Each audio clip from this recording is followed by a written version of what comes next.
Hey everybody, I hope you're doing well. Today we're doing the Akai leagues, but Akai is really busy, so I'm starting it off. Or I'm running it today. We're going to start with the Open League, which is right now at about 10 a.m. Pacific Time, 1 p.m. Eastern Standard Time. This is a league that is designed for people that are developing their Virtua Fighter skills, their fundamentals, their basics. So this includes newcomers, it includes beginners, and it includes some of the intermediate players as well. It's a great place to work on your VF fundamentals. And also feel free to ask questions, feel free to offer help to others in the chat. Yeah, we do this for about an hour. And then we have the Open League. So in 1 hour, we will have the Open League where all players of all levels, beginners, intermediates, advanced, really highly competitive players, everyone's welcome to play in the Open League in 1 hour from now. But we start off with the Single A League, which is a league very much tailored for the beginners and the early intermediates and people just trying to get their footing in VF. So, it's good to have you all. I'm just going to be setting up some stuff and then we'll be ready. I'm going to also alert everybody that the stream is live.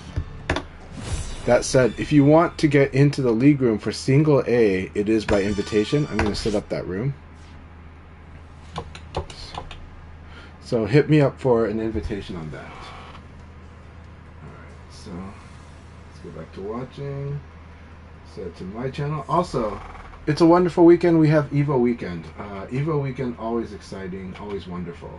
It's a wonderful weekend. We have. Yeah. Okay, good. My mic is sounding good, so at least I know that's all set up.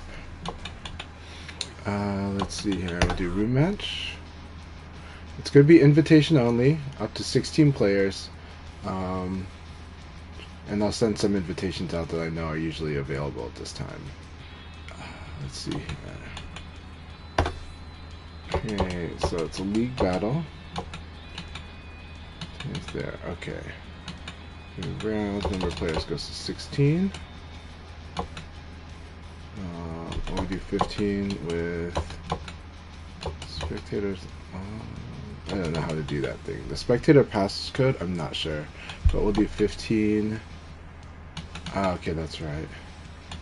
I don't want to give out the passcode. That's what Akai does. I see. But private slots, 15. Yeah. I don't think Setsuna is in today, so we're just doing the 15 private slots. Then I'll kick out anybody who has to. Beginners welcome. Okay. Alright, sounds good. I am in the spectator spot, got it. Anyways, hope everyone's doing really well today. Feel free to send me a message if you are, and I will go out and send all the invites. Again, it is EVO weekend. A lot of people are going to be watching EVO. And I'm happy to spar with people and workshop until we have more players as well. So let's send an invite out to Silverbolt.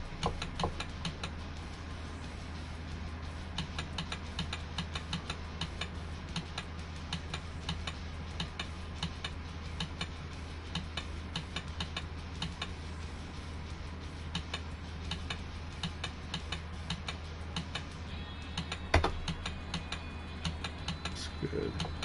I think we also have Elijah today too.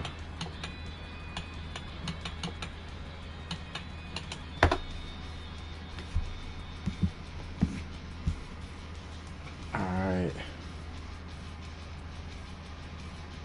Let's let everybody know that the league is live.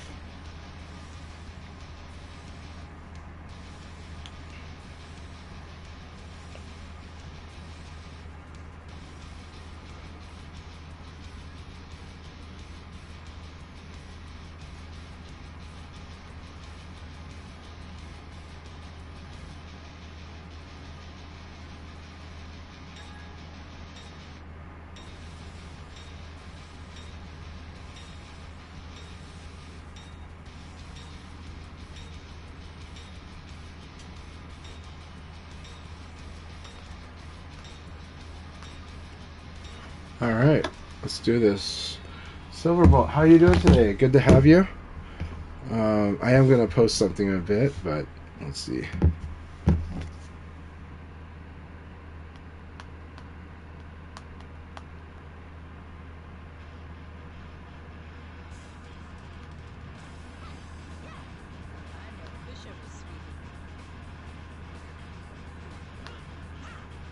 Hey, how you doing, Mansakondo?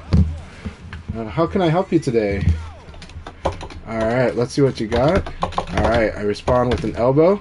Remember, try to be very precise with your responses, right? Like, good.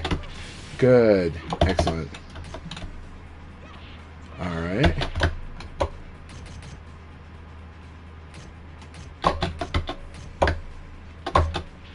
I low punch back after your low punch is blocked.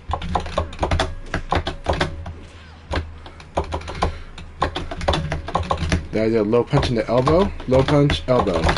Good. Alright, we got neutral throw. I saw that you whiffed, so I went ahead and did a low kick. Very good. Low punch back at you. So you can see how strong it is just to low punch back even after you block like a low punch, right? That's what that is. And then if I'm very confident I'm going to hit, then I'm going to do an elbow or a throw, right? Right? So low punch in the elbow. Nice. Very good. High punch in the elbow.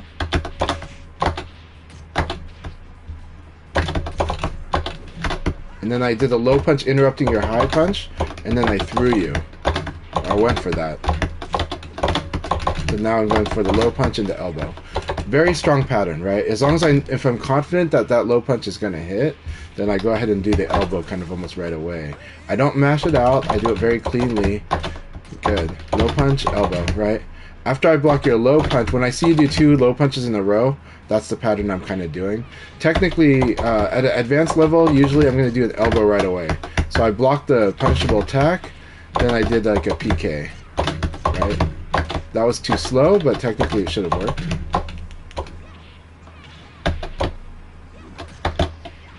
See, PK. High punch in the elbow. You're doing good, yeah. Just do very clean responses. But if I'm playing defensive like this, then you can sometimes try to... if it looks like I'm trying to block, then you want to throw me.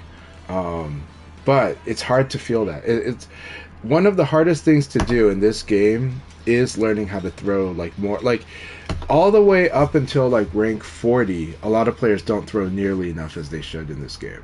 Because it's really scary. Because the risk of throwing is getting attacked, you know. But it's surprising how many situations would have won. Very good morning to you, Silverbolt. Nice. Yeah, it is. Unfortunately, it is North America only, just so that we can manage the connections. But I would love to spar.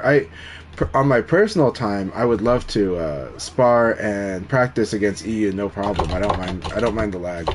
So, even though I have a lot of lag, because I'm on the west coast of the United States. So if you see somebody turtling like I'm doing, then you do want to kind of sometimes make a decision to throw, right? Like if I'm turtling like this, you kind of want to throw me, right?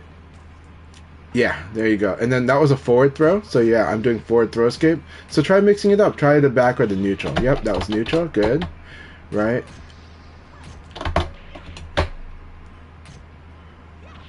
And then the thing is, you're going to have to, if you do a move like 9K, you need to do like a guard throw escape after it, usually.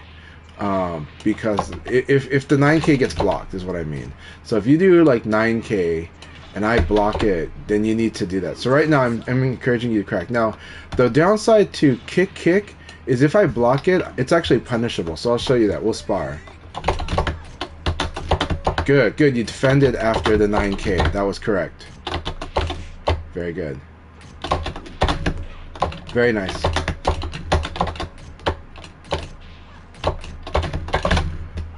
Alright, see how I did like an elbow into a throw? Yeah. Elbow. This is my classic pattern that I teach people. Jab, elbow, throw. Right? It's really powerful because even if the jab, even if you block the jab, that elbow is pretty good. And so...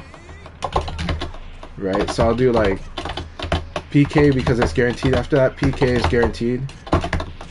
Very nice. Good, good defense.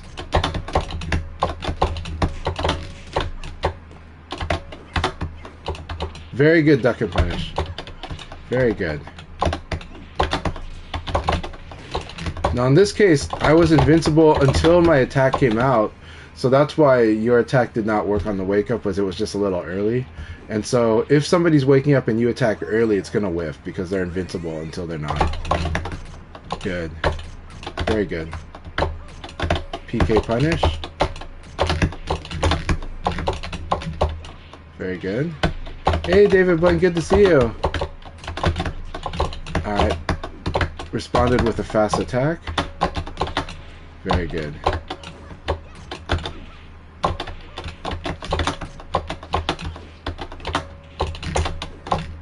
Very good. You're not taking the throws. That's very good. Very good. Good game. See? Very good flow. Very good flow. Let's see. I'm going to post a post on Twitter. There we go.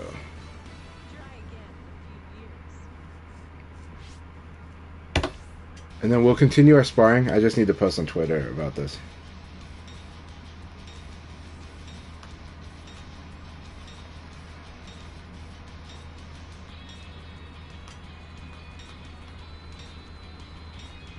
This type.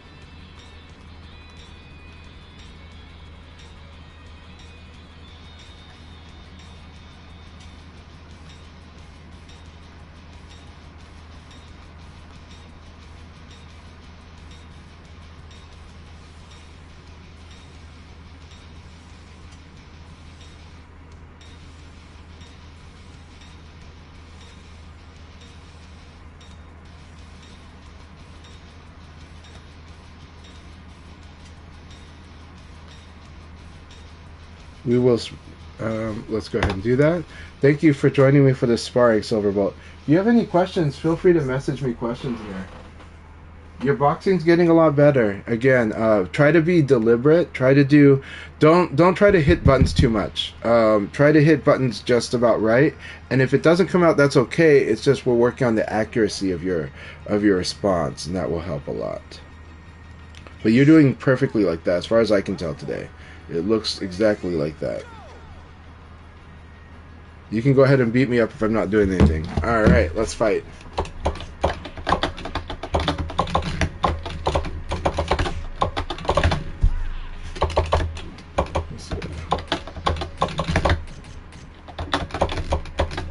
Very good. Good throw. Yeah, don't be afraid to throw. It is scary to throw, but it is one of the most important things you will do in VF, is learning how to throw a lot more aggressively. You don't want to mash it, but you do want to, you want to target, because anytime that they block you, you could have thrown. Anytime that they evaded you, you could have thrown. But the problem is you can't, suddenly go, oh, now I'm going to throw. It meant that moment when they blocked you could have been a throw. That moment when they evaded you could have been a throw too. Like here, that's an evade, right? This evade will, I put myself at disadvantage and I evade, throw would win, right? Like I do this low punch, yep, throw one, see? So let's say you block that, then I evade, yep, throw one. That's how simple it is. It takes a while to see it though. So it takes a while to see this, that once you block my low punch and I evade, then throw would beat the evade, right? That's something I'm going to imprint in you. Yeah. Perfect. See, so that's a case where, and then if you had attacked, my evade would have worked, right? So this is how you start to get a feel that you try to simplify it in being okay, I attacked, but he blocked it, I could have thrown. But then similarly, I threw, but he attacked, I could have blocked, right? Or I could have attacked and won if I had advantage. So if you have advantage, your attacks beat the opponent's attacks. That's kind of how it works. That's why attack throw is how you use the boxing, right? Because you make a decision, do I think he's going to block? And that time you did a low block, so that was good, right? So mid was the correct thing to do against you. So keep it up. Let's work on this now.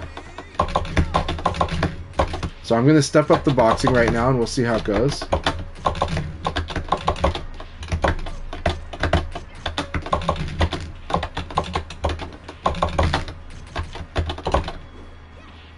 Very good. We're just keeping it basic.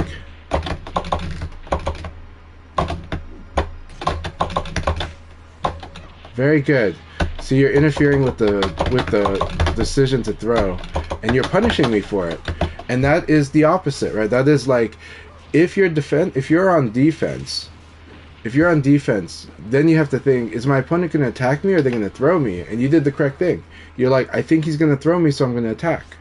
Perfect, right? But then, so generally, now there's two strong pulls of this. One is, on the attack, using mostly attacks is generally a solid way to go, but then your opponent keeps defending you, right? But while they're doing that, it means that you need to throw them. But on the flip side, if they keep trying to throw you, then like attack will always win, counterattack. But you want to do guard throw escape eventually. That's the technique you eventually want to get good at. All right, let's do this. Very nice, very nice.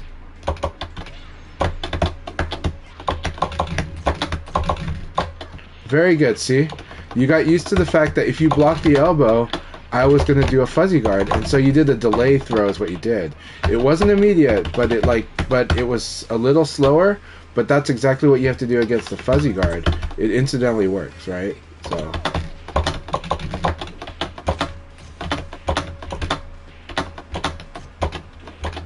So I'm going to keep doing this because now I'm challenging because you're wanting to attack me for trying to throw you. And so then I'm like, I'm going to do rapid elbows. Right? And then all you have to do for this is you got to just block it and then attack back. Yep, there you go. See? That was the answer is just to block it and attack back. Yeah, block and attack. Right? So right now I'm mashing elbows. Those elbows are from a disadvantage. So you should be able to punish it if I ever do that to you. And I'm going to be crude like that because it's going to make it clear what's happening. So you're going to get used to, yes, perfect. And actually when I do that, your Sarah can just do elbow kick. If it's that confident I'm just mashing elbows, right? Then like elbow block and then elbow kick will win. So you block an elbow and then, yeah. So you block an elbow and then you do like forward and punch and kick. And you'll get used to it, but you'll do the elbow and then you'll hit and then you'll do a kick when you see that the elbow hits. That's a really strong skill for Sarah. But now we're playing kind of more normal.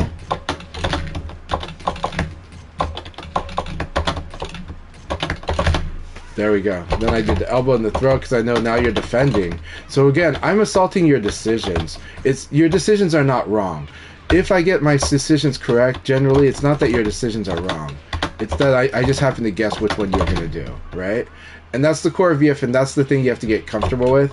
And that's also why accuracy becomes really important. Like making sure that you're not like mashing punch punch punch, right? Because if you're mashing punch punch punch, your response becomes a little predictable. But again, I get it. I know how you're feeling too. So this is why we're doing these drills. This is why we're working on our basics. And then we're gonna be as we get more and more comfortable, we get more clean. Yeah, exactly. Messing with people's mental stack. In VF, it's a very disruptive one though, because in Street Fighter, there's like a safe-ish way to play it, and so that kind of gets you in a comfort zone without skilling on the footsies. VF, it's a little more insecure because it's so direct. It's so like right now, like they guessed correctly that you get hurt right away, and VF is scary. Yeah. Hey, Joshua Pac-Man, good to see you. So I'm gonna introduce our good friend Sidestep again. There you go. The throw beat the sidestep. You can't see it, but that's exactly what just happened, right? Yep. Throw beat sidestep again. But now I might introduce our friend Mr. Elbows again, right? So how do we deal with Mr. Elbows? We block it, and then we do. I would block it and do an elbow back, and if the elbow hits, I would do a kick follow up with Sarah. It takes a while to get used to that, but that's the goal, right? Nice.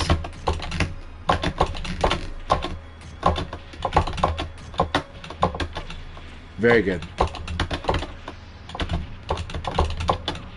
Very good.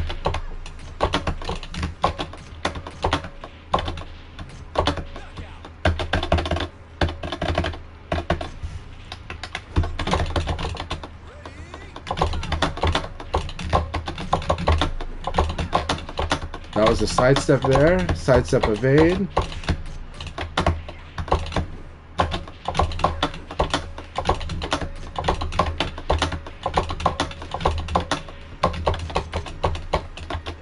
Very good.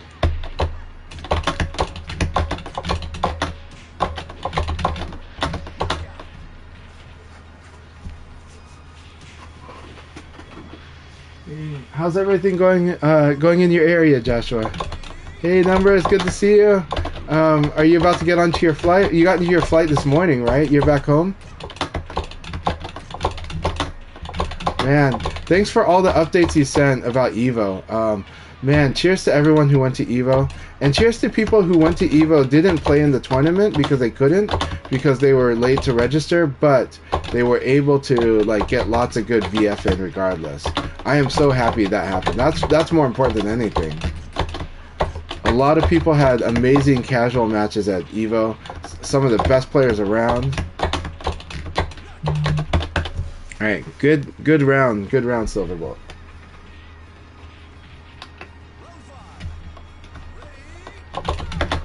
Jab, elbow throw. Very good defense.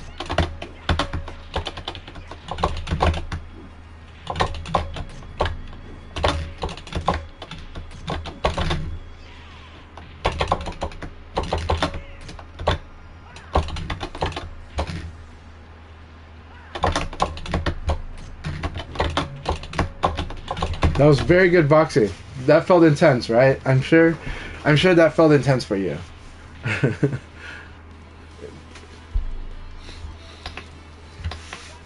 But you're doing very good. You're mixing up more of your attack and your throw a bit more, and you are defending, so you're doing all of it. Yeah, just a better guess at the moment, and exactly. But this is how it works. Yeah. Now, improving your damage is going to help you. Because then you have to guess less, right? So that's where the elbow kick comes in. And if you want, we can work on that. I can kind of show you. I can do a Sarah mirror after this, and I'll show you that. So, in fact, we should practice with the Sarah because it's a lot of fun. Good.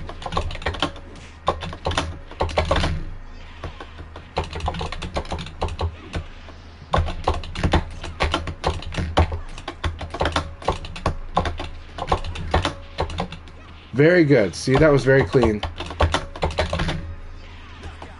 So I did jab, I hit you. Elbow, I hit you, and then I threw you.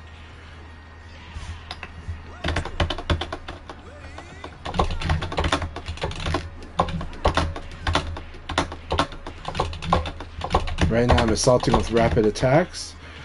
Because I'm trying to assault your decision. I'm trying to make you insecure about throwing, which is why throwing is hard in VF. And you're doing a great job of... Keep yourself level-headed. Yeah.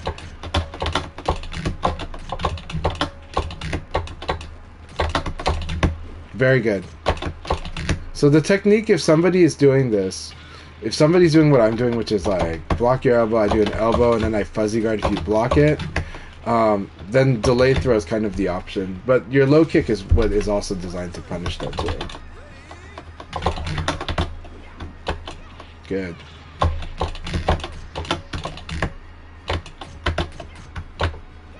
Good.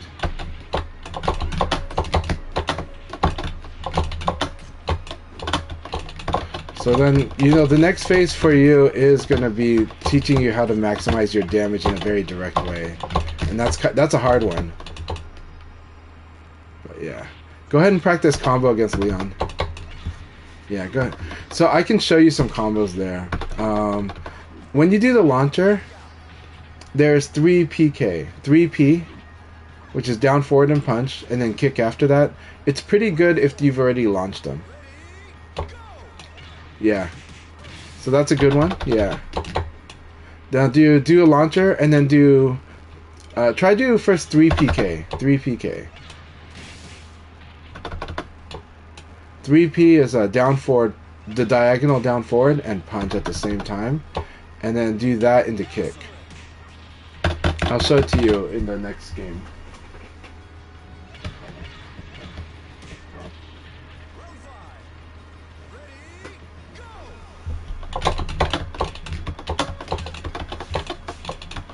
Also, yeah.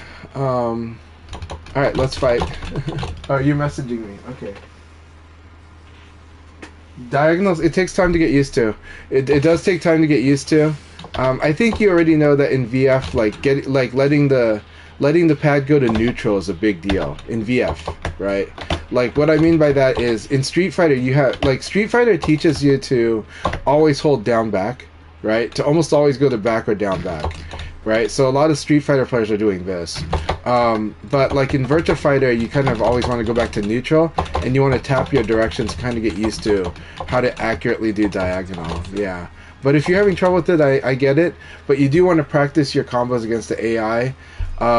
Like do arcade mode and practice certain combos, especially ones that are going to use diagonals. That'll help you, because I think your launcher is doing okay. So it's just a matter of time and practice against the AI. You know, I understand that that can be frustrating, but that's how, you know, works. Let's do player menu. I'm going to change my character to Sarah.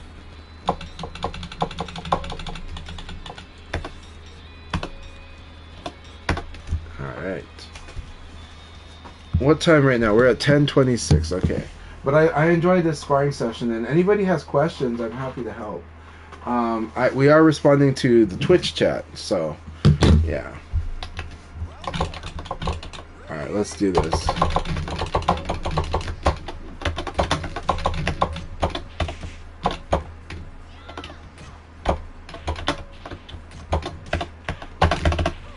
See, this is the really evil thing to do, right? And that punishes people that don't tech roll. Oh, I didn't go to Evo, but I wish. So this 9K is really mean for people that are getting up to. So this move that you like to do, really mean. And then if you get, yeah, but you want to confirm it and you want to defend it if they block it. You want, yeah. But that's because you can do stuff like that. So that is like 9K into the 3P. This is 3P, 3PK, and then I do a flip kick from there. And that's like a common finisher in this game. But there's also, yeah, stuff like... This is just so mean. If somebody doesn't tech roll... So the tech roll, you want to hit all 3 buttons, and either up and down or neutral, when you hit the ground, the moment you hit the ground. So yeah. So I'm going to sweep you and then do this, yeah. Very nice.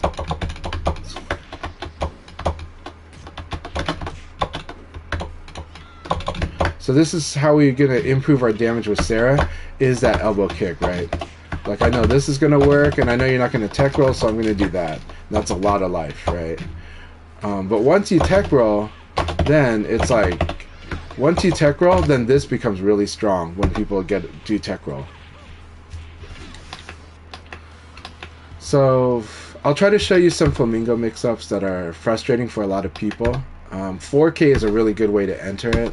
You can kind of use it when you would have done an elbow. But you have to commit. When you do Flamingo stance, you have to commit to like your options, because if you can't wait when you're in Flamingo. You have to use every advantage you got. So you got to attack right away, low or mid. Yeah. So it's like this, and then this 6KK, right? So 4K, 6KK, right? That's if that will beat a lot of things that they do. So it's like exactly good. So from Flamingo, 6KK, right? So 4K, 6KK, really powerful. Yep, and you can punish it. You can actually block and punish with PK. I think Sarah's got a few things that'll work. I forgot which ones though. If you do get comfortable with the diagonals, 3P plus K is a really powerful move. It is so strong.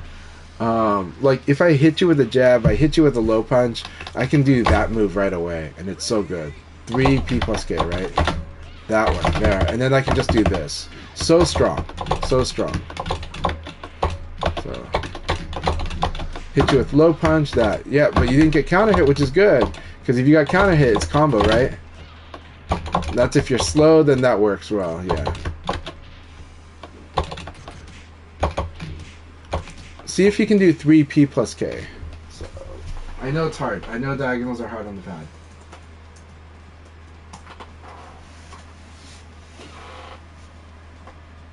Yeah, good. Get used to that move. Yeah, it's so good. Like you hit with a, but you got to do it after you hit them with like a poke. So you hit them with a low punch or a high punch, then you can do that, right? It's hard because you got to be kind of fast, but like this, see? And it becomes very scary if you learn how to do this. Can you do 1 kick plus guard? The low kick. That one. Down back, kick and guard. Diagonal down back, kick and guard at the same time. Yeah, and then kick after that. So you do that and then kick. Yeah, that. So now press guard. Press guard to cancel your stance. Do elbow kick and then do the 1 kick and guard kick. I know it's a bit much. But this is gonna give you some building blocks for doing extra pressure when they wake up. Because when you got that, Sarah is actually one of the strongest at okizeme, one of the strongest at punishing people that are getting up. It's one of her big strengths. Yeah. And the end game, ultimately, it becomes more about flamingo when you do that. But at first, it's about punishing people that are standing on. Yeah, the arcade desk is going to be cool. I like it. I just worry about the use case about, can we fold that thing down or can we set the thing aside so that I can use my mouse and keyboard? Because this is going to be a PC setup, yeah. Good. So yeah, so now do elbow kick and then do that. So you're going to do this and then this. Alright? So elbow kick. Elbow and then kick. So knock, yeah, like that. Now try elbow kick in the combo into down back kick and guard. So like this. Yeah, into that. So it's just like you go like this.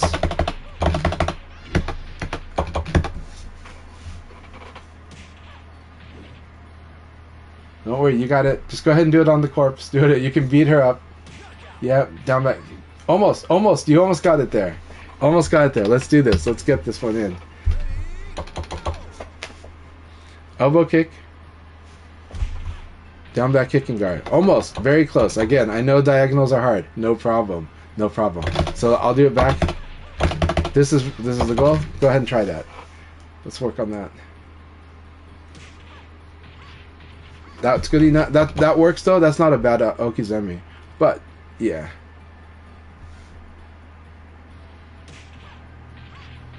Oh, that was from New York. That was from New York. The pictures with GT were from New York in February. And then the pictures with Kurita were from Evo Japan in technically March, April. Alright, let's spar. I'm going to show you how this all fits together. And then I'll give you something to work on with homework, you know? Forward kick is a very good move though. But nice sidestep.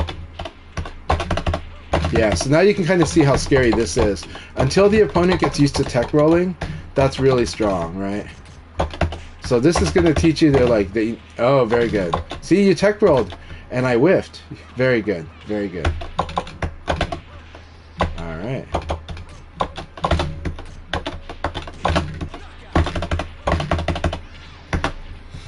And I'm going to show you how to use some of these different moves, so you're going to get it. We're going to get you there. But you can see how powerful this is now.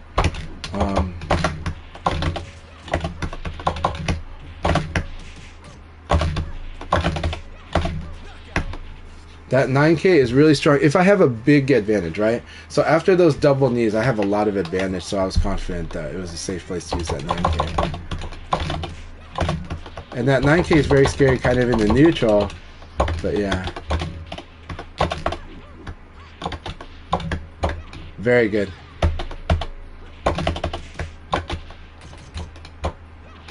Very good.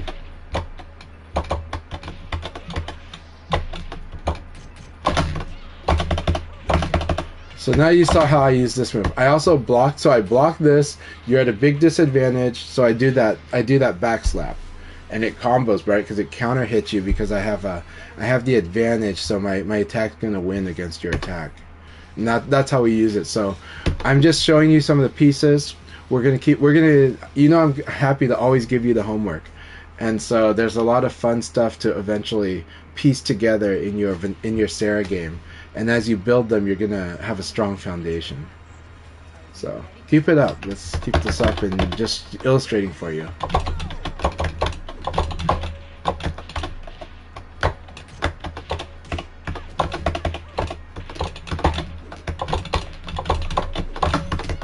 Good defense. And good throw right away. That was perfect.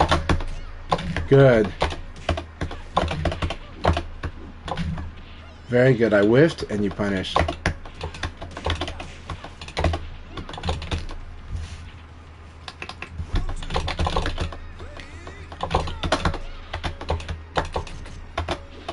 Very good.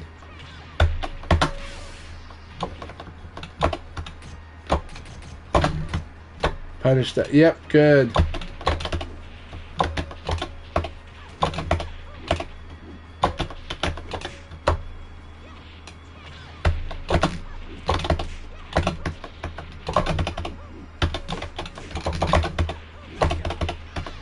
And then you kind of start to learn how to set that up into a flamingo. Flamingo, again, you have to commit though. Like this is a flamingo commit there. Like I have to attack right away. If I set up flamingo, I need to attack right away. Alright, good. Good, punish that, yes. You can totally punish that. Like if you block elbow kick, if you block elbow kick, you can punish with that. Like it's really crazy. Elbow kick is a very dangerous move to use. But if you confirm elbow kick, it's a safe move to use.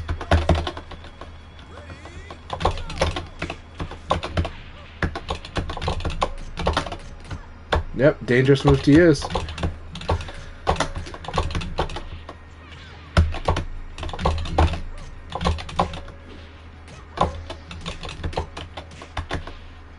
Very good. Good. Excellent. Excellent.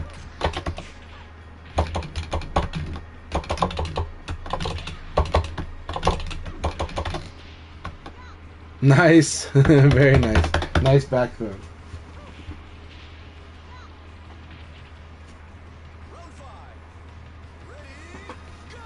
Alright, here we go.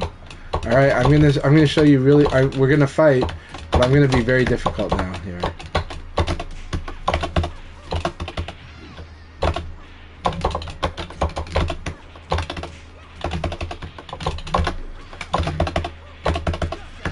That's how scary Sarah can be. And we're gonna get you there. We're gonna get you there. This is how very scary Sarah can be. The hard part is Sarah has high risk because she can be comboed pretty hard. That's her biggest weakness is that she can be comboed hard. Her second weakness is yeah, I threw off your timing. I did. I used the wall to do that. Yeah, the wall is nasty. You got staggered and totally messes you up. Yeah. Welcome to VF.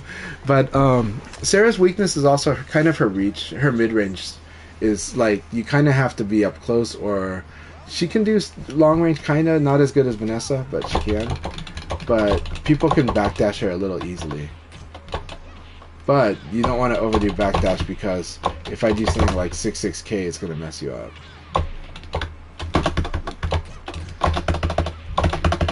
This is another move that like you can eventually add to your list when you get used to the other ones. This move here, yeah, it's such a good move. As long as you can confirm where you use it. Nice, good punish. So you punished that I didn't set up properly, that you tech rolled. You punished with tech roll. That was awesome. That's exactly what you want to do. Perfect. Yep, your tech rolling is great now. So now I can't do what I've been doing because you're tech rolling, right? That's really good. So, yep, see? But now I'll show you what to do for the tech rolls. You kind of do that, but you kind of commit to it. So you'll do like this, and then you'll kind of right away use your flamingo options, and I'll start showing you how that works.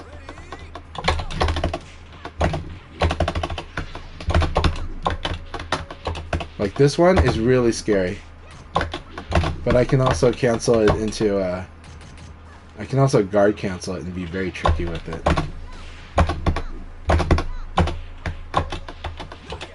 Like I can do this, and then I can do that mix up from flamingo. It's hard, but when you get used to it, it's pretty cool.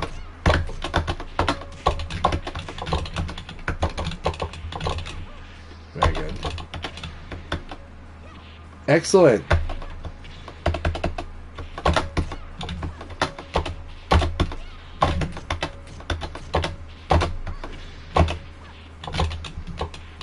Very good. Good round. Alright, I'm going to be very vicious on this round. Very nice.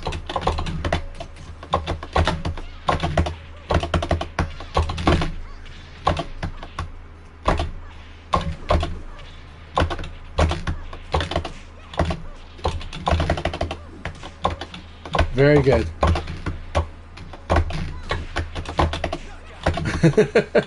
That was an excellent bout. Excellent duel. I was vicious with you. You almost won that, so that was really good round.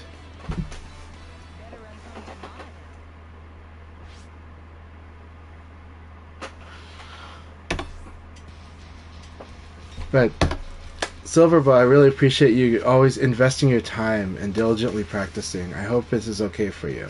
I know it can be frustrating. I'm not making it easy, but well, no, I gambled. I really gambled on that. Like it was very risky for me to do it, but I thought that I could outrace you on the long range attack. So that is very risky though. So yeah.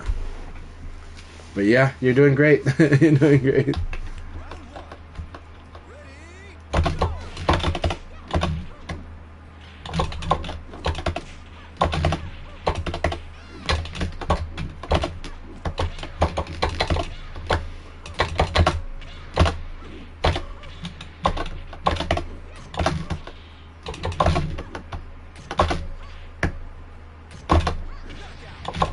Yep, sweep. She does have a good sweep, but as long as he doesn't get blocked.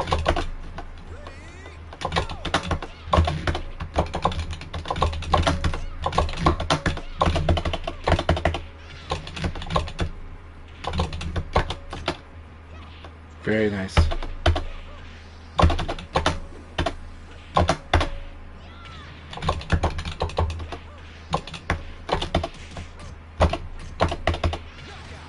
So anytime you set up flamingo, again, have to commit to an option. So the good thing is, if you block this 4K, I'm +4. This thing right here, so I can almost always attack if it touches you.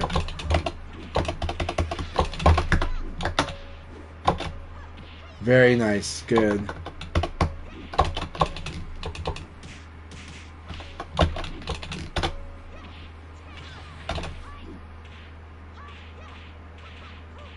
Very nice. Good retaliation there.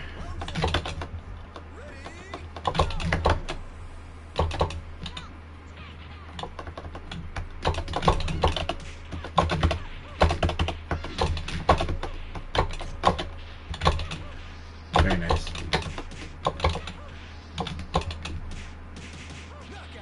All right. Good round. Okay. This is the 5th round. I'm going to be very mean.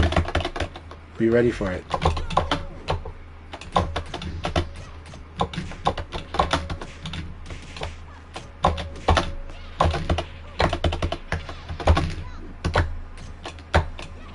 Good.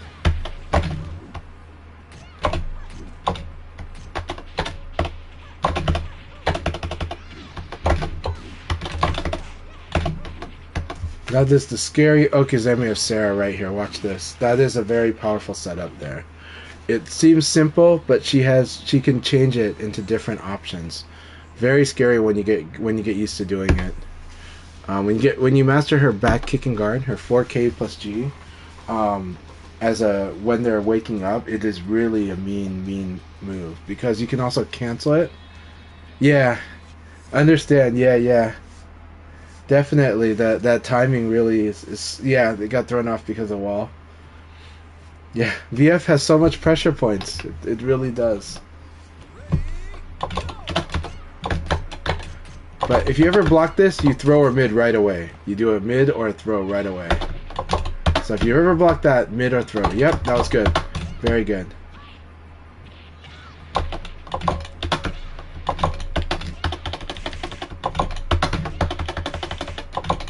Remember, you gotta block with guard. You can't hold back.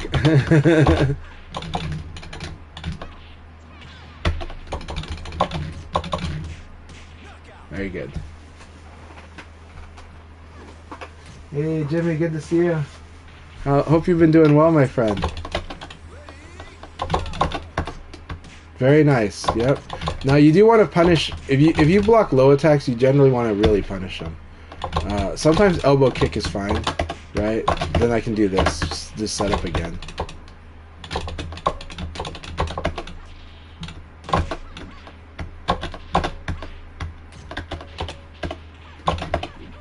Very good tech roll. Good quick rise.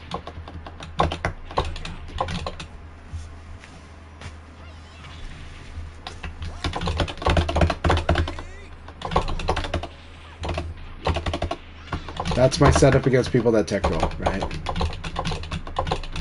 So I feel like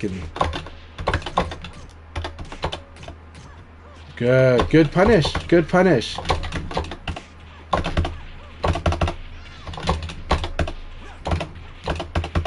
And so that setup was basically after I do the elbow kick, 4K and then 6KK, right? If I see the tech roll generally. Good, punish that. Yep, good punish. You can punish with a big attack, but yeah.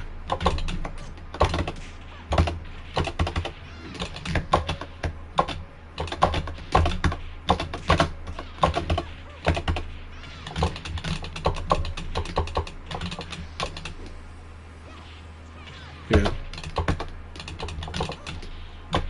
I'm really glad that we got you to not be afraid of throwing. I know it can bite you back when you're learning the game, but learning how to throw, mastering the art of throwing is really important in this game. Alright, here we go. It's going to be very vicious.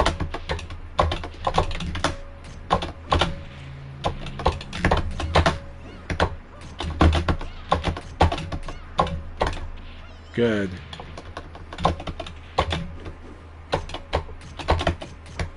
Good. Punish that. You gotta punish that. Excellent. You're doing fantastic. That was really good, except that was really risky with doing the flip kick. The flip kick is very punishable, so good game, good game. Very good round. I hope you're enjoying these sparring sessions, you know. Gradually working more options in. You're trying different moves out a little bit, but you're still sticking with fundamentals. It's good. Sticking with fundamentals helps you improve your accuracy. Experimenting with moves also helps you kind of get a feel for the character's move list. So yeah, keep it up. Let's do more sparring sessions like this when we can. However, I'm gonna go to Thailand on Thursday, so I'm gonna be away for a few weeks until the end of the month. But I'm happy to watch matches and give video help and you know, like teaching stuff. I'm happy to do.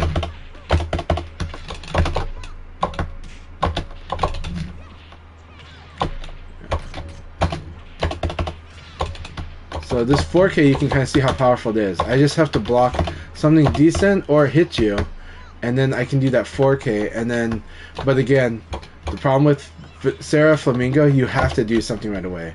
If Sarah just waits on Flamingo, it's not a good use of Flamingo, right? Unless it's like slight delay. But even then, it's kind of a bad idea. You should just, she has advantage in Flamingo, she should use it.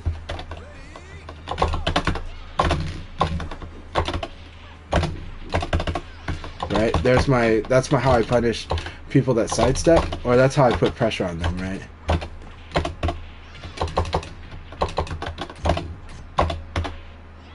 then that's the other mix-up option. So 4K into low kick and the hit throw.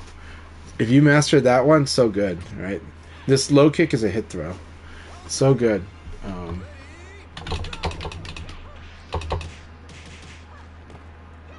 Keep it up nice.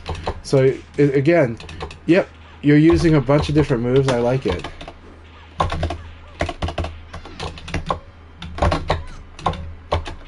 Very nice. You punished the sidestep with a throw. Punish the sidestep with a throw. That was great. That was good.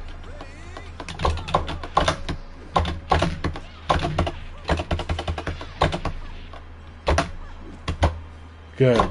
Good. You didn't attack into that.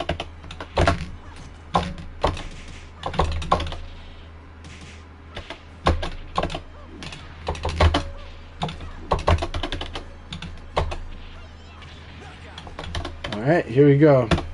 No holding back. Here I come.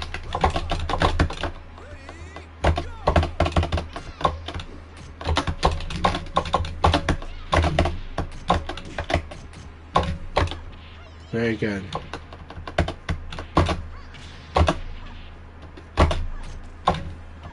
Good. I can't sidestep you.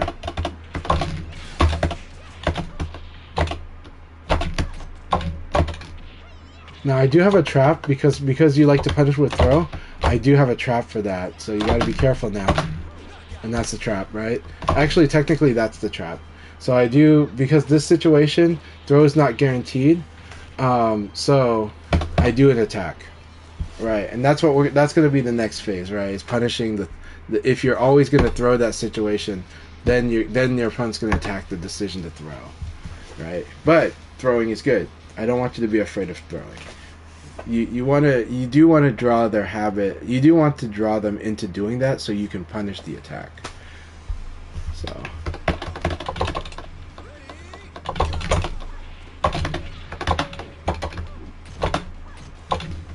good. But I'm going to punish that throw habit again.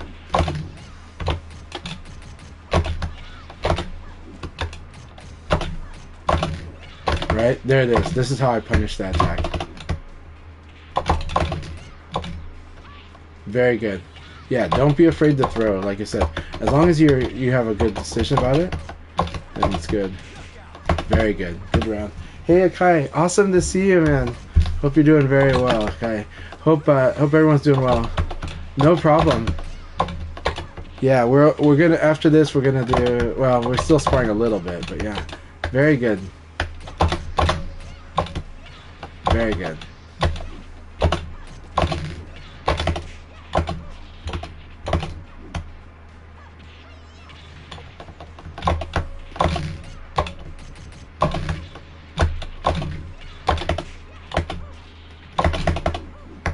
Good tech roll. Good tech roll. I was wondering if you're going to tech roll. You tech rolled right when I started deciding to punish it. That was very good. Yes, tech roll or not tech roll is a mix-up.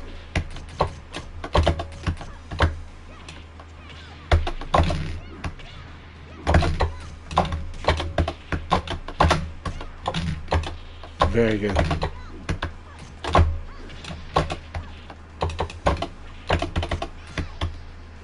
Good punish.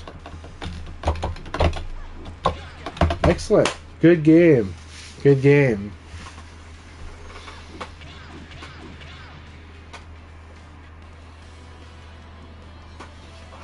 That was a fantastic game.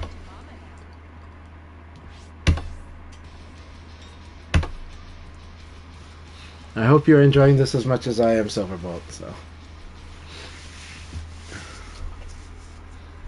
So, Sarah's a very fun character and very strong on the basics. And then she'll force you to learn how to use your Okizeme a lot. Keep it up. Keep it up. Again, this game's going to be highs and lows. You're going to have losing streaks. You're going to have winning streaks. You're going to have great moments. So take it all in, and it's good. Excellent. Good. Punish that, yes. Now again, it's better to punish with an attack if there's a guaranteed. If you have a choice between attack and throw, when there's a guarantee, then you want to do the attack. So if you block elbow kick, you want to punish that with an attack, yeah. It's just that you have to be a little faster, that's all. But it is punishable. really punishable. So, like people, yeah. See, Sarah should not be doing it for free, right? She should only do it when she's outguessed with the elbow, or they whiff. But basically, if you block her elbow kick, you should punish her, and you have to do an attack right away.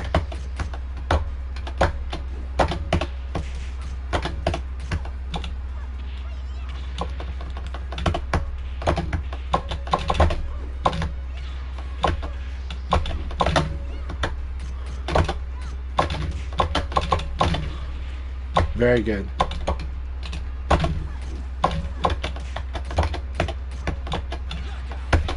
See? Very good defense there. Alright, here we go.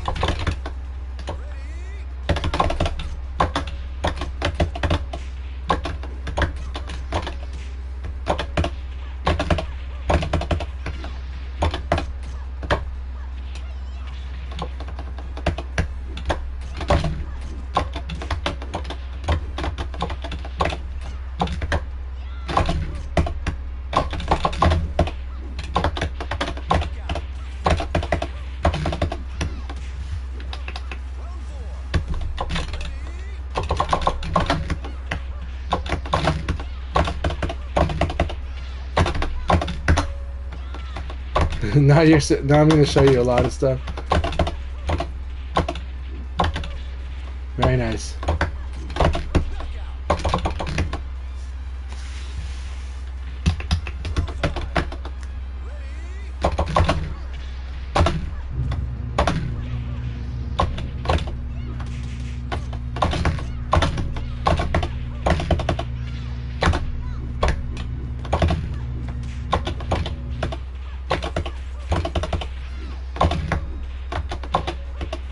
That was a really good game.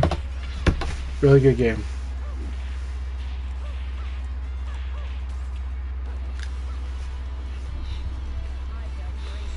And for people that are watching, if you haven't played much Sarah, I am putting on display some very nice basic and intermediate mix-ups with Sarah that you can do in your games.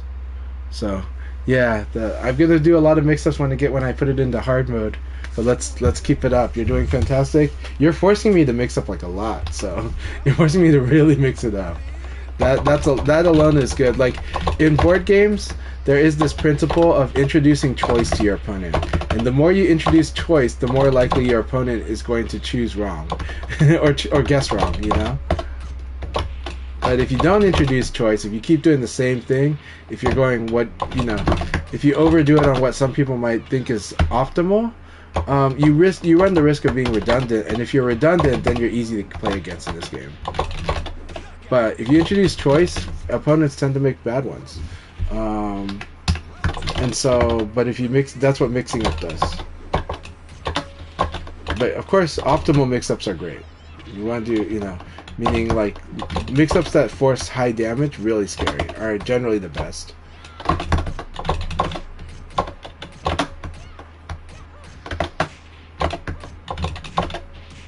Very good.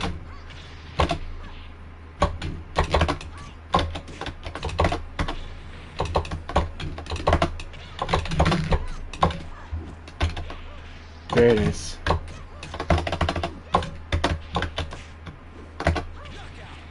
Good round. That was a lot of fun.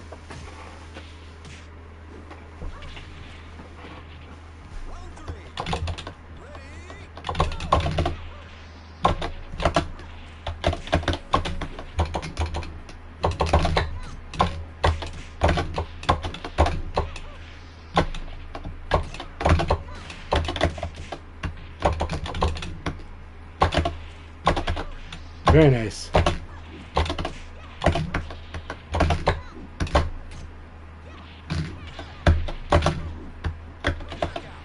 Excellent. All right, here we go. Let's see if you're ready for it now.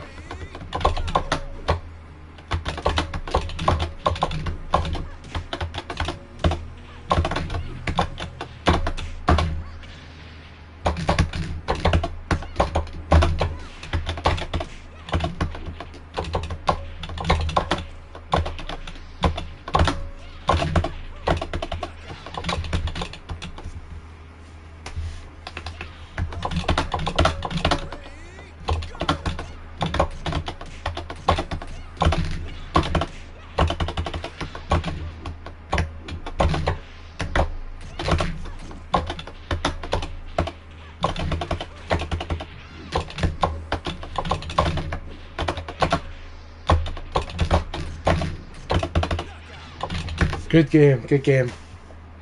Yeah, this Flamingo's so evil because I'm +4 after you block the 4K. And it happens before you know it. Like, you don't realize you're in Flamingo until it's too late. I mean, like, the opponent doesn't realize that Sarah has put pressure with Flamingo until it's too late when it's done well. That was an intense game. Very fun game. Yeah, yeah. You'll be fighting against the wall a lot. So, you'll get used to it. I'm sharpening your ring out sense too. Very good. Yep. But again, throw is not the best punish if it's absolutely guaranteed.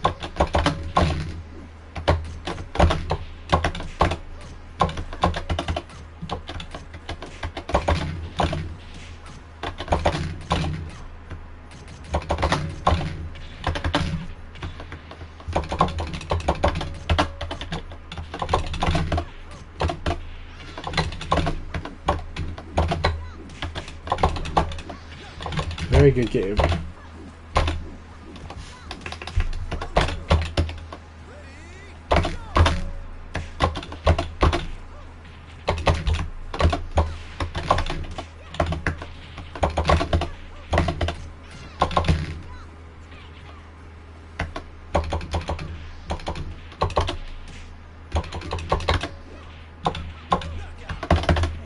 Good round.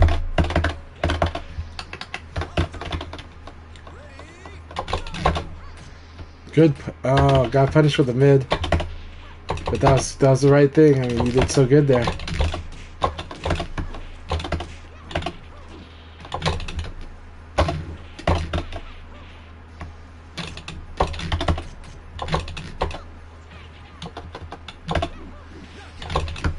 Good round.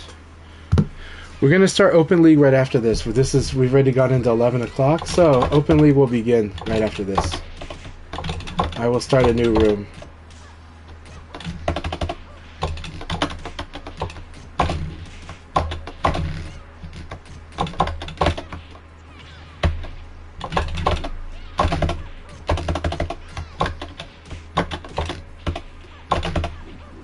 Good. Good. Excellent. All right, here we go. Final round.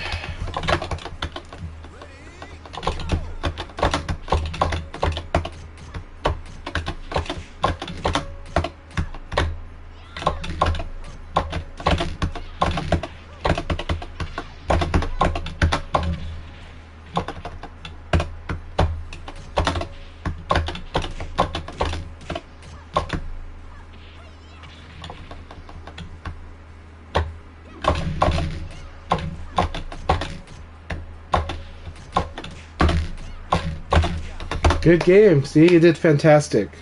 Really good game.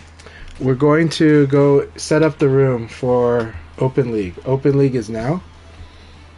And so I will set up the room, I'll put the notice, and then I'll send it on the socials that the Open League has begun. That was fantastic. Excellent job, Silverbolt. Let's keep it up. Yep. That was very good. Alright, so let's passcode is today's date 0806. Alright, number of players 16. Private slot only about 1. Okay.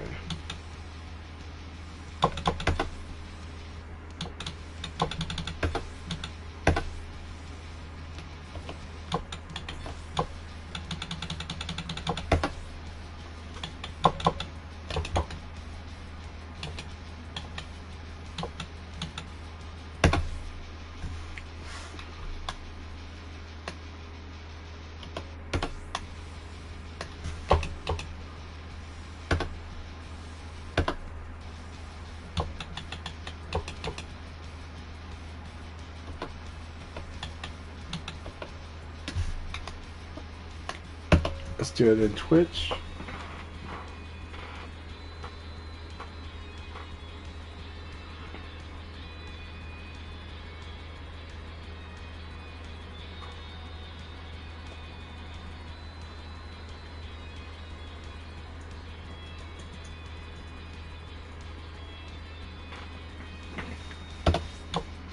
Password is 0806. Today's date. Switch to player. Yeah.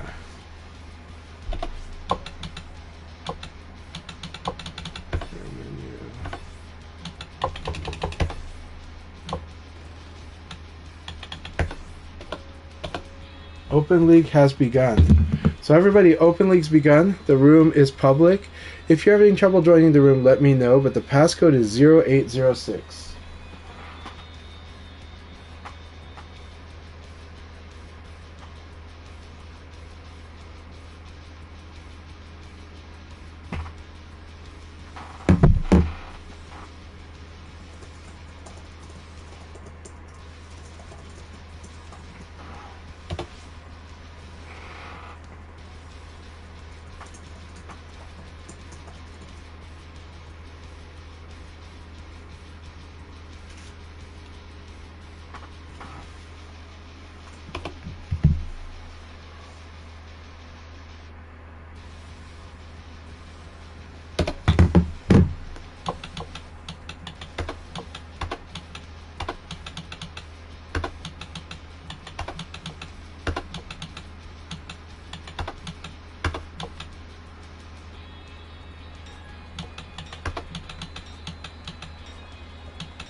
Hey, Rare Entity is here. Rare Entity is a powerful player.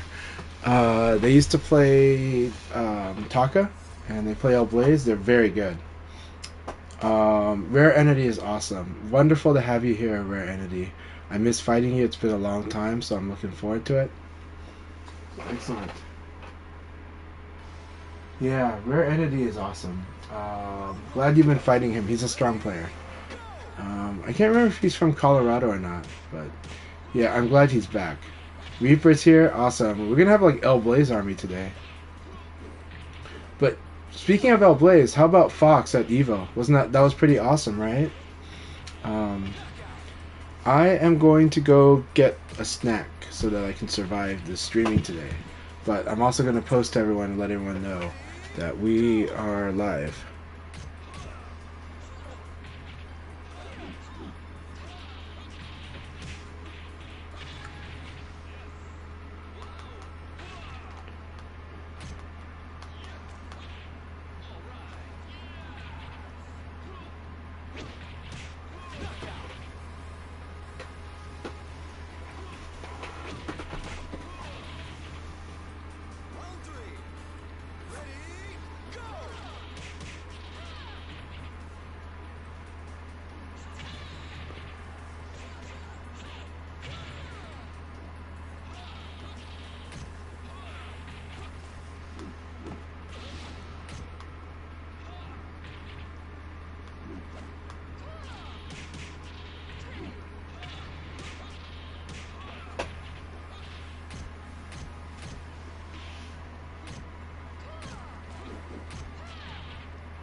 I'll do one with Rare Entity. We're gonna start the league just a little bit later today, but I'll do one with Rare Entity. I miss fighting this guy so much.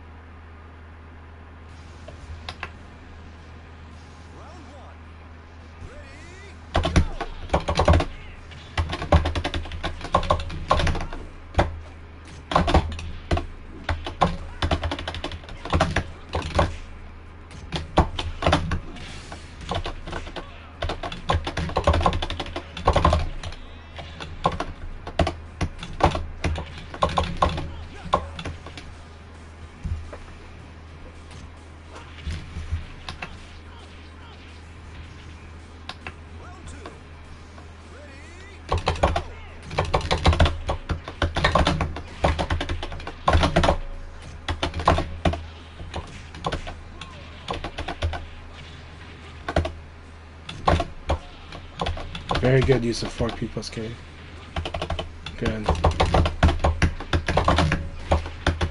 Does he know this? No. Good. Excellent. Anticipate the low punch. Alright.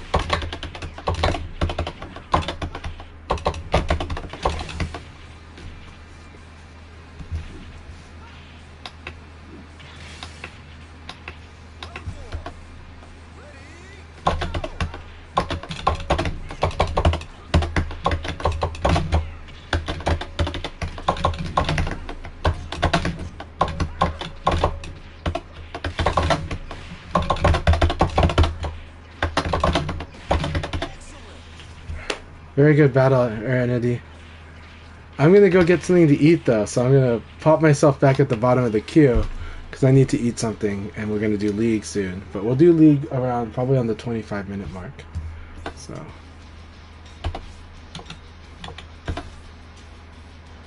Alright. Oh my god, look at that. 2 Vanessas, 2 Laos, 3 L places.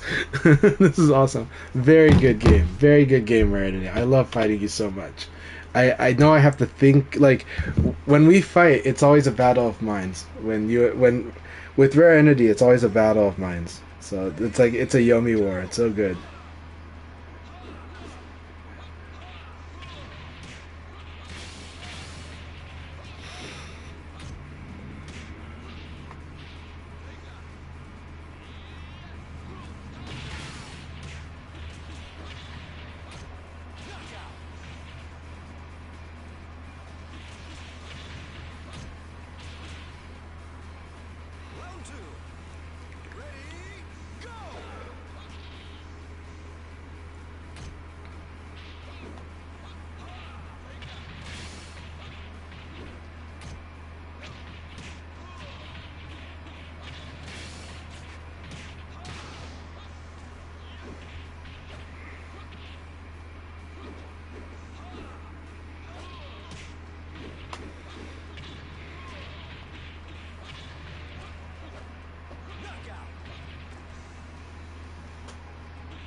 All right, I'll be right back. We're gonna start open league. We're gonna start the league in around 10 minutes. Okay. In 10 minutes, at the 25-minute mark, we'll start the league.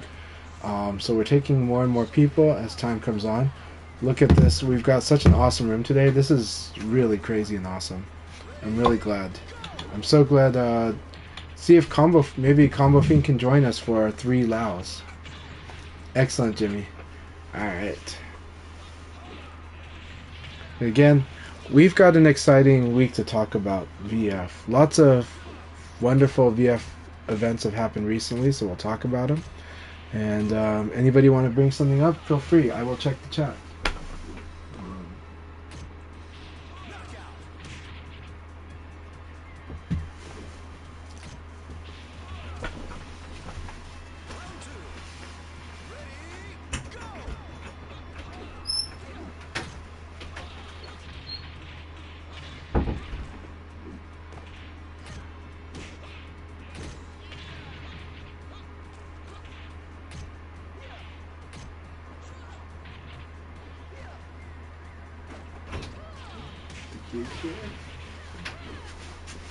Yeah, I did.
Alright, I am back, but I still got my snack.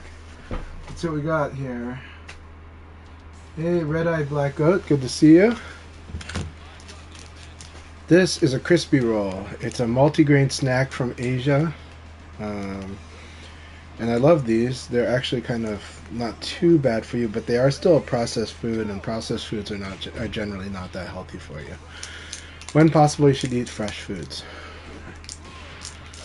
But at least these ones are filled and have vitamins and are made from a lot of generally not bad for you stuff. But again, it's still processed food. Sucks. Even like instant oatmeal, right? Even that is not the best for you. If possible, you want to have fresh cut oatmeal. But, go figure.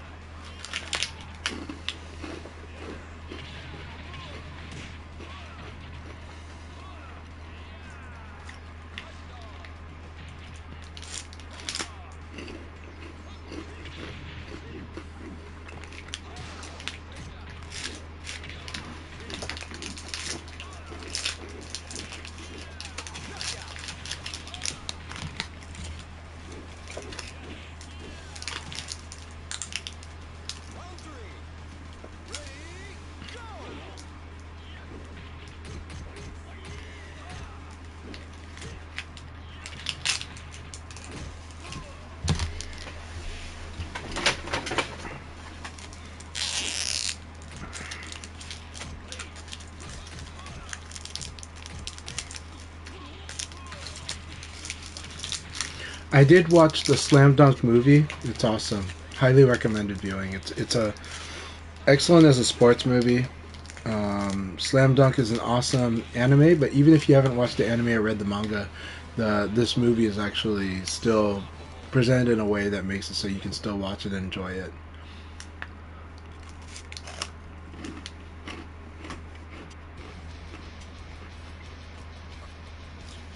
Now, if you don't, we'll start the league soon. We're almost there. But we're going to start, after this game, we will start the league. After this game.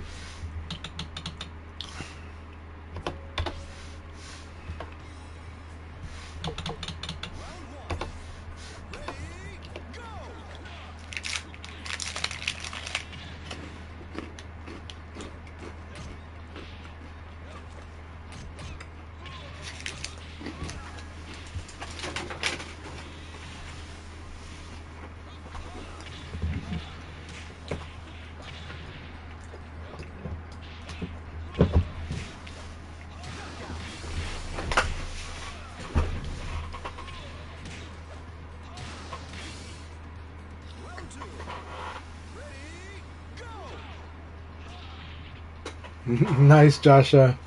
I'm looking forward to seeing your honey stick. I liked what you're already building, so the honey stick's going to be awesome. The honey artwork's always great. Honey being a reference to the character from Fighting Vipers. And I love Fighting Vipers.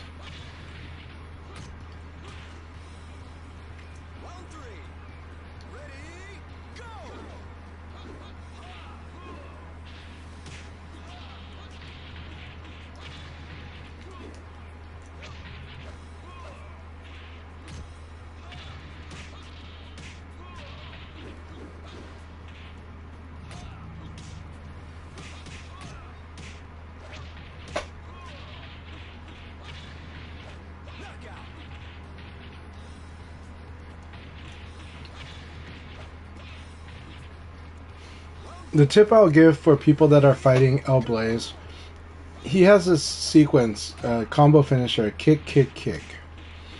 Right there. You have to mix up how you wake up. You have to guess how if Blaze is going to try to punish you for tech rolling or if they're going to punish you for staying down. But generally, if you tech roll, you're taking the biggest risk. So it's in his interest to kind of hit you while you're down on the ground until you start tech rolling, and then he really just wrecks you. All right, let's do it. Everybody ready? We will start. Good luck, everybody. The first league is here. First league of today, August 6th. Good luck, have fun, and Thank you all for being here. We got some new people too. Shinobi Biz, excellent. Let's do it. Zaytigi beat me the last time we fight. This is gonna be so much fun.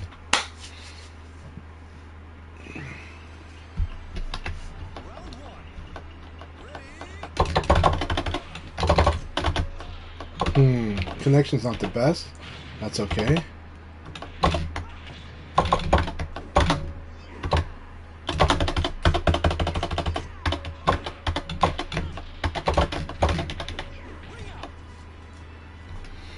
Alright.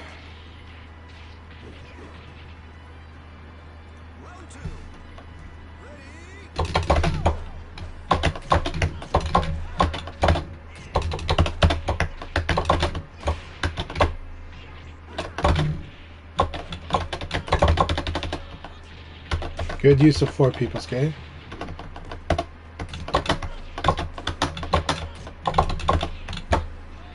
Yep. Okay. This connection's gonna be tricky. I have to kind of think a little ahead. And there is some mistakes that I'm making right now just on input. Oh, nice full use of string.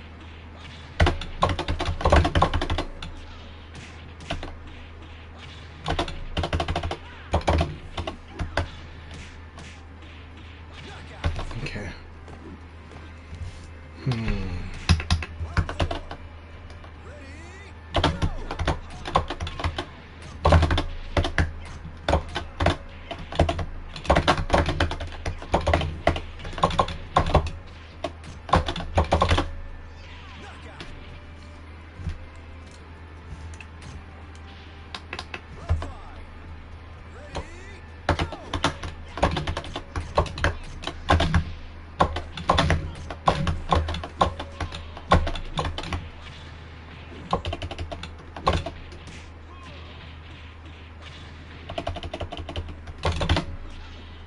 Alright, good game, Zaytigi. Good game, good game. I'll have to get used to it, but that was a lot of fun. It was a lot of fun.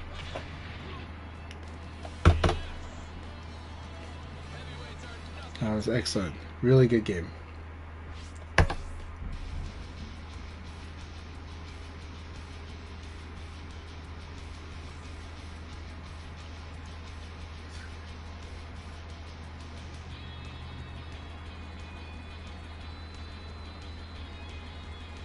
Yeah, we had a lot of lag in our match, but that's okay. It's what it is. I mean we're both dealing with it. But it was very, very staticky. Some things were, yeah, it's what it is.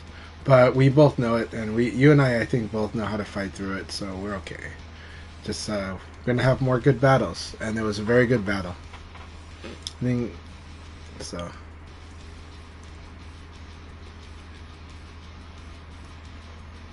But I'll take the -1 instead of a -2 or a -3. So.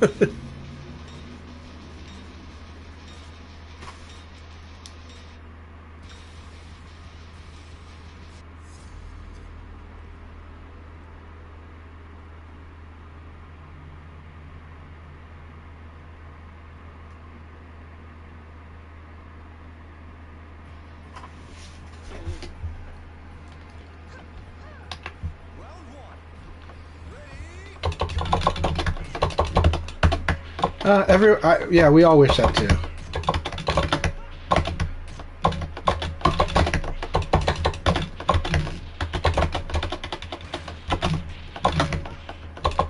Yeah.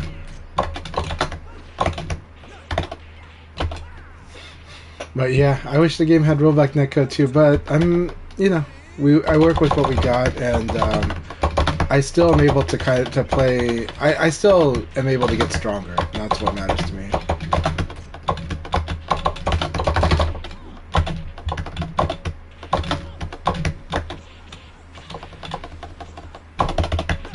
Always dangerous to do a pounce there. It's not guaranteed.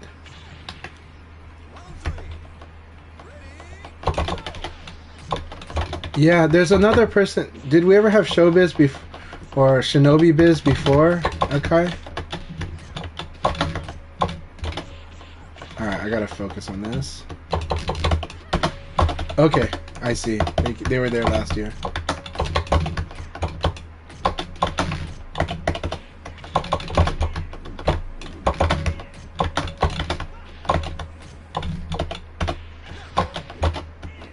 Good game, Silverbolt.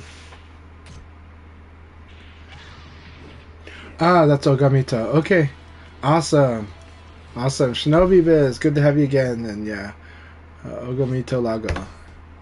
Good to have you, my friend.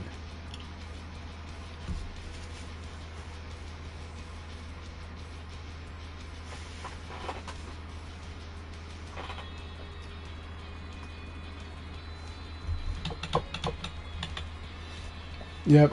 It can be a little tricky applying them to Vanessa. Eventually, it's hard, but offense stance is based more on the basics. It's just a little tricky though. But keep it up. Keep it up. You're doing good. Yeah, those lessons are going to matter, and they matter a lot so that Vanessa understands what the opponent's doing too. And those lessons about throwing matter a lot because Vanessa's throw game is very good. Vanessa has a very good throw game. She's got very powerful throws, and she can do a lot after the throws.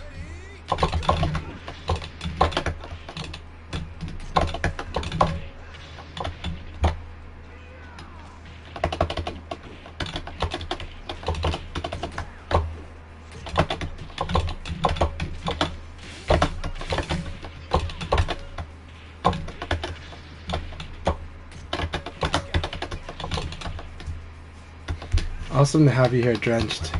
I hope we can do a session together sometime.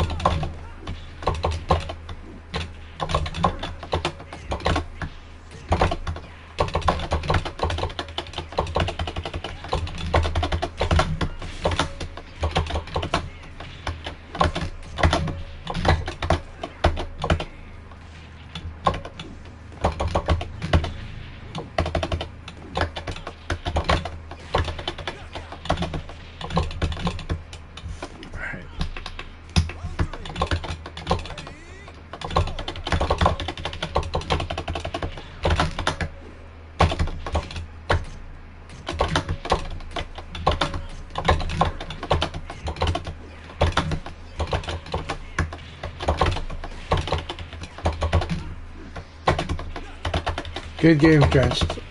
I hope we have a sparring session soon. I've always wanted to do a sparring session with you. However, I am going to Thailand on Thursday, so I'll be away for quite a few weeks. So I'll be away for most of August. Yeah.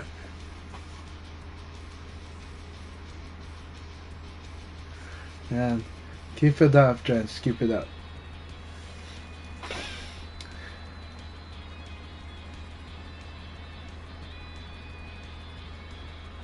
Next weekend I'll be in Thailand. But yeah. Hey Blurring, good to have you. How are you doing today? Hope you're doing well. Yeah, the problem is my view is blocking it. This is probably Rare Entity on the bottom there. No, it's not. It's the Rock Reaper. The Rock Reaper on the bottom with 3-0 there. I can also scroll that way. Yeah. Thank you very much, Reaper.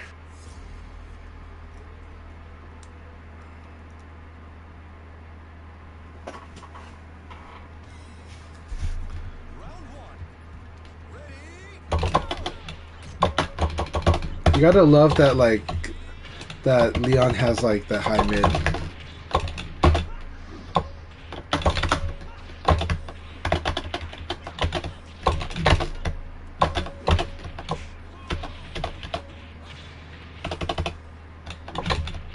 I see. Got it. Okay.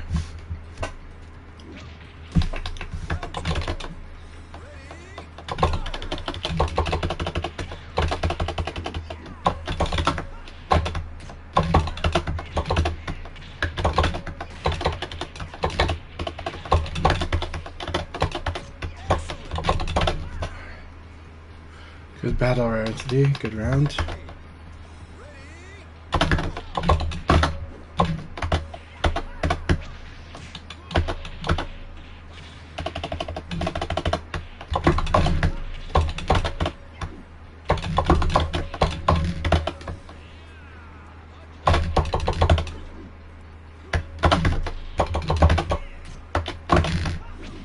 Nice.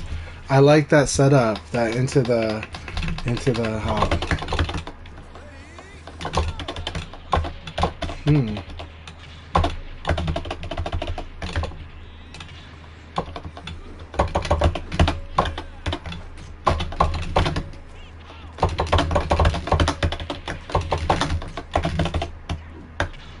Good game.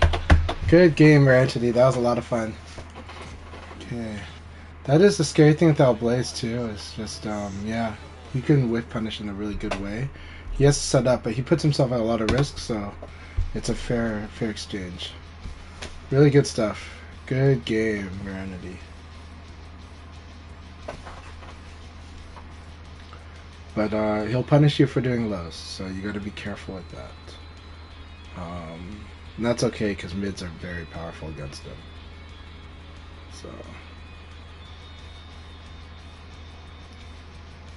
So are high attacks in the right places, but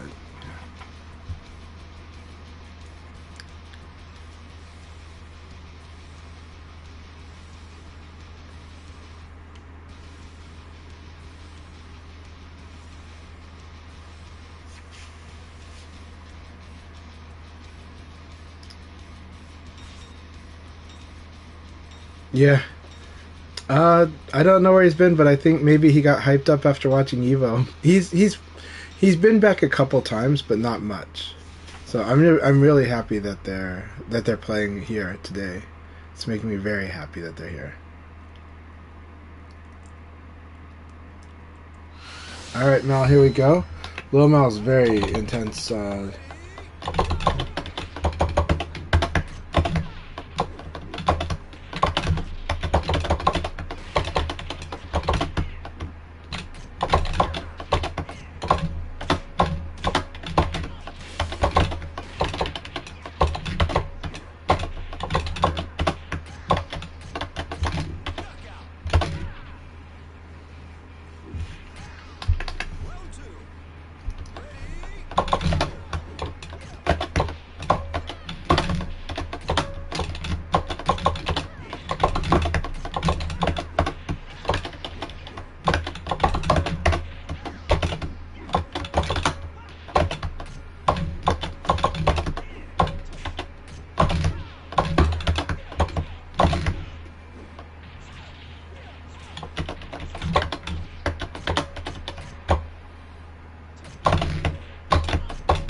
Good game, Lil Mal. Thank you very much. I love a lot of the creative stuff Lil Mal does. It's very creative plays.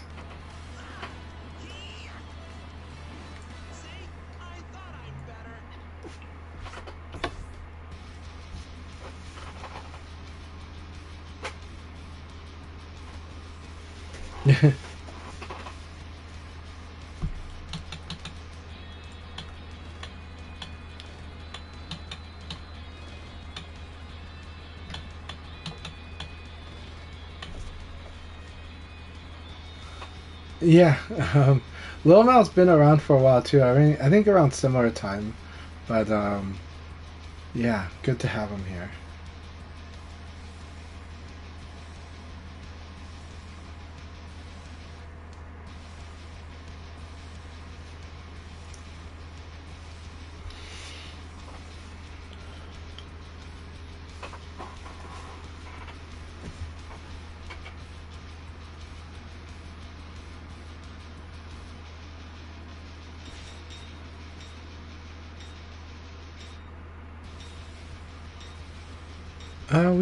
I think we've had quite a few of all three, but yeah, it's true.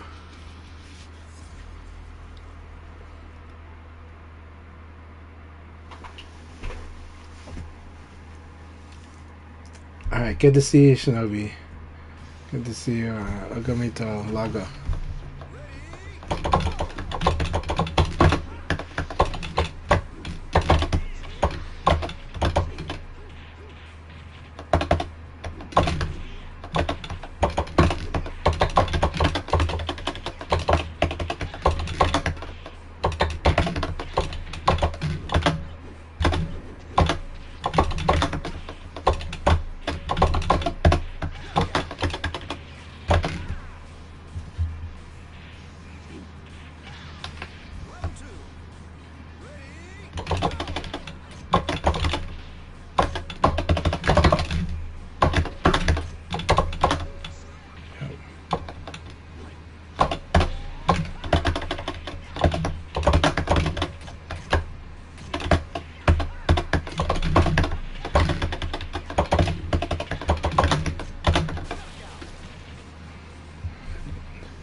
Good game. Good game. Good game, my friend.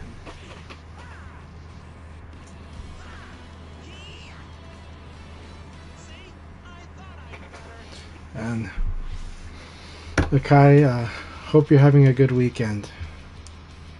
And next week, Setsuna is going to be the one, Tiosetsu. They're going to be the one running the leagues next week. So please follow Tiosetsu on Twitch. And yeah, he's going to be a wonderful host. And it's going to be a good time as well. But thank you guys for joining me today. And I'm glad that Akai is able to have some time here too. So yeah, this has been an exciting week. We'll talk about it in the break. So.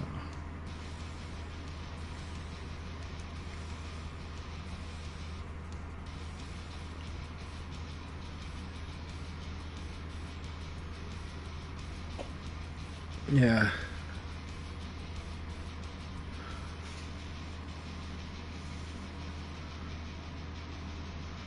Change of scenery is always good, yeah. So I hope the change of scenery works well for you, you know? But I hope it's a good change of scenery.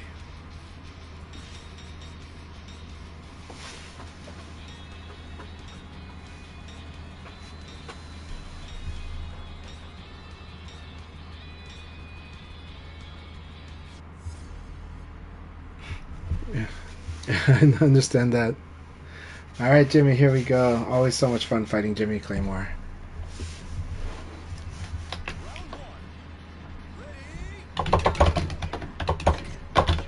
Yeah, always risky doing that.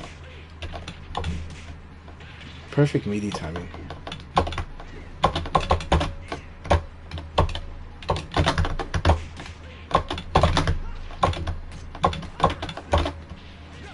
Very excellent.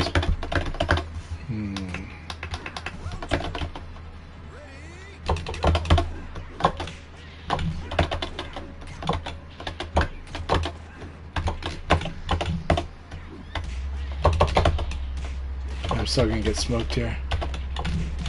Oh, that's beautiful. His timing, okay, so after he does that knockdown, he's got that kind of wake up. Really good. Really good.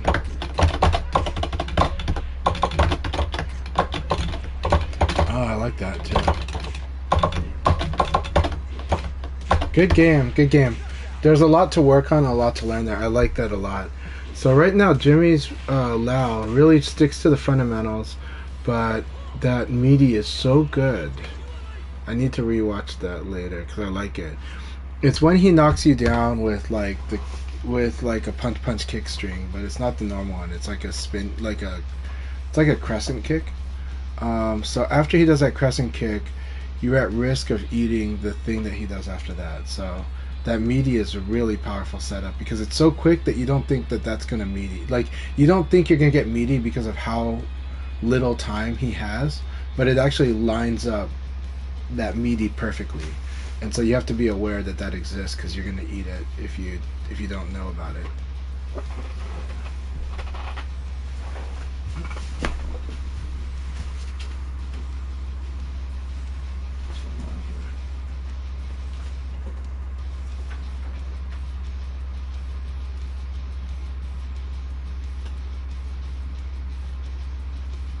Why is this not working?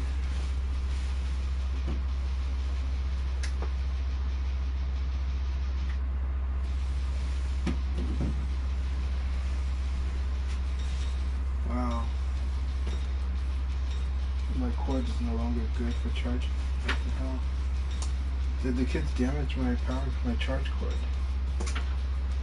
I spent a lot of time with the kid with two sets of kids this past week, and I hope they didn't damage my charge cable.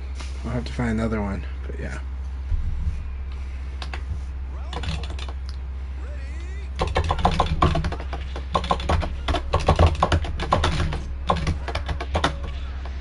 I see.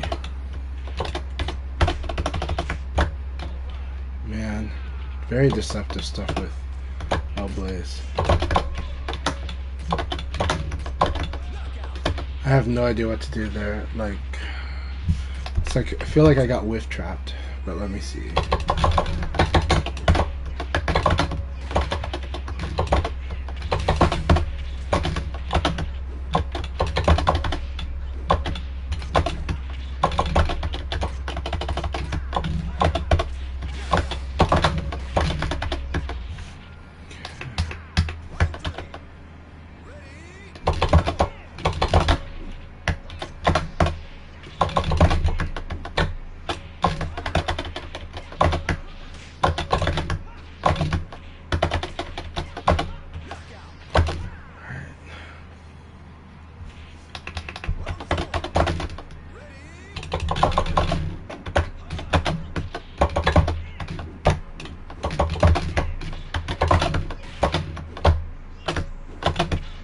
Good.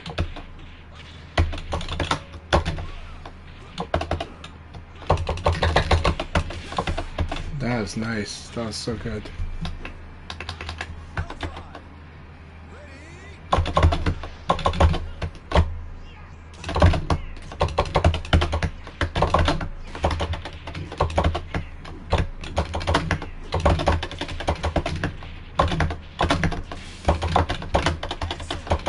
Good game.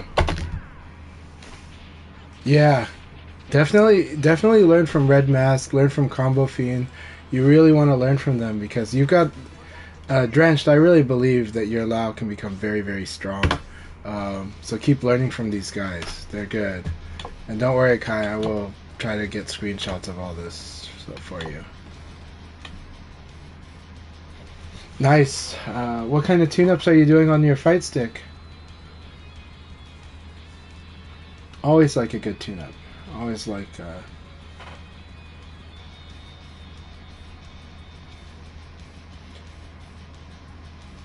Nice. Just changing the lever. Lots of good tune-ups. A lot of good options. And this week, you know, the Sanwa JLX finally was released. I'm excited for it, but at the same time, I don't imagine it being like outperforming the V5 mod, but I expect it to play really good.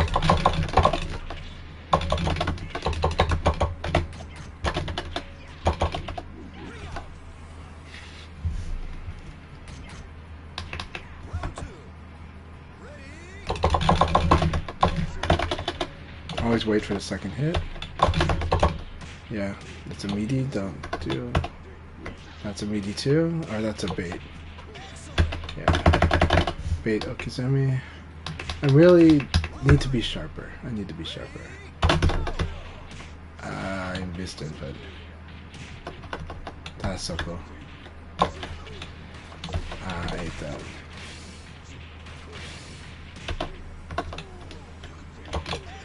Nice. He goes for the double low. Okay, I keep expecting like the hand, the slap. Good. Back throw.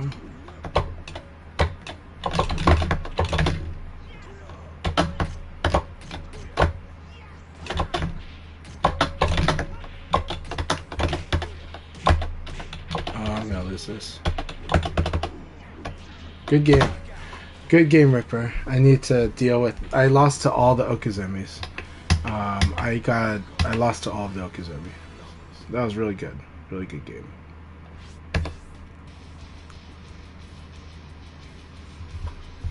Alright, good game.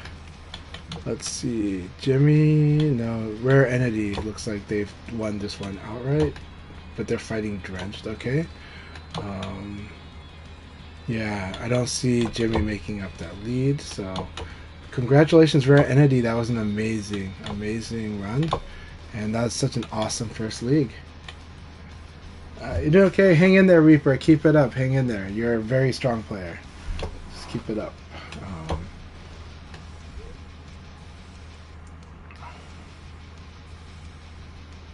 Let's see. Yeah. I wish I got to see it.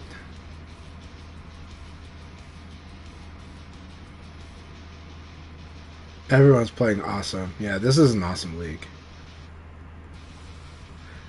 It's all good, Drenched. I'm just glad you're back. Keep it up. Yeah, Wasakon's amazing. Best LAO in the world. Alright, congratulations. Rare Entity got the first win. Red Jimmy's got second place. The Rock Reaper third. An amazing run. General Ripper got fourth. I'm glad I got fifth. This was awesome. Good battles, everyone. So, Akai, you can kind of see this. Alright, and then we're going to show you the league setup. 4 corners. Got right here.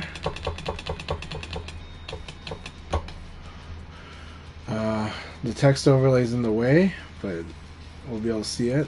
Okay, there you go. And then you should be able to see the rest here because of this. Alright, hope that does good. Alright, let's go watch the matches. These are going to be so much fun to watch.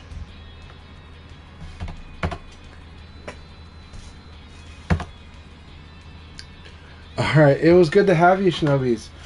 Thank you so much, and I hope to fight with you again soon, man. I had a lot of fun.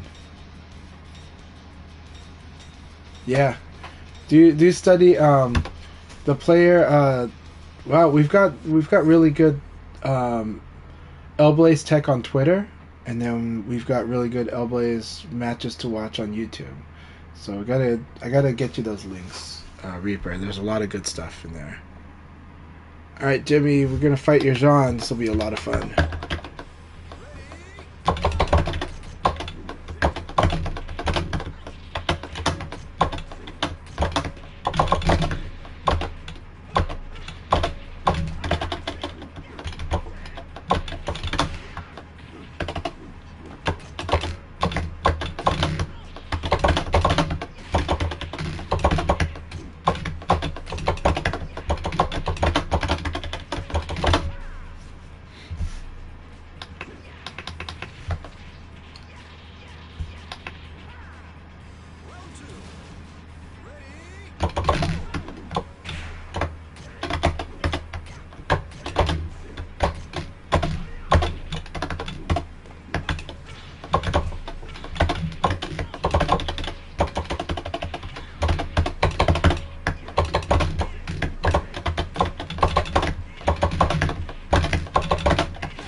Almost.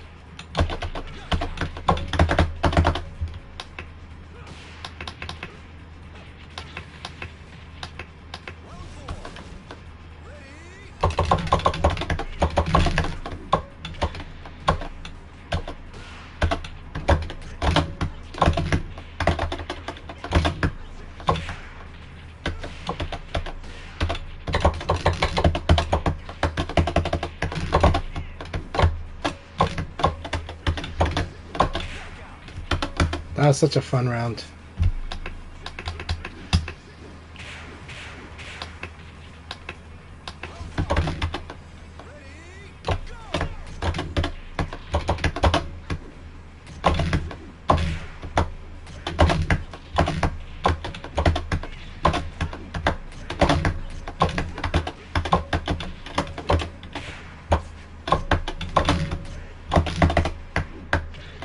Yep.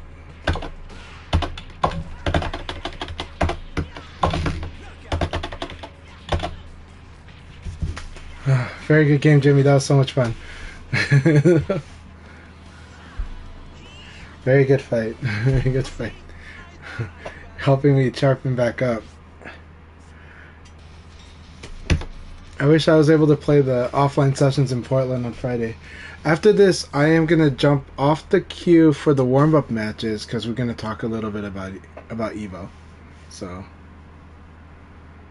Cherry Boy Hunter is Tengu Man, who plays a lot of characters.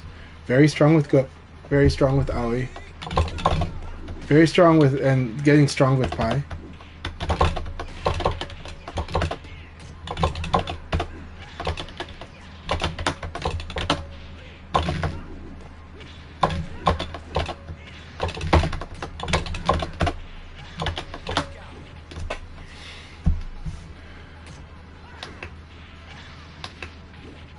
Hey, Nelly, awesome to see you.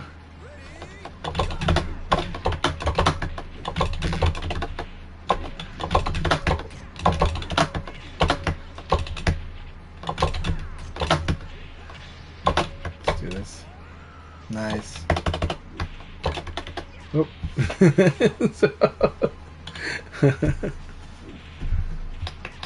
I am gonna give you this game because I'm gonna let you play more matches, Drench. But I think you're doing great. Keep it up.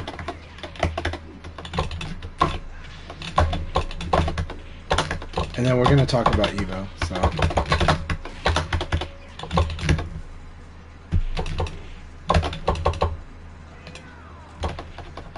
Alright, so let's start talking about Evo. So Evo is happening right now, but today is the final day of Evo, so for those that don't know, the final day is not the convention that you're used to seeing for most of the time. The final day is just the big stadium matches that are happening, the finals. And it's really exciting. I believe Tekken's has been happening while we're doing this, but Virtua Fighter happened all on Friday. There's some good and bad stuff. So good.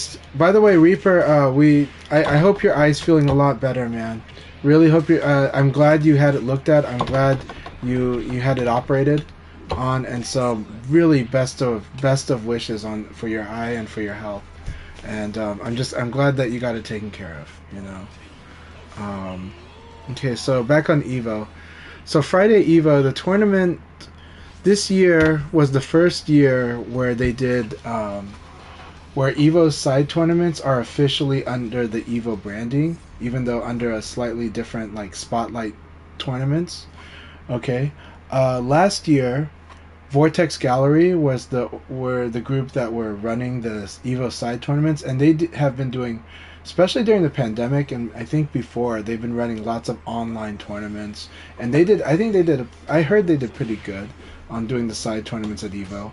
And I believe it's the same group that's running them. However, this year, the difference at Evo in Vegas is that Evo is using their Evo branding as part of it.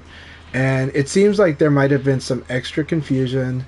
There might be some I don't know. The side tournaments don't seem to have as much of the international registrants doing those as whereas I think normally you sometimes see players from other tournaments joining the side tournaments. So I don't know if maybe they could market them more or better, but it still has good showing, and side tournaments are a real fun part of Evo. And Virtua Fighter was one of them.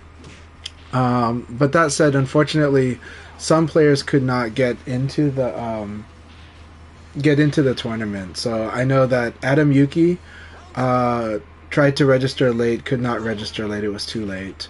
I believe it was a similar situation for Paul, 68 KDMD, who was also there. So Adam Yuki was in Vegas, played lots of casuals. I'm so glad the VF community got together, played lots of VF, hung out, had a lot of fun, went to meals. That's what you should do at every event. And they did. And they had lots of casuals all the way through Saturday night, late night.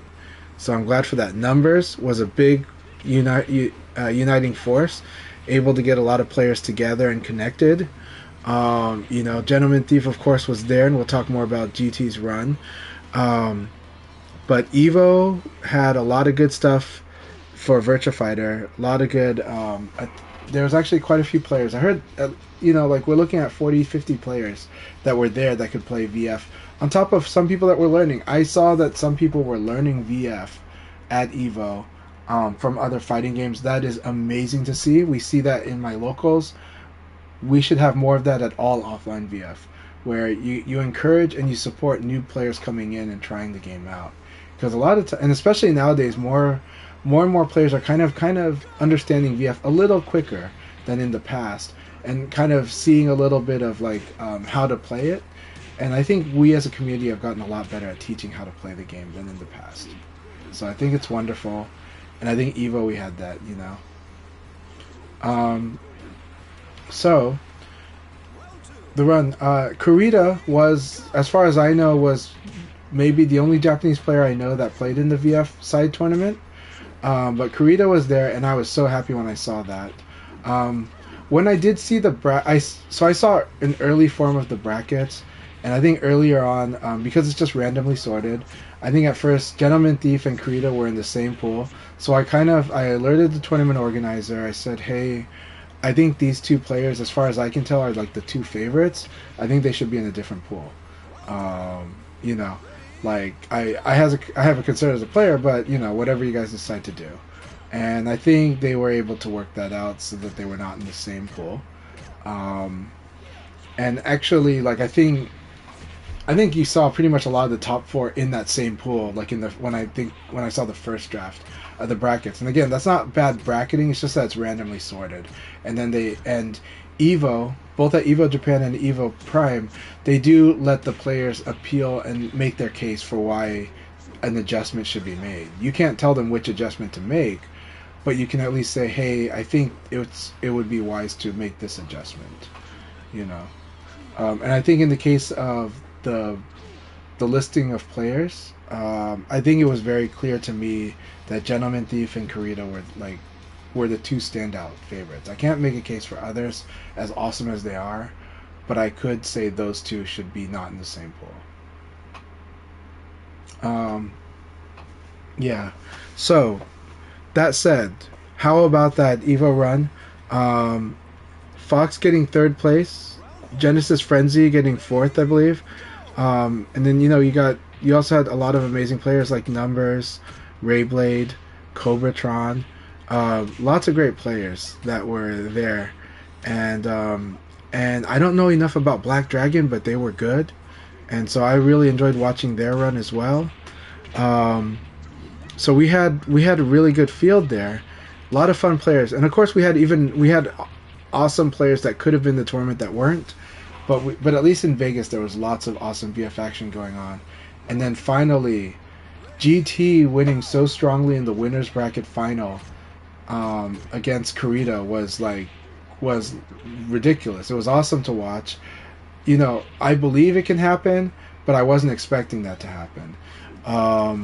At the same time, the matches in the grand finals were amazingly intense.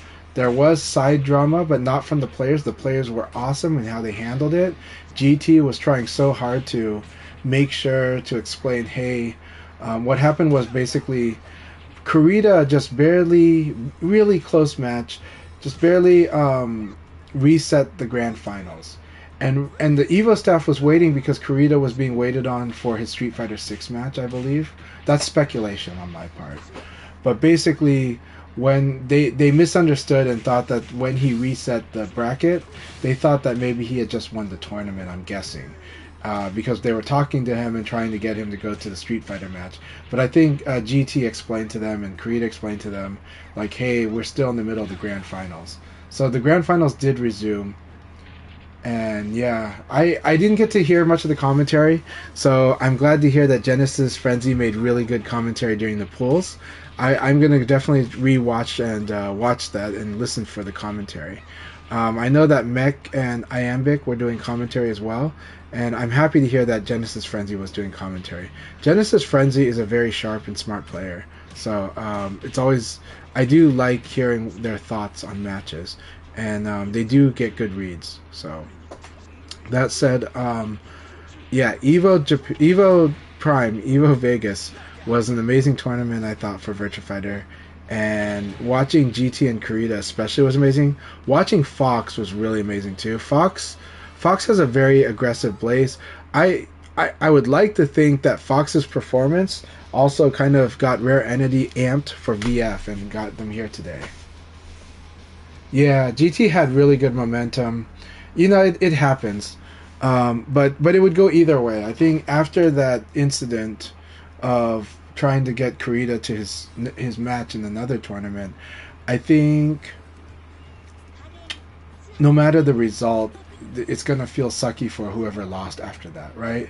It would feel sucky because maybe like we'll feel that Kurita lost, the Japanese would feel Kurita lost momentum and didn't get to win that, you know, grand final if GT had won it after that, right? And we kind of feel similar for GT, but it is part of tournaments. it's not new to tournaments. Things like that do happen, but in this case, the both players had goodwill. They weren't trying to exploit. They're very nice people. I know them in person, but also the tournament organizer, I think was just trying to do their job. But the tournament organizer or the staff member should have reached out to the tournament organizer of the VF tournament. That's what they should do. They shouldn't go directly to Kurita. That's my one critique was they shouldn't be going to the stage, right? They should be going to the tournament organizer. They should reach out to any of the staff that's working the tournament, that's not on stream. And so I think that's my critique was, don't try to pull the player from the stage. That's going above protocol as far as I'm concerned. Like going directly to the player on stage, yeah, that doesn't fly. So it wouldn't fly in any sports event either, right? It's like you got to go to an official. That you're supposed to go to the ref, right? So, so I think that was the mistake. Yeah. Aside from that, amazing Evo. It's wonderful, and in the next, we're gonna start in about 6 minutes. We're gonna start the next league battle. Yeah, you should never be talking directly to the players. Like you limit the communication to the players, right? And if the players have a representative, you talk to the official, and the official talks to the representative. So yeah. I'm gonna look for a charge cable for because I think my charge cable has died. I'm so sad. I think sometimes it could be friction, could kill my USB-C cable. Sometimes it could be sometimes friction. Sometimes a kid drinks water next to it. So yeah. But aren't these matches are awesome, right? And we've got a lot of players here. This is awesome. Quasibi's here. Awesome. Tengu Man's here. I love all these players. I love our whole community. So, what cable am I going to use? I think I've got this. So one day, this one, yeah, this will work. One day I'm going to donate this cable to somebody on stream. Not today though, but I've got a keyboard cable that I don't really use because it's not as nice as another one I got, but I'll show it to you guys because one day I'm going to put this as a prize. So I've got this High Star cable. These are not artisan cables. These are mass manufactured, imitating artisan cables that you could kind of buy on Amazon. But the thing is, you get what you go for easy access for. And in this case, these are not as good as artisan cables. You can kind of see how a little off these are. If you have a real artisan cable, those things are so consistent. They just the sizing is perfect all across. It's a little detailed, but if you're a keyboard nut, I'm not. But if you are a keyboard nut, then this might bother you. But for most people, they'll take a free cable like this. And these cables aren't cheap either. They're just a lot of Amazon sellers go onto the market and say, hey, there's a bunch of people that would like coiled cables like these, and so they make them, but there's the tolerances aren't so good. The quality control is because these are just mass manufactured. They just spool them on a big, they just spool them around. But when you buy from a company I like is Mech Cables. If you buy from Mech Cables, those things come really, really nice. They even sell it to you. You can get the cheaper pre-made cables, meaning they made them in bulk, but they still handmade those, and they're still high quality, and they're still consistent throughout. But then there's also the ones where they're making exactly what you want to order, when you want it, making sure it's perfect as much as possible. You can buy those too at Mech Cables. So I like Mech Cables a lot. Yeah.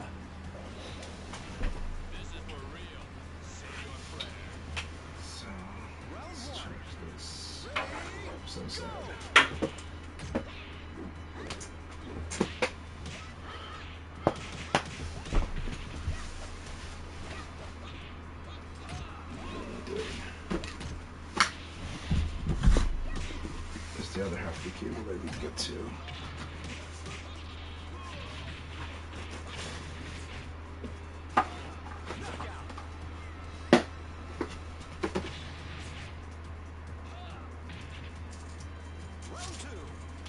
and probably after we're gonna do one more match after this one, and then we'll do the league. So the league will start very soon, but after 2 games.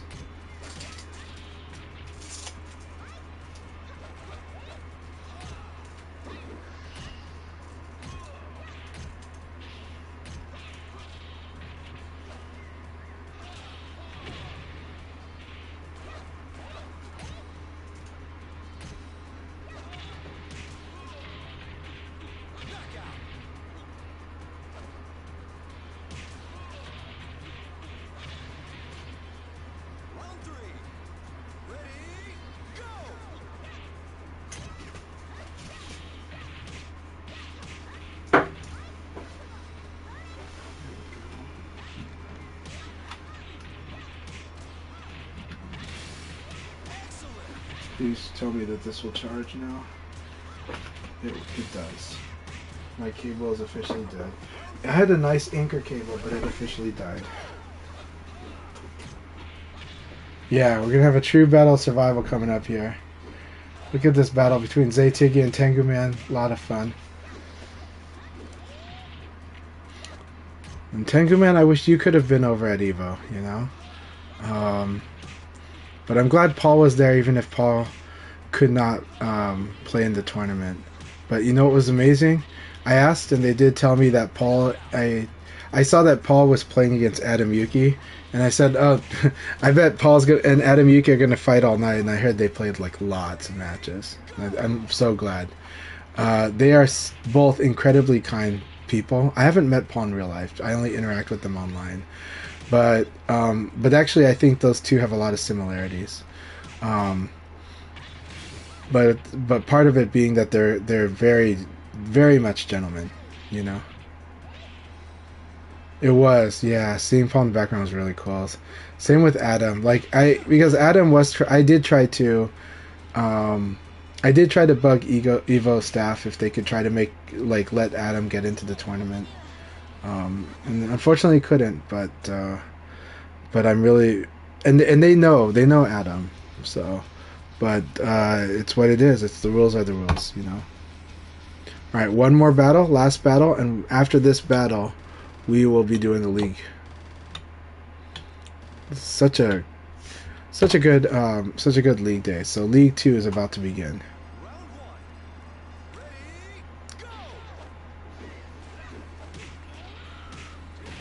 I like the way Tengu Man zones, though. It's pretty cool. It's kind of funny these two characters are both... I mean, Lao is very much a zoning...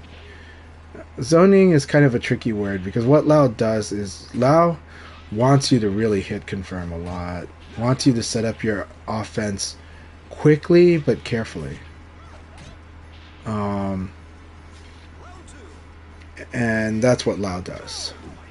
And it's really hard to do that. It's actually harder to do that online, of course, but it's hard to do that in general. VF is such a fast-paced game, but that's what makes Lao players very impressive when they're very strong Lao players.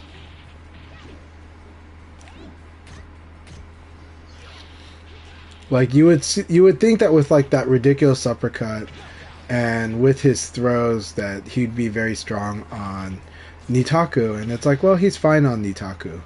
But what's really scary about him is his up knife, which is like from crouch 3P, and also the 3-3P. And both of those can do, like if you can confirm, can do a lot. And then he's got 4P plus K, which was just used by Jimmy, which is like kind of a lighter palm, but you can confirm it into like an uppercut launcher. And understand that like what Jimmy's doing is, and you have to do this even in offline to a degree, is the animation checking, is looking at the situation, looking at your choices, but making that confirmation really early in your animation and your attack of what you're doing. So it's like long before the hit, Jimmy is you know, making predictions about how that's going to shape up, and then they're quote unquote confirming, or they're making their choices that early, which is really hard to do. But that's really important to eventually get to when you get high level in this game, and it makes the game more exhilarating, more interesting. And all right, final round before we do league. Such exciting battles. Awesome run by Tengu Man. Tengu Man, thank you so much for being here with us. Yeah, there is a move that Lao can kind of do, but and force Aoi to do one single response from her sweep if he blocks, which is if he blocks her sweep, he does from crouch 4-6p. It's really good, but I think what she can do is she can immediately do the evade into a punish, but it's really hard. Really hard. All right, here we go. League number 2 underway.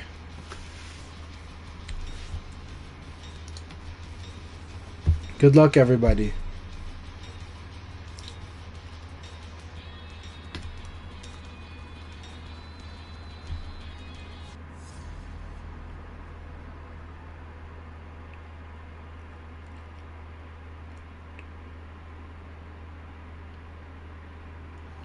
Alright, General Ripper, here we go again.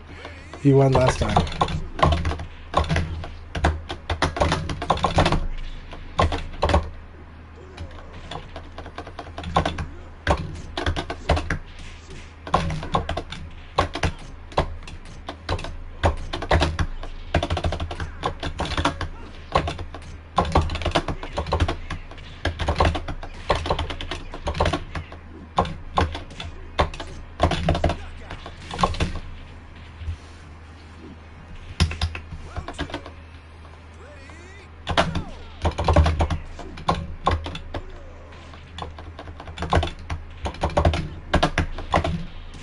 Right, I'll do that.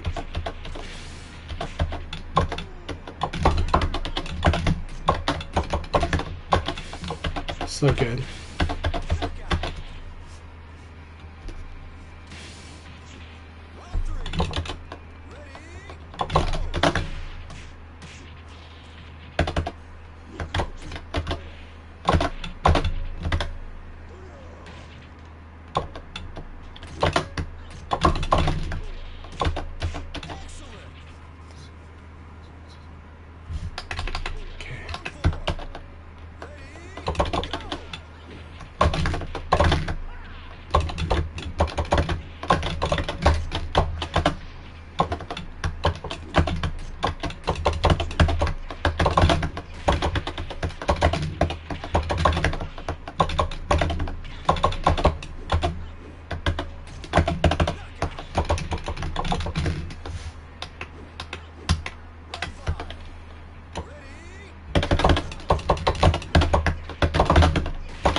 Good game, Ripper. Very good game. It's the power of Okizeme.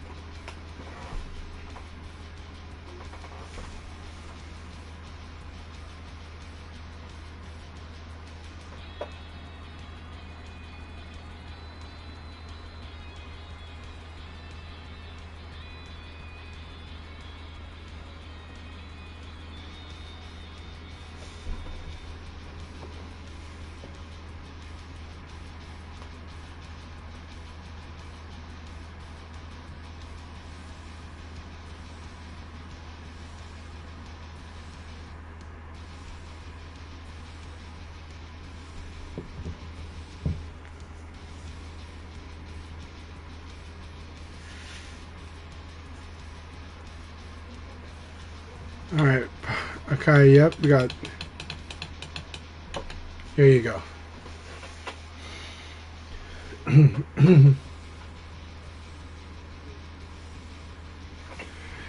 Yeah, especially, yeah, if you're playing Jean, be careful with Aoi, like, you have to watch what Aoi's doing, but generally, you're going to end up having to rely on throws and lows a lot if you want to make her, if she's using yin-yang stance, because that's cutting off your mids and your highs. But you can use full circular and you can use two-hand attacks, but you have to make sure that they're true two-hand attacks. Some moves look like they're two-hand, but they're not. Throw is really good against Aoi, If she's playing defensive, you just have to kind of watch, is she playing defensively or aggressively, because she's a very good poker too. She's very good at poking, but she needs to, like, AoE players need to know that, and some of them don't. But now Genesis Frenzy and Tegaman are both very strong at their attack offense.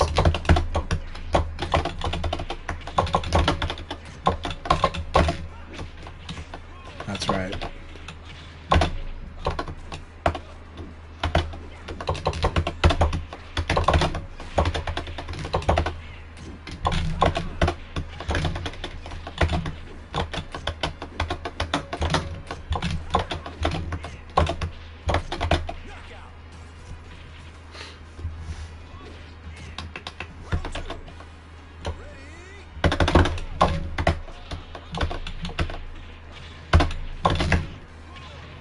That's it. Nice 4-6K.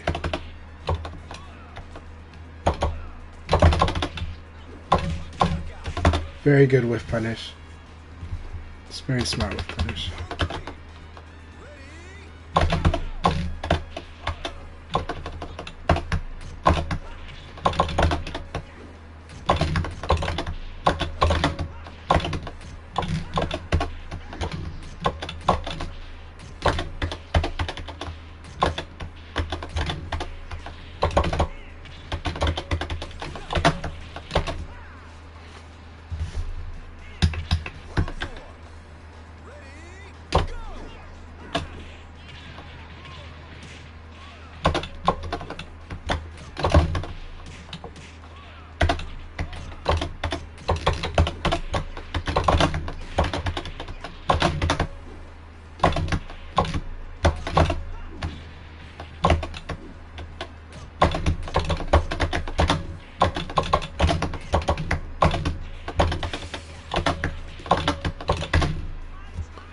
Good game, Reaper.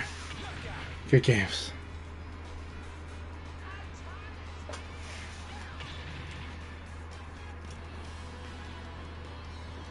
Yeah. When she does yin yang stance, throws are really powerful because it's really hard to do that stance and do a throw escape. Like, but offline maybe barely can react to the throw attempt, but it's hard. It's really like she has to give up what she wants to do with that stance to do the throw escape. So throws are very powerful against that stance when done right away. Okay, I'm glad to know she has an option select for that. Because, yeah, I still... What I do, I'm Leon. I have a counter hit launcher off a low, so that's what I do. So 1K is like what I use, but she can sidestep. Like she can do her sidestep against the 1K, but it's hard. But yeah, but yeah, good to know that she's got an option select.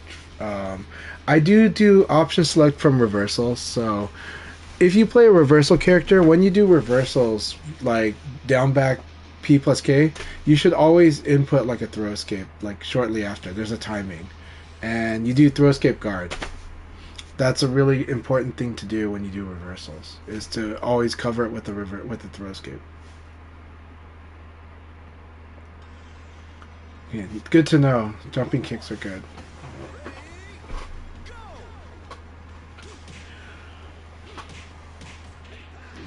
Yeah, with Leon, I also like to use my two-handed attack, like P plus K, for a reversal stance, not for her reversal manual, though. But against Akira, I like to use it because he can't reverse that. But yeah.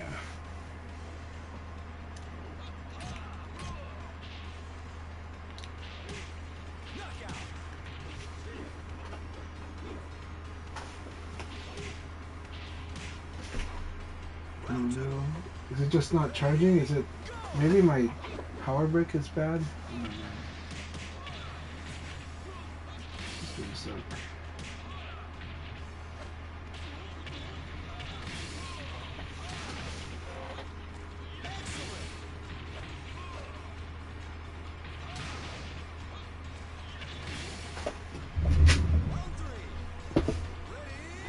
So I do have my power brick.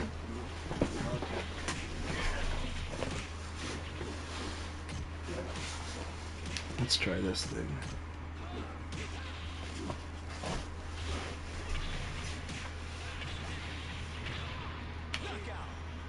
This is the power supply. That would be interesting. Let's do it. No. What?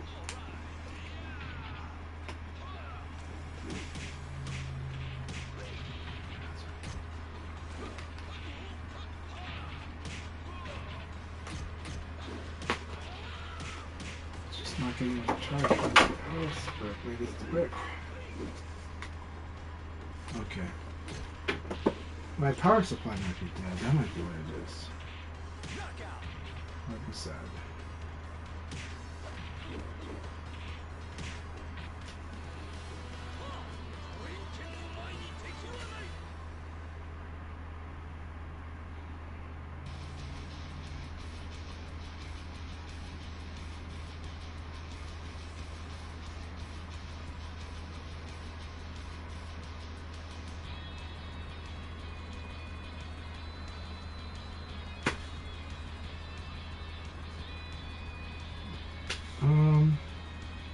Did Twitch? No. Okay.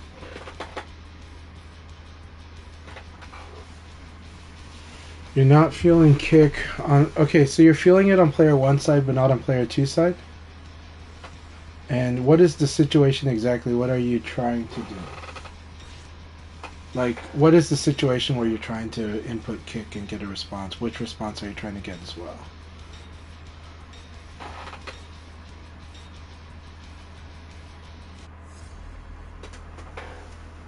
Six or 3-3. Okay.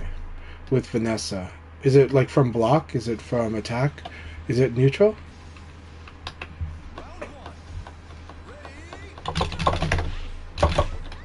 So good.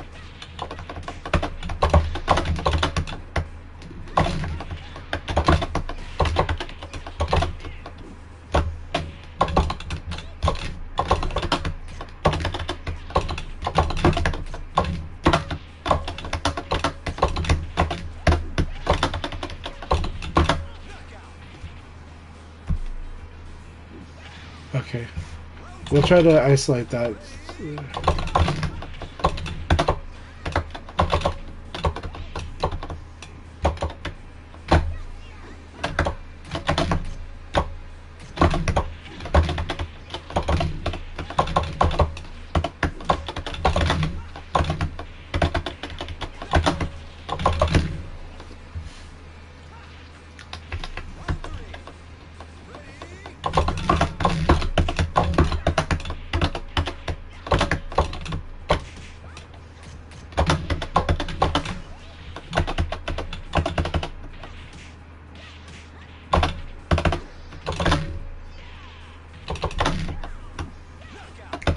I dashed. If I didn't dash, I would have got the pounce because he rolled away.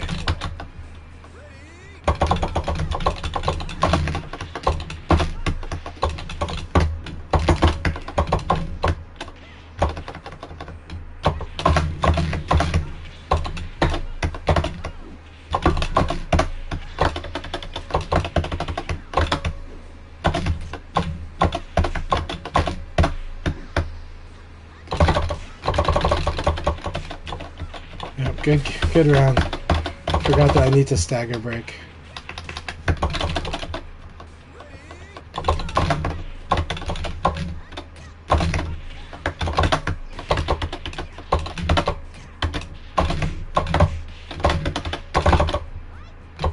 That was beautiful. Really? I didn't put low punch fast enough there? Yeah, I must have delayed. I tried to low punch you out of the 6B. I forget, you gotta like, I have to do it right away online. Okay, no problem. It is a very short stun. Like, low rising kick, even when it hits, it's like almost no stun at all. So it means like you have to do your input right away. Like, if you want to get the +6 benefit, you have to do it ASAP. And I still kind of waited to confirm. And then I was like, I got the hit, so I did low punch, and then elbow beat me. But it's okay. That was a really good battle. Intense battle. But it's just one of those mental notes, like, make sure you commit to doing the option after the after rising attack. Like, if your intention is to like hit with it, And you can actually input early enough to where if it hits, it works, and if it's blocked, it won't come out. There is a way to do that, so I should do that. Yeah.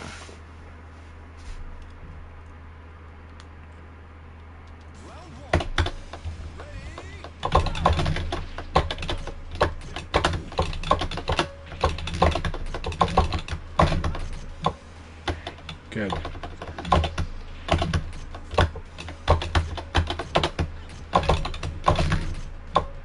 That's right.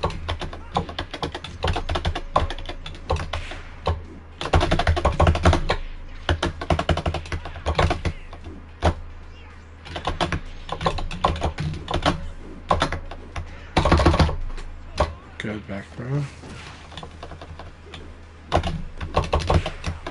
6 XP. Okay, let's do this.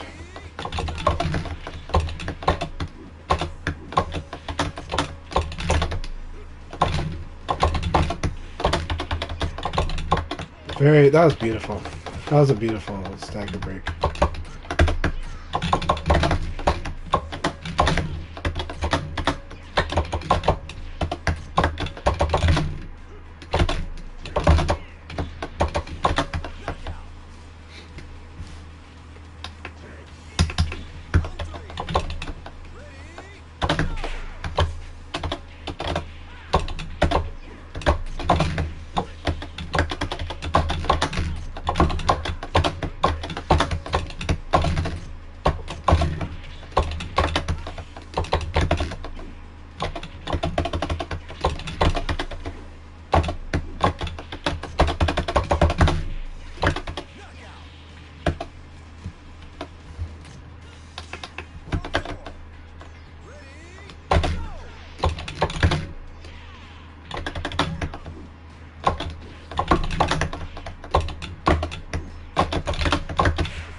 Good game, Punker.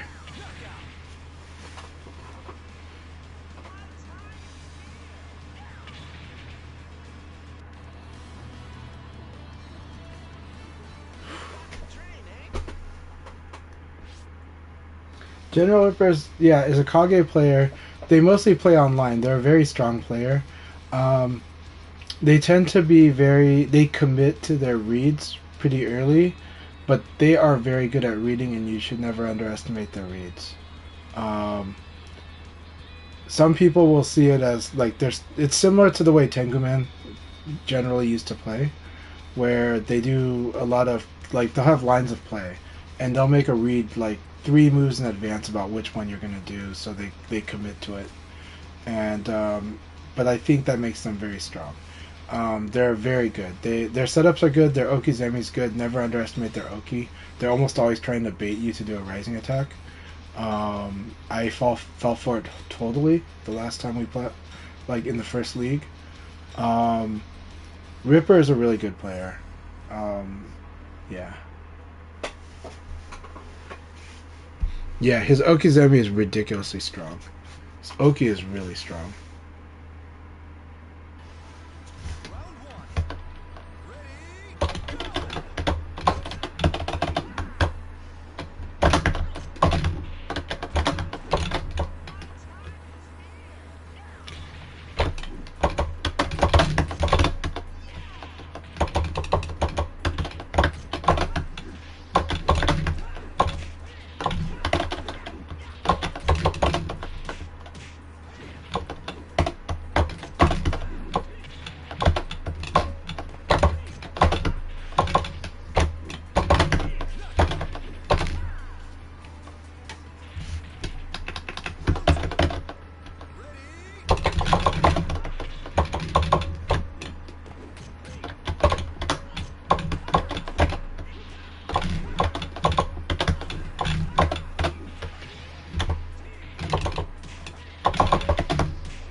Nice. I like that setup.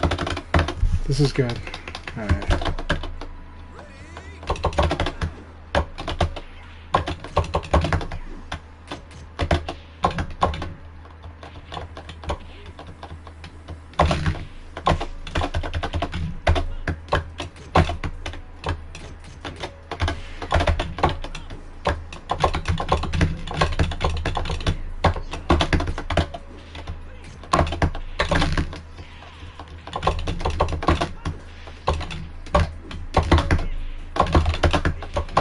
I thought I got it.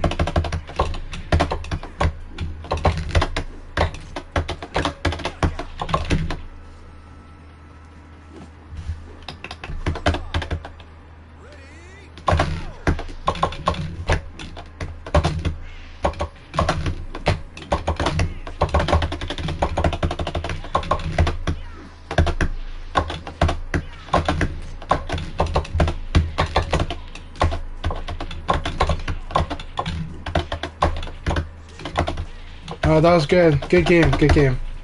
Good game. So what Jimmy did there was he punished evade twice, and then he did the guard break. So he conditioned me to guard, and he predicted when I would guard, and he did the guard break. It was excellent. Really good game, Jimmy. That was an awesome game. So he used like hop kick to punish the evade, right? Because unless you're doing evade dash guard, it's really hard to block. If you do ECD, there's a higher chance you're gonna get hit by the hop kick. But if you do evade dash guard, which I don't do, evade dash guard would be a higher chance at blocking that hop kick. And so it gets me to decide not to evade on the third time after 2 times. Yeah, so it was really good. It's awesome. Alright, we got a little bit of stutter, so that's okay. I love fighting Zaytigi regardless, so. But I also have to know what I want to counter poke with because right now it's gonna, if I get a hiccup, I have to just drop it right away.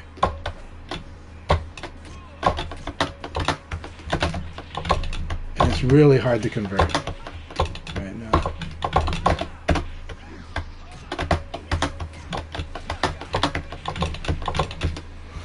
So we can do this.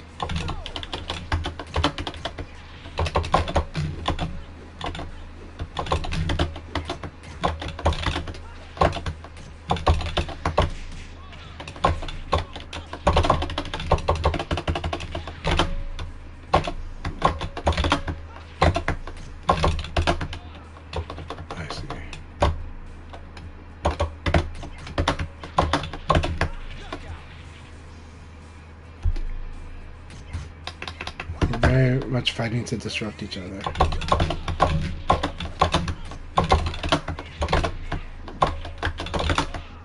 That was really good. That's such a beautiful setup. Man, the hiccup on that move makes it can't confirm. Can't confirm.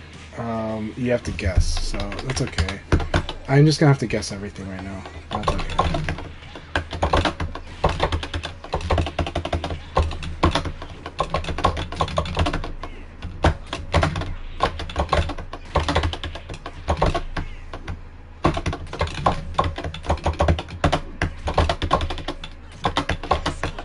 So right now, what I did was I used spam there to make it really hard for him to know the situation too. The way you spam like that is using certain strings and then mixing strings with pokes. Makes it very hard.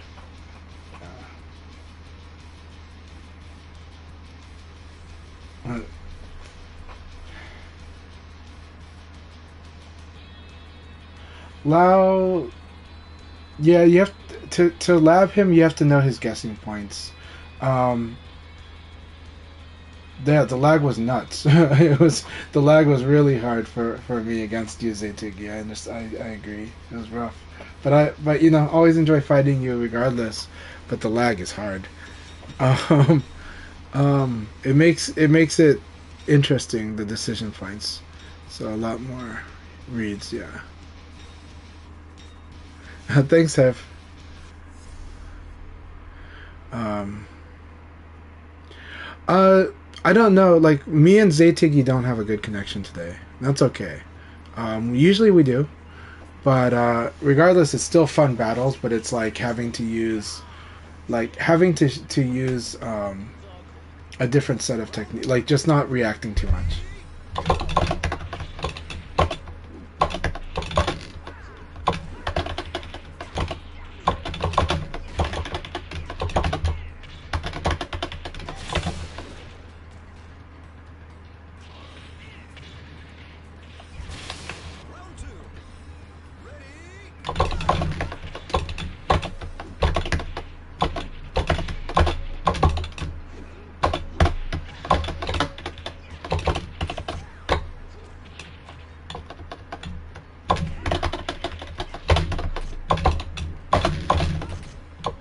Good. Baklava for that. Alright. Always good to fight you, Condor. Let's do this.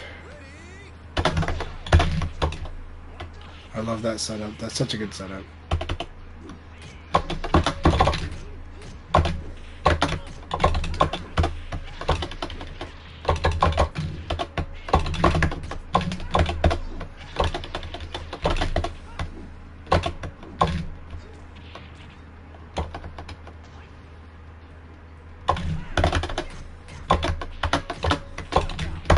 Hey, good game. Good game. Condor has trained me so much on fighting, how to manage my spacing against Lei Fei, and I really appreciate it because it's helped me so much in that matchup. Always tough.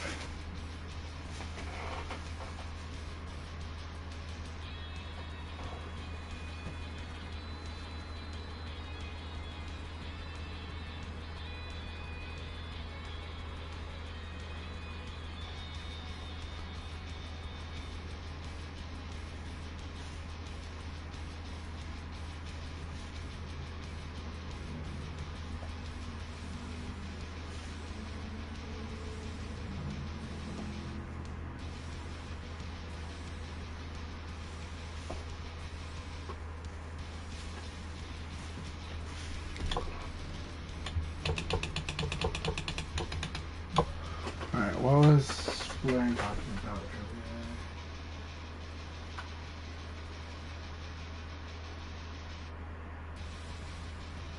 earlier? Blurring, are you using a different lever than normal? Sometimes it happens for me where, I tune my levers a lot, and sometimes I try different levers. And if you're having trouble with 6-6 and 3-3, sometimes that can happen with with a setup with like a smaller actuator. Shouldn't be. It just really depends on the settings, right? Actually, too big of an actuator can cause this problem too. So, really depends on what setup you're using, what lever you're using. Where it can be like you don't have much of a neutral, or you have too much of a neutral, and sometimes too much of an actuation zone is very possible. In general, we tend to want to make more actuation, but there is a point where you do too much, and when you do too much, it becomes harder to go back to neutral. It becomes a lot harder to go back to neutral when you tune a lever to be too sensitive, because you end up stuck on on a direction longer than you should be.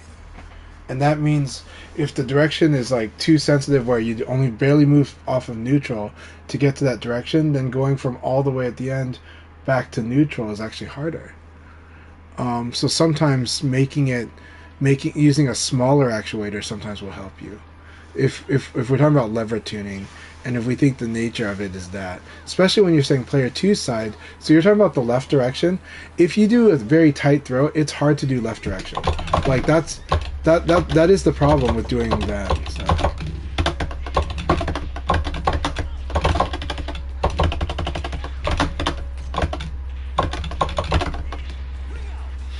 So yeah.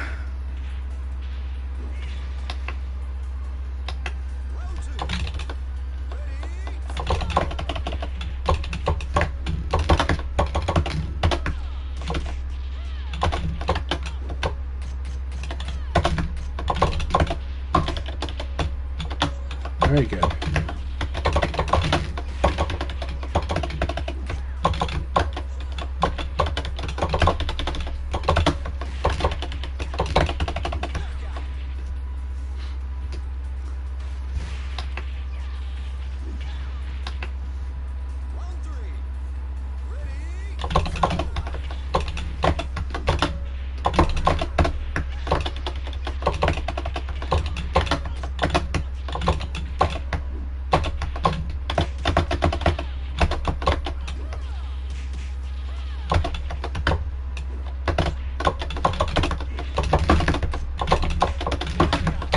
Good game, Silverbolt. I was able to crush your high with a low punch, so.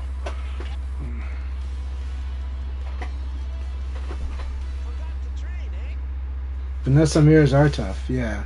Actually, Vanessa mirrors are very tough because of her interesting playstyle. Yeah, it can be very confusing, especially when you're used to fighting the other matchups. But yeah, Jimmy, that was an excellent game.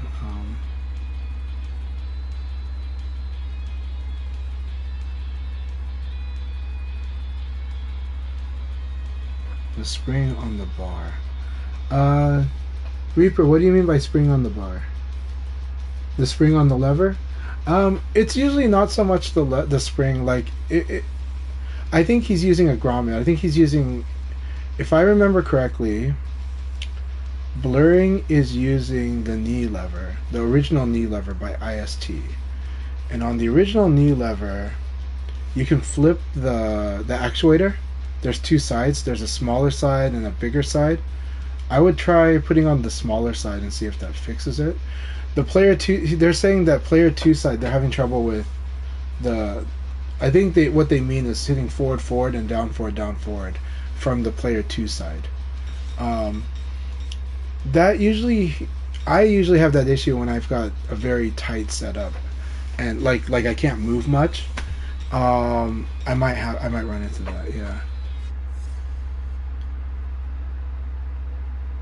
Yeah. So putting in starting with the smaller actuator is really good. Yeah. The one with the two large dots.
Good game. Good game.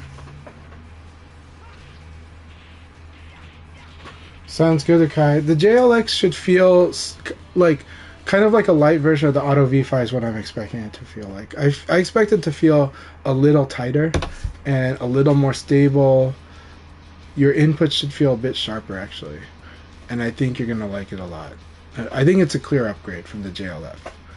I think it's still going to feel nice and smooth, like with a nebulous neutral. But I think it's just going to be a little tighter. And you're going to have just a little bit sharper input feel. And it's also going to be a little faster. By that I mean that like it's going to be a little easier to move the lever.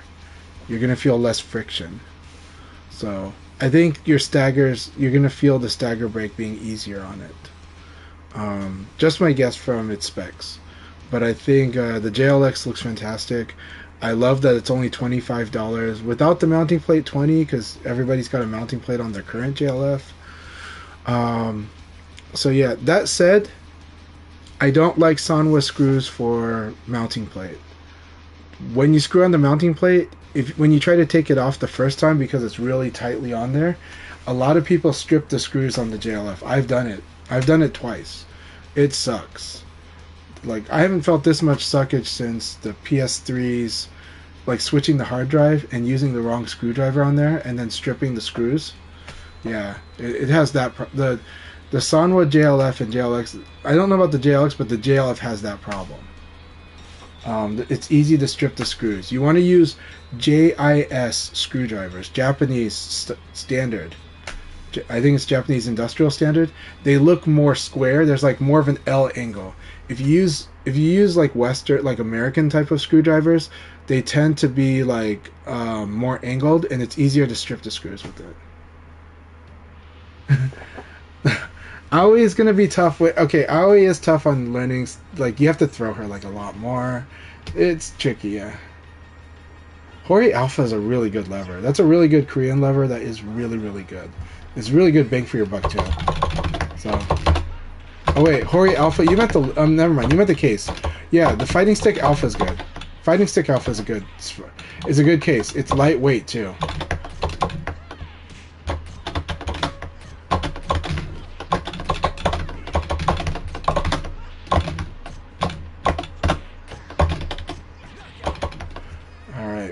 I'm going to make you very confused with my offense, but I also know that this is the way to fight you. Very good.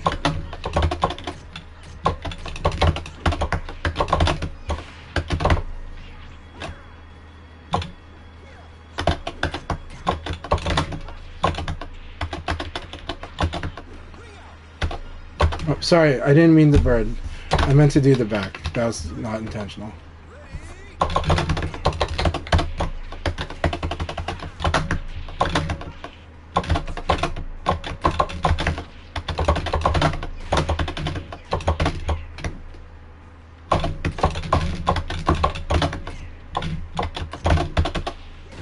Good.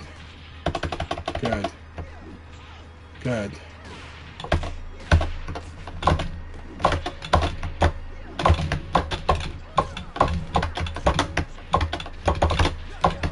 Really good aggression there. Okay. We got around. Here we go.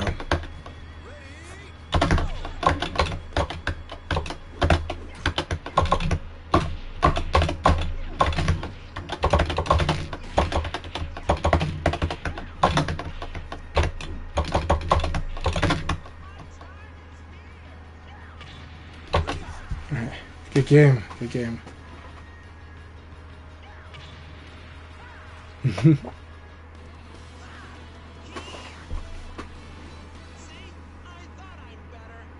Alpha is definitely one of the. I think Alpha is one of the best Korean levers right now, but depends on what you're playing and your preferences. But the Alpha is really good. We were talking about the IST Alpha 49, but actually, Cherry Boy Hunter, aka Tengu Man, was actually talking about the Hori Fighting Stick Alpha, and the Fighting Stick Alpha is a very good arcade stick case. It's a good price. It's a good price. It's lightweight. Yay, I won! I won by 1 point. Oh my god, I didn't think I was going to win this one. I am very, very happy. So, I'm very happy. Okay, let's see. Alright, it's good stuff there. And then Akai. Let's start at the top left. Okay. Let's move it over to this corner. It's easier to see the names. Okay. Thank you very much, Akai. I really am happy about that. I wasn't sure. We have such a field of monsters every single league now. I love it. But it's so hard to win. I mean, we're making it hard for Jimmy to win. It's hard. Making it hard for everyone to win, so. Alright, let's go into our battles. I'm going to use the restroom. I'll be right back, and then we're going to talk about that interview with Aoki Seisi. We're going to talk about the future of VF. We're going to talk about Maximilian Dude's response, because that was great. Great video. But I'll be right back. Use the restroom, and I'll read up everyone's comments and questions. And we are planning to play around 115 to 120. That's kind of when we're going to start the next league.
Okay, I'm back. So, this week, earlier, apparently, I think in Europe, but there is a sale on Virtua Fighter 5 Ultimate Showdown this week. And I think it's a European game site that did an interview with Aoki Sezi, who's pretty much the guy in charge of VF nowadays. So, the interview is very interesting. It's more of a retrospective on this game, on how they're looking at Virtua Fighter and its place and what it does well. There's not much new details, but what is really interesting is the tone, because they're very much talking about like as if there is going to be a future Virtua Fighter, right? I mean, the tone of the interview is very much like that. Aoki says, he even said, like, it could be translation too. So understand, we're reading a translation of the interview. I don't know what Aoki says he specifically said, but based on the translation, which Sega would normally approve of,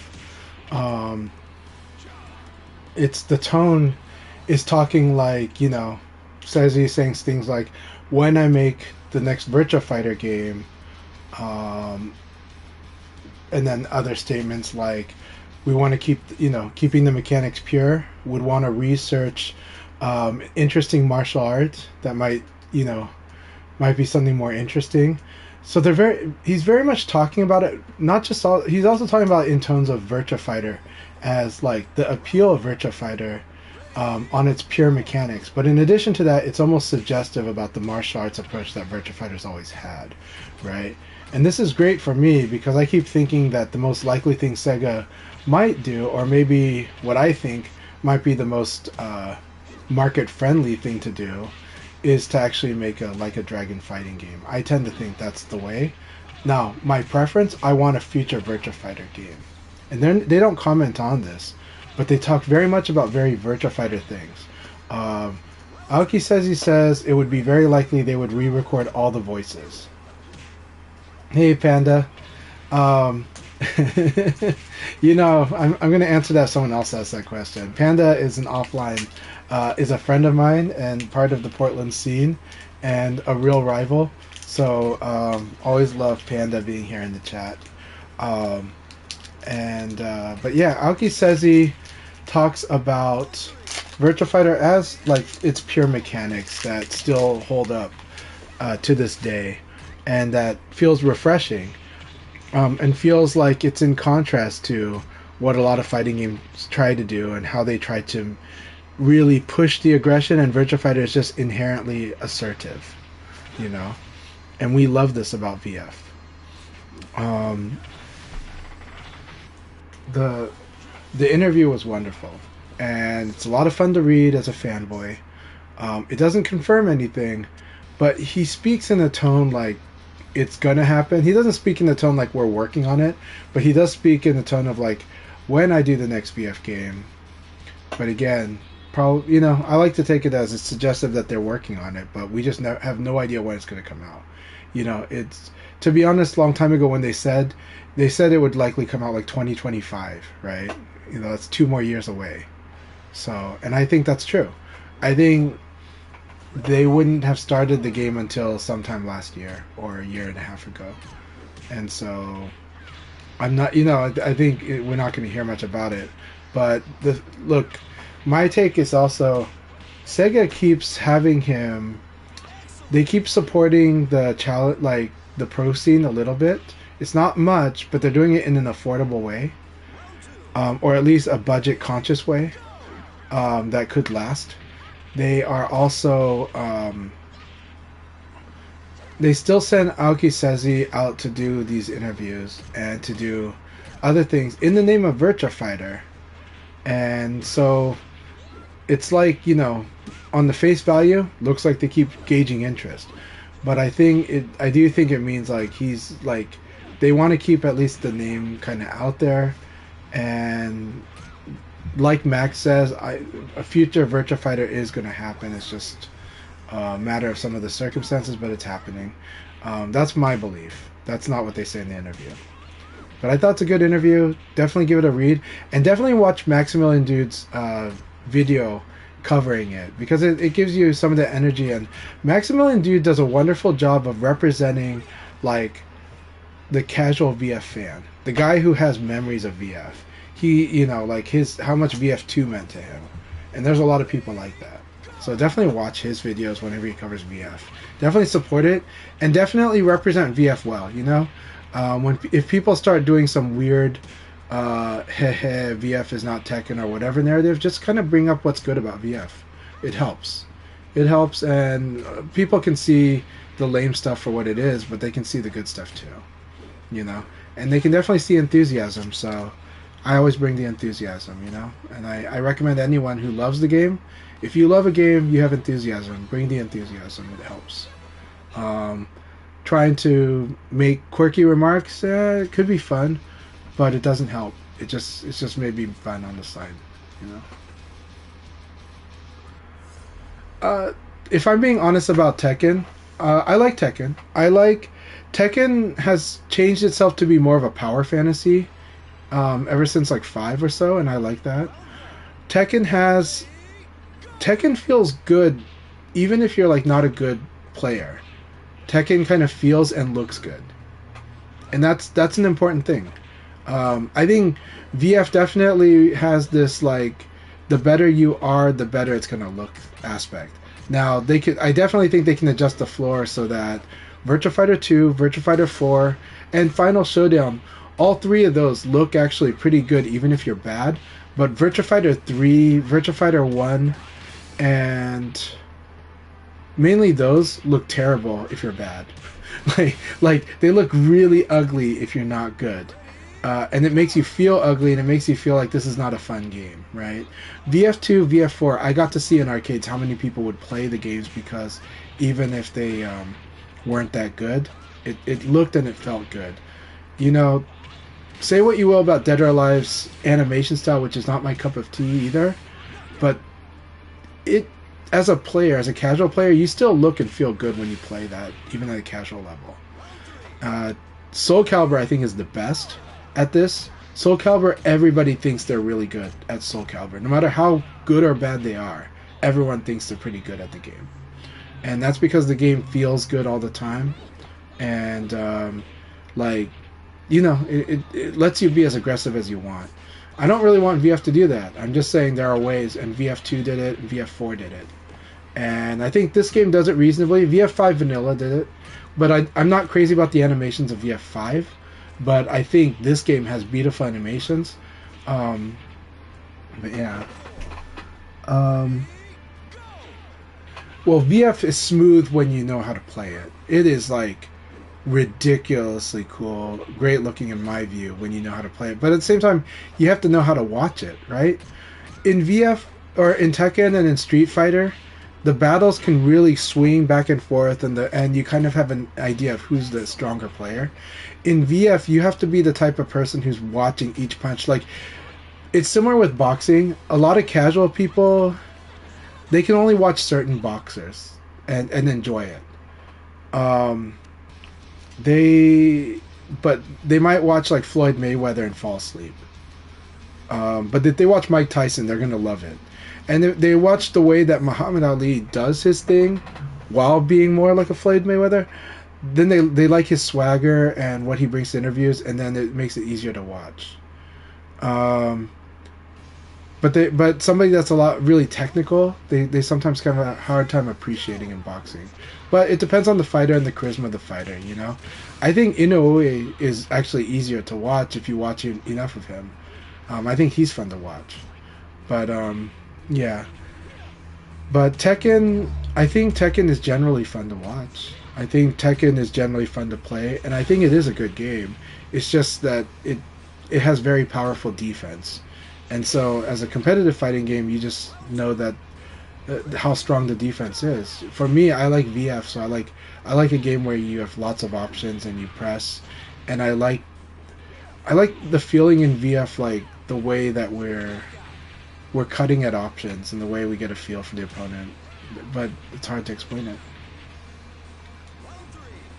Yeah, VF is very much like a Sweet Science type of game. It really is. 100%, yeah. By the way, Jay, also, it's so good to see you. Frozes Gaming, support Frozes Gaming. I was like, they're a very strong player, very strong. Brad, R Panda, you're in here. You gotta fight. You gotta fight them sometime too. Jay or All Star is really good, really good Brad player. Yeah, and the Sweet Science really.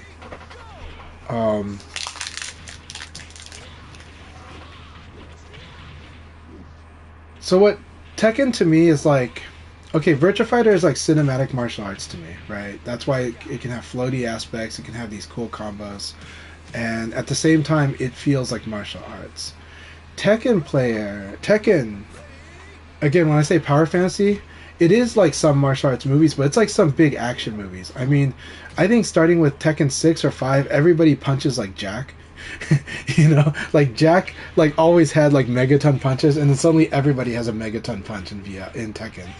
And then and you watch some of the Japanese action movies and some of the anime, and it's got like that kind of raw feeling of like hitting with powerful punches and interesting floats, and then like kind of like the Zafina's interesting way of moving.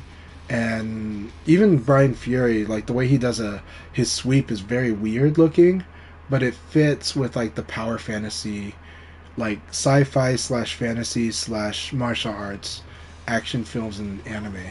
and I think that's what Tekken does, and I like it. I think it makes it fun to watch. It makes it's entertaining, and there are people that just respond to like the crazy big hit, and yes, we have them in VF too. But I mean, but Tekken is really selling on like no, literally he's punching with a 2,000 pound force, and yet these guys can survive it, and that's why Tekken has become a platform for having anime fighters, whether it's Lars or Elisa, or Lucky Chloe. But having Final Fantasy characters, having 2D as a style in Tekken 7, I actually like those things about Tekken. I think it's actually a cool direction they took the series. But yeah, I think competitively Tekken Tag Tournament might be the best of the Tekken games for me. But it's really fun to watch Tekken 7, And Tekken 6 was a lot of fun to play, in my opinion. So, man, yeah, I'm always down for a good fight. Also, Jay, you always give a good fight. You're a very sharp player. I love your process, and like if I think you're gonna play the same way, I'm gonna lose. like you make really good adjustments. So.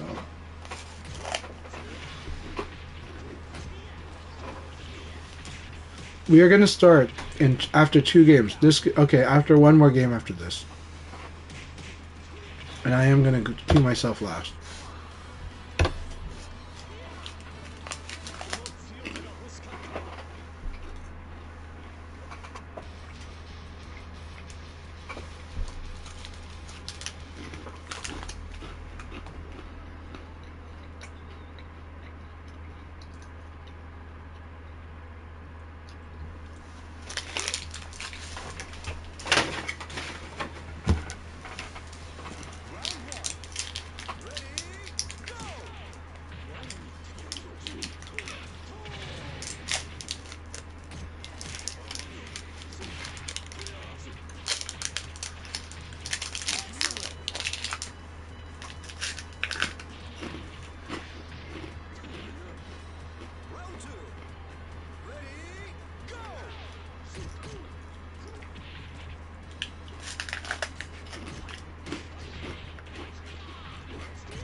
Also, one final point.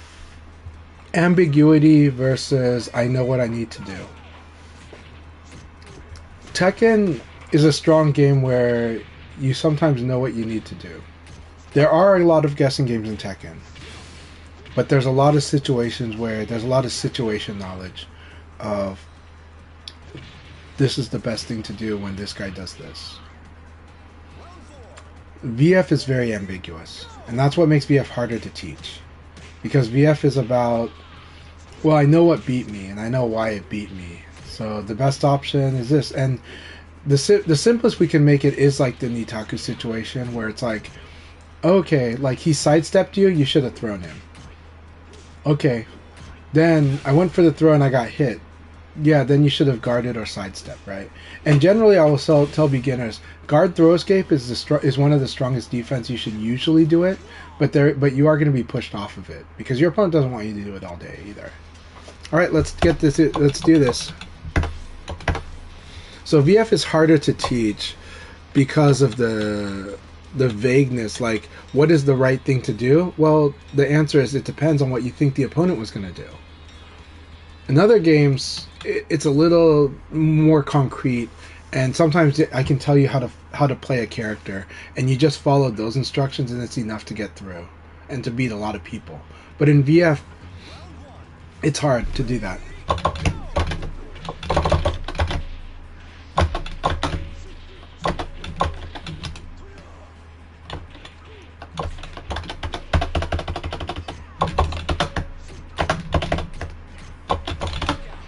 Okay. Alright, I need to play smart again. Let's do this.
Good game, General Ripper.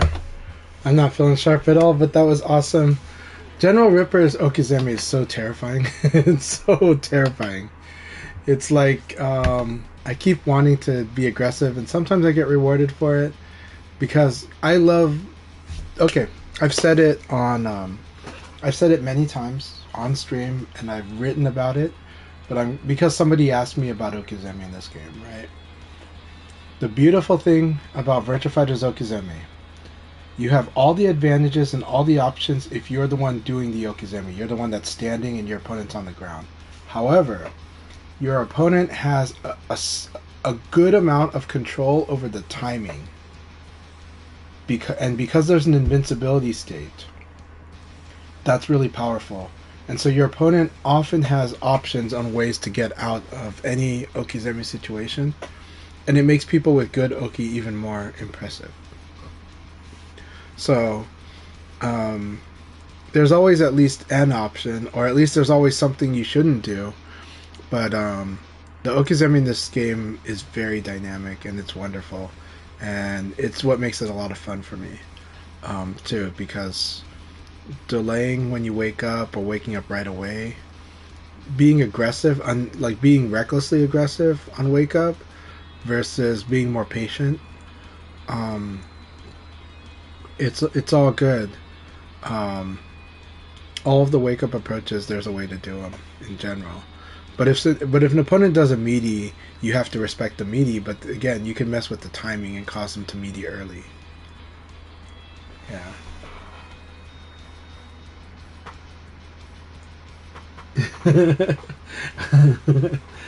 Wow. I'm not going to comment too much on it. I will say that Tekken plays a lot more like a 2D fighter, even though it is 3D, but it has 3D elements.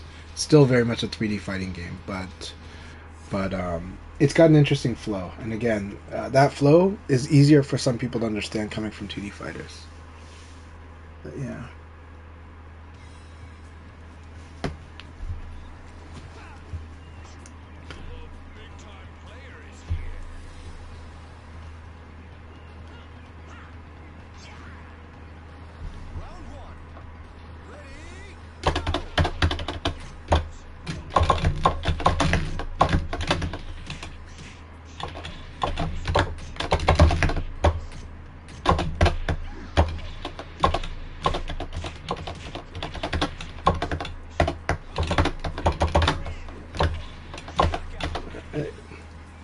Let's see what I can do. I'm fighting Panda. This is really dangerous.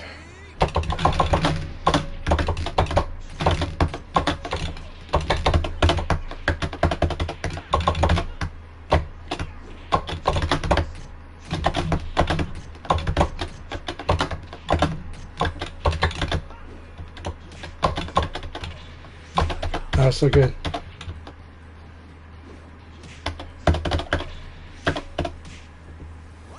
Backdash is powerful in VF, but it carries risk. Yeah, but in Tekken it's ridiculously strong, and so because of that, defense is really strong in Tekken. So it's offense gets like oppressed in Tekken because of how strong the defense is.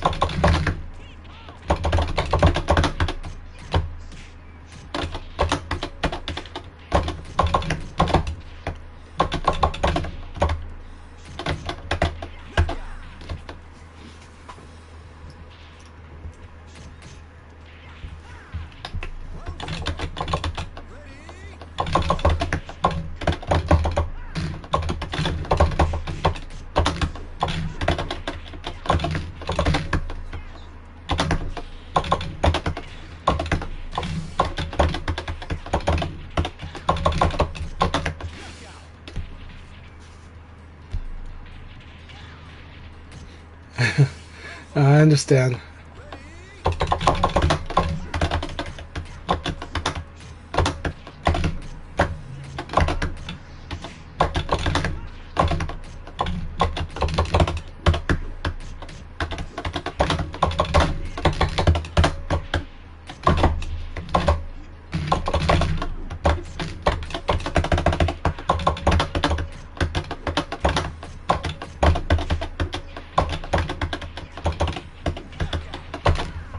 That was intense. That's intense, like our offline battles. So, good game, Panda. Good game. I'm glad I was able to claw back. I'm really glad I was able to claw back. After the first round, I was like, I can't. I'm not feeling this today. So, you know.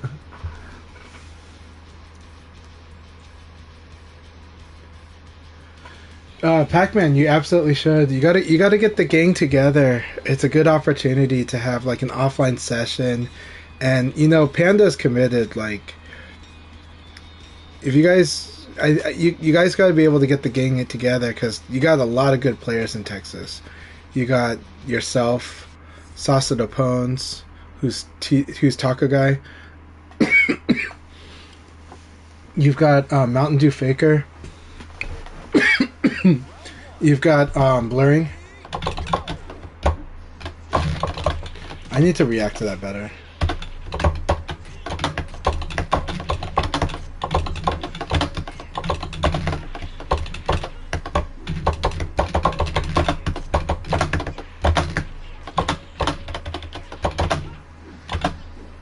I like that the connection with me and Tengu Man's good.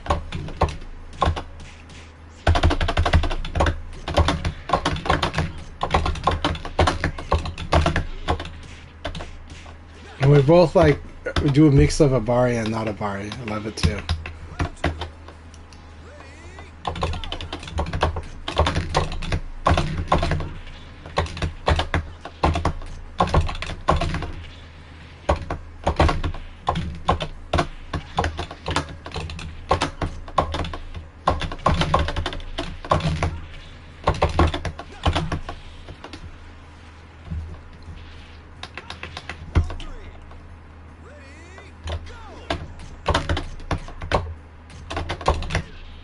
That was beautiful. That was so good.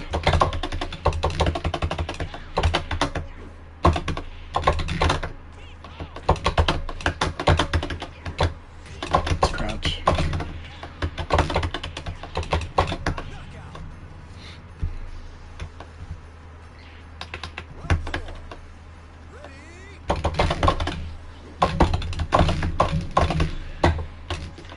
Nice mix. Nice delay throw.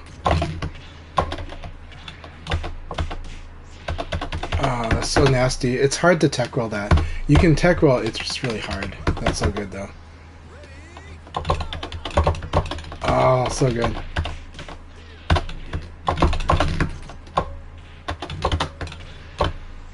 Oh, guaranteed. So good. Good game. Good game, Tengu Man. That was so much fun.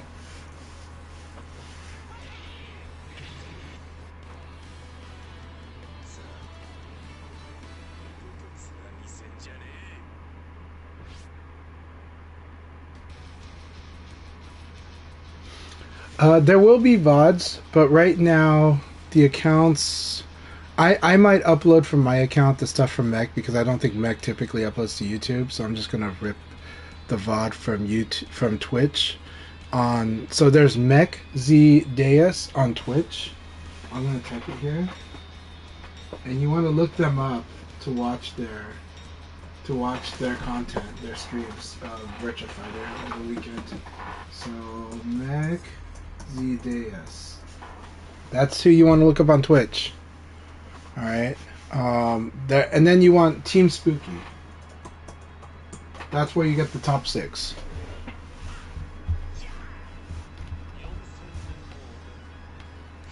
Yeah, and you'll find those VODs.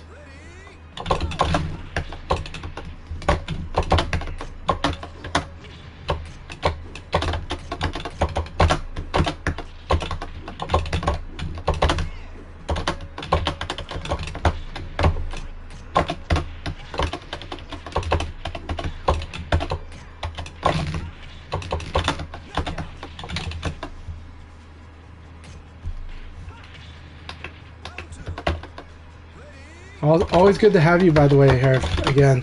So welcome back. Thanks again for always supporting. This week I wasn't able to do much VF, even offline. I had a friend from Japan who was in town visiting, and I was taking care of them for the whole week. We had a wonderful time.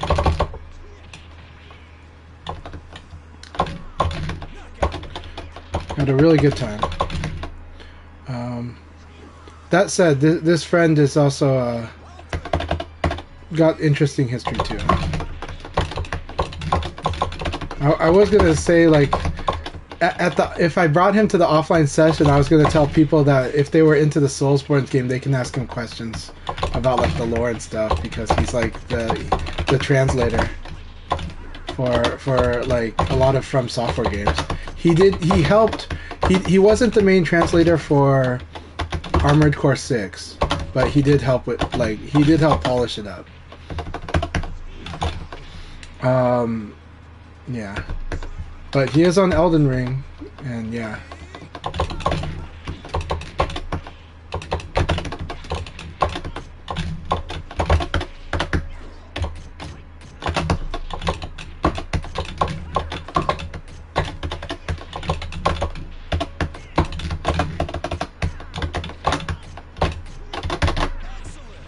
Good game, good game.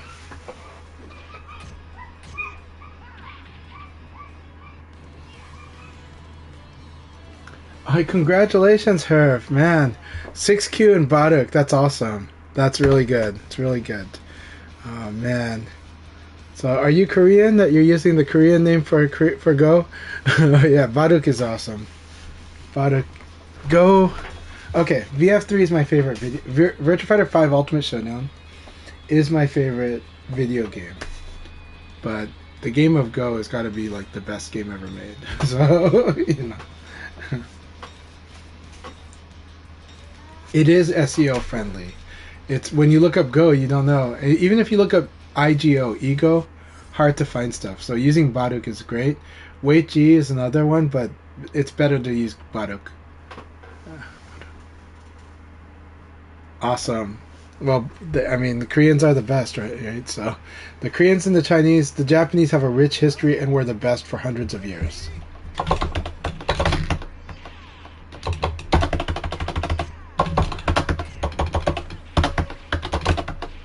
Really? Dang it.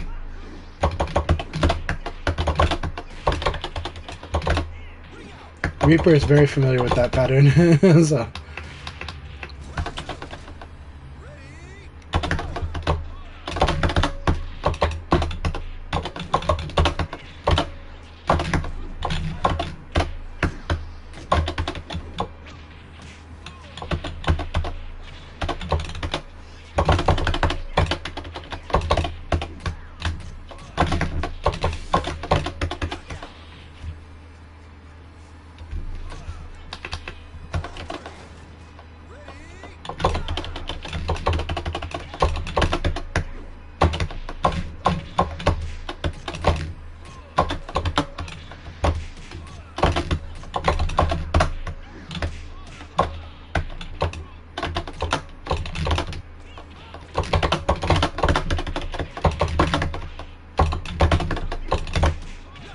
Oh, that was such a good last second evade.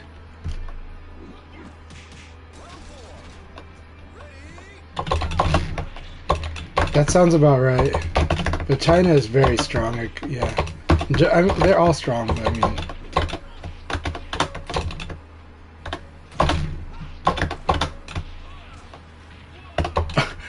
mean, of course. All right, good game, Jimmy. Good game.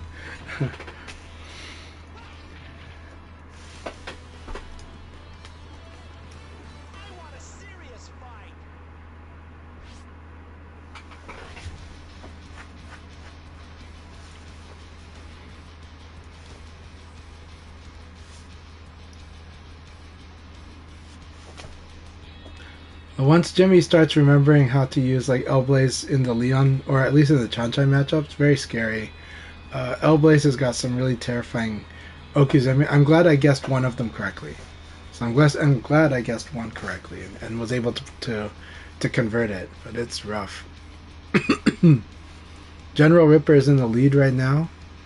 I think they're the favorite to win this. I think that after this, does Ripper get 2 or 3?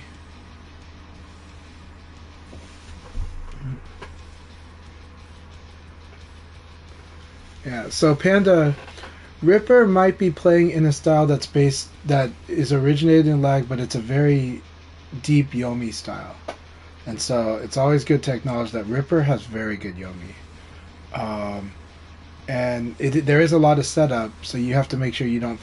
You have to break his mainline setup, and if you do that, you can start to play Oki, but you can start to play him more directly, but his Oki is very powerful. And so, yeah, there's layers to fighting General Ripper's playstyle, and you got to understand your decision points pretty well. So I love fighting Ripper. I get stronger fighting him. It's the same as fighting Tengu Man, but sorry that you have lag with them. My lag is not so bad with them, but it's maybe a little. It's a little there.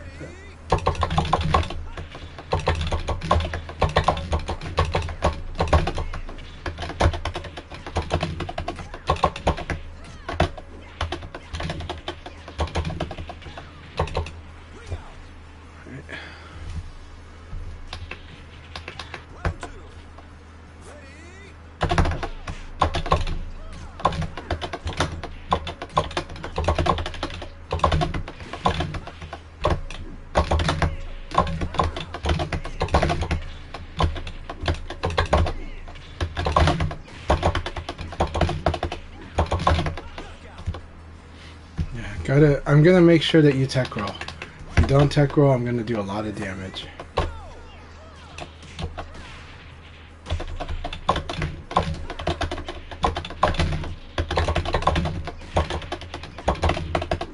Good. Good. That was wonderful. It's really good. Tech roll is you hit all three, and you can do it with neutral, up, or down.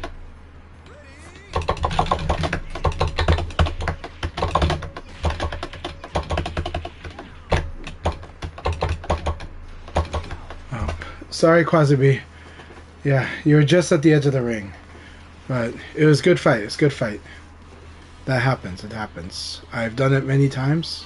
So I've done similar. I've literally hopped out. Yeah, no problem. It happens. I've hopped out of the ring plenty of times, so you know.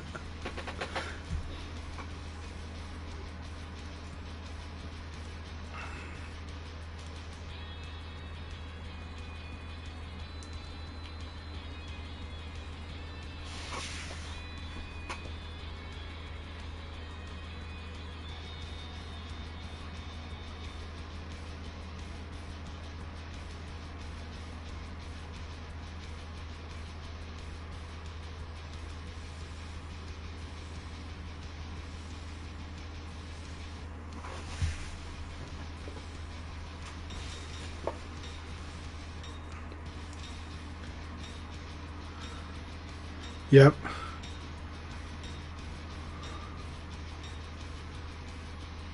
Oh boy, look at this.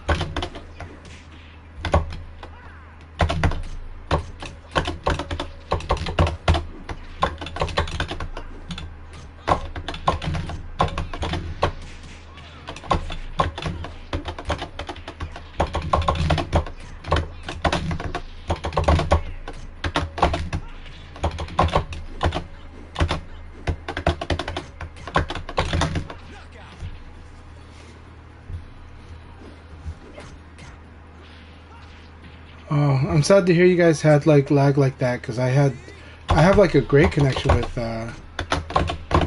Tengu Man today.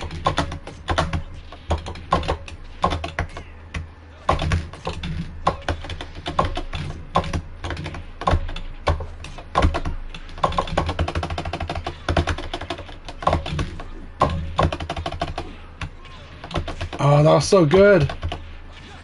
So good, Zaytigi. That was an awesome flip of the situation.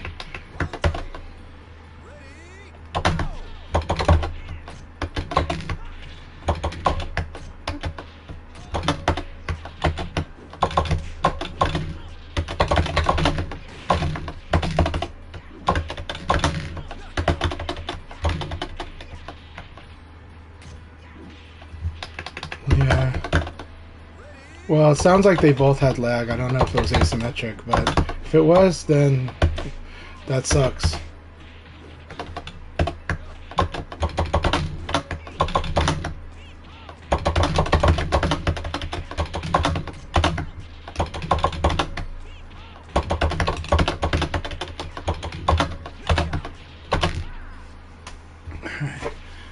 Good games, Tiggy.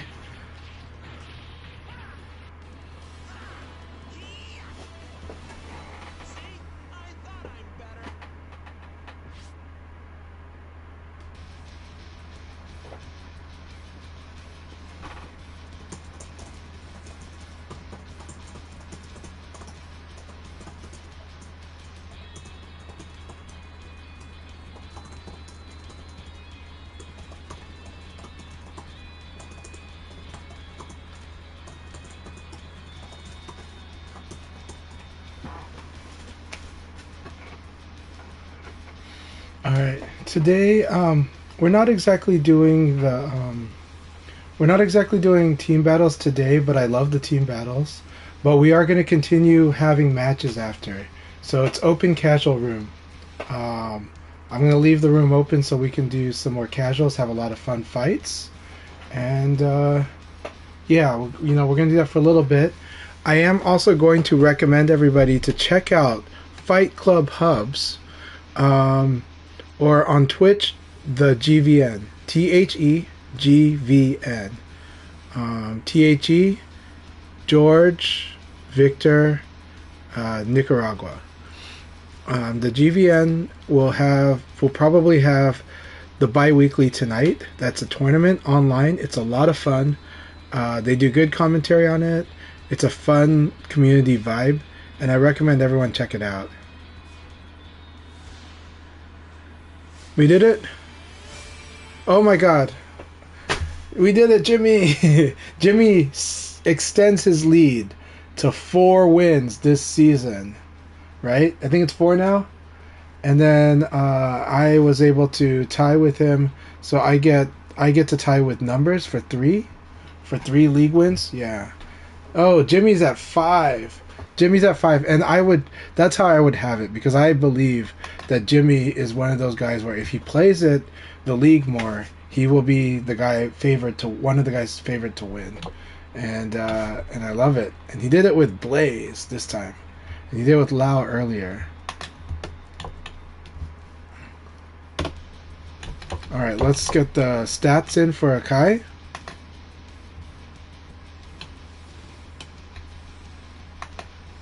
Very clean stats, 2 screenshots. And man, we're gonna do open room battles right now. Alright, open room battles, let's have some fun with our matches. Play any character you like. Ask any question you like. I'm gonna run the stream until probably for another 30 minutes until the 15-minute or 20-minute mark. Maybe longer. But let's have fun talking about it. No problem.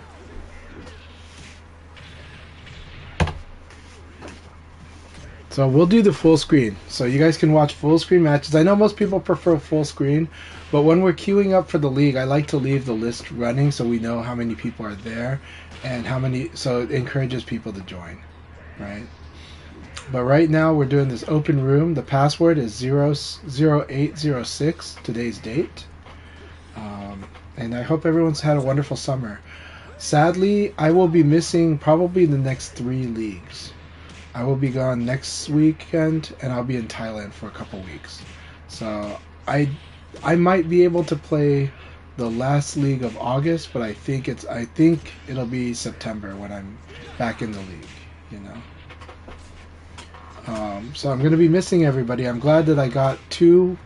I'm glad both Jimmy got 1 win today. General Ripper got 1 win today, and I got 2 wins, and I'm really happy about that.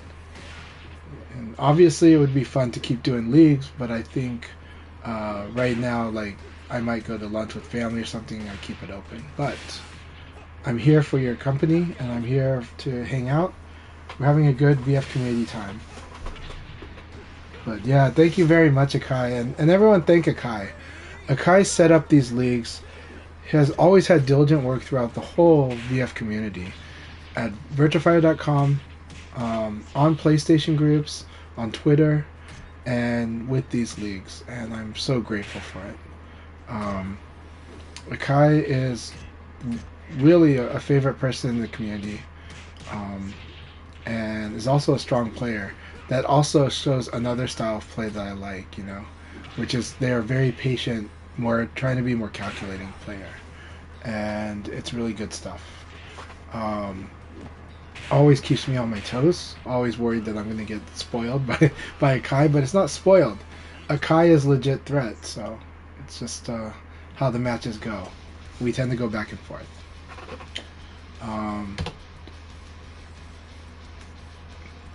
And so we got Jimmy Claymore on Jean, and we got Condor on Leifei. Always good match. Jean is a fun character. His side game is really terrifying. When Jean gets good at the side game, it's really brutal. Then he has a wall game. Then he has an Okizeme game. He's just a very good offensive character. And that dashing punch is just really so good. Some people say that's his whole game, but it's not, but it's just so powerful. Such a good move.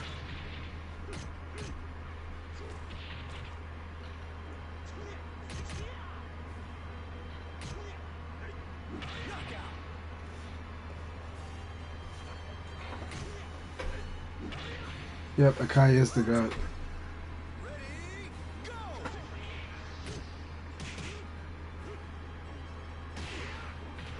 Oh, it's really good to have you here at Mansakondo.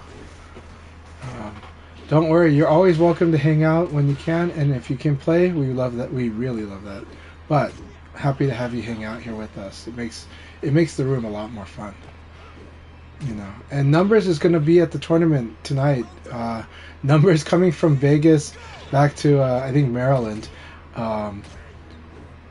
Is it Maryland or Rhode Island? I'm not sure which one they're at, but Numbers is going to be Numbers is going to be at the tournament tonight, at the bi-weekly. They should rest, in my view, but maybe they just rest on the plane. I think they had many connection flights, so. Oh, so it was punishable, but the 9 kick plus guard was not the answer, I think. So sometimes we punish just a little too late. But that was the advice I gave to Silverbolt earlier. If you can punish with an attack, then you should punish with an attack. I tend to do the Portland punish, also called the Chicago punish, where I tend to do a throw in situations where there's guaranteed attack. But you should definitely do the guaranteed attack. And on top of that, you should train yourself to use the frame advantage from the guaranteed attack. Technically, some characters can do things like PPP. Why does everybody do PK?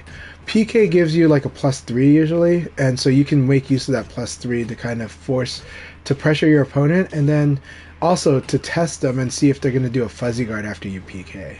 If they fuzzy guard after you PK, there is another guessing game. There is a series of guessing games that happen after that. Not many people in North America do it, but more people should. But if you fight in Japan, a lot of players going to fuzzy guard as soon as you PK them. Will just fuzzy guard without hesitation. And it's very strong. I do it a lot more now. In offline, I do it even more than I do it online, but I do it a lot. But you do want to eventually punish the person that's fuzzy guarding after they get hit with PK. But you kind of want to set them up for it too.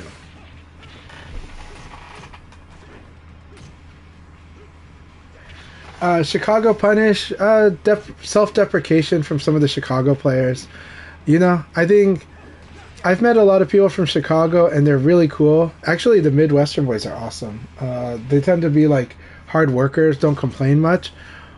Some of my friends in different communities in Chicago, tend to like to rag on their fellow players, or at least are trying to help the scene be better. And so they're like really upset with the Chicago punish.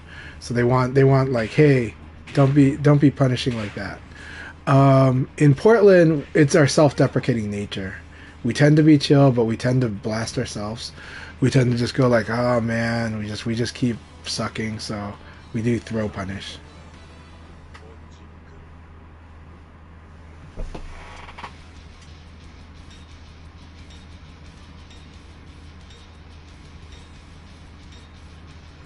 Havoc is an awesome community member. Alright, Jimmy, here we go. Let's do this.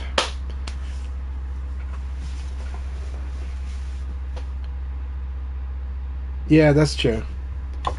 Yeah. But Portland Punish is what I know.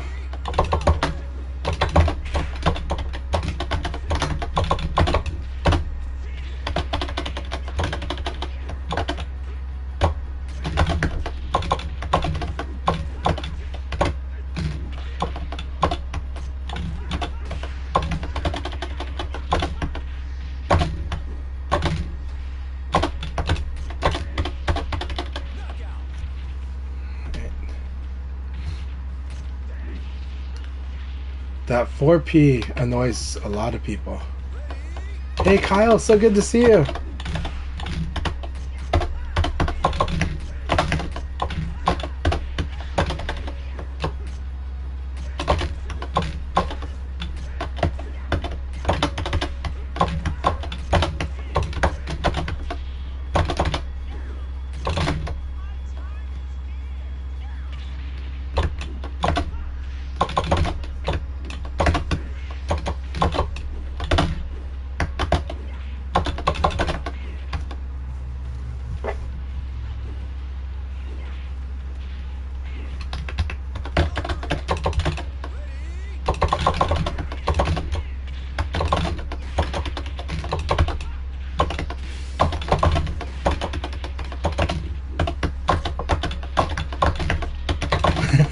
I knew he was going for it.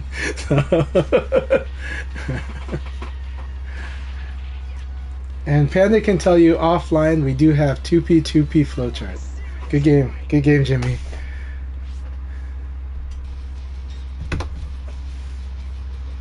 Panda can tell you all about the 2P flowcharts in offline play. So Adam Yuki is also the master of it. Yeah. Yes, the punishment. Oh my god, that hurts. Yeah, I was like, don't tech roll that.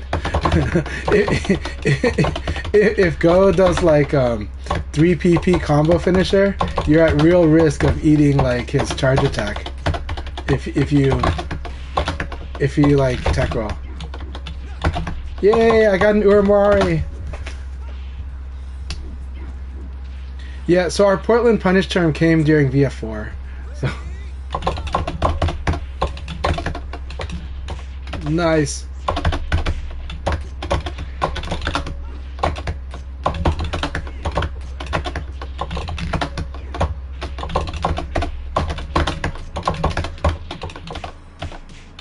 That 4-6P was so cool.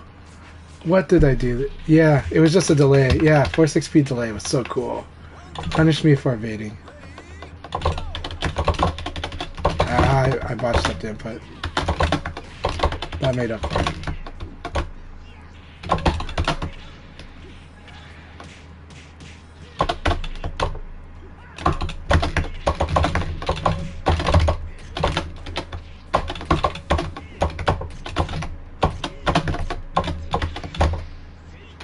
Nice delay neutral throw. Nice delay neutral throw.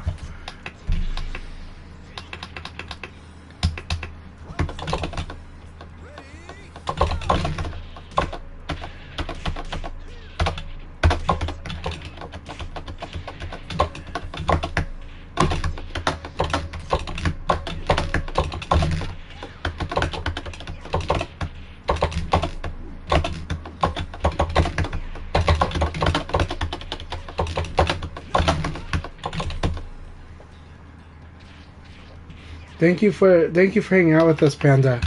I really appreciate it.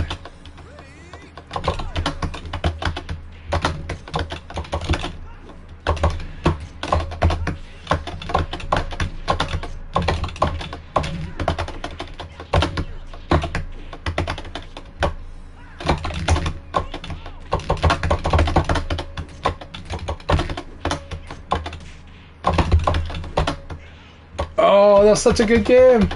Good game, Tengu Man. That was something. I thought I had it. So good. So good. I love fighting, man. A lot of fun. Yeah. I did.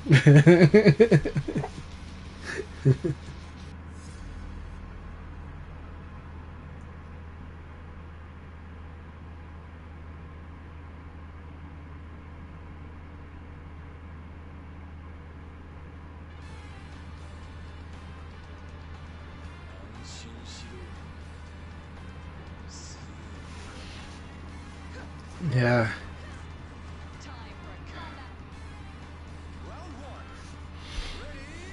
Oh, Tengu Man, not that we were trying to talk behind your back, but actually a few weeks ago, Panda and I were talking about how, because I think both of us had been to Chicago, and one of the challenges with Chicago is a really huge area. It's a huge city, and like because we've seen like in VF, it's been hard to get like the locals going in Chicago, but you got to keep trying.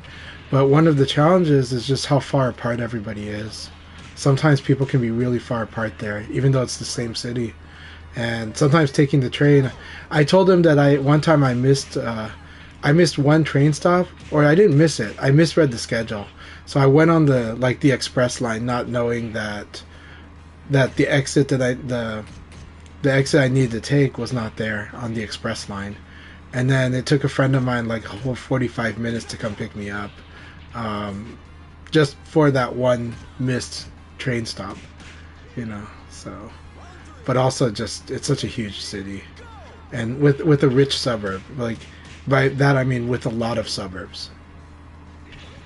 But keep it up, keep the efforts up because you can do it. I've been able to do a lot in Portland. I've been able to do a lot in the Northwest, and I've been able to do a lot in a college town. So I believe you can do a lot in Chicago. It just takes a lot of time. You might have to take yourself to some of the like fighting game events with other people, but it helps if you have one other person that can fight VF with you, and then the two of you help other people get into it. That's what Panda and I are doing now. Is we play VF in front of a lot of Street Fighter and Guilty Gear players.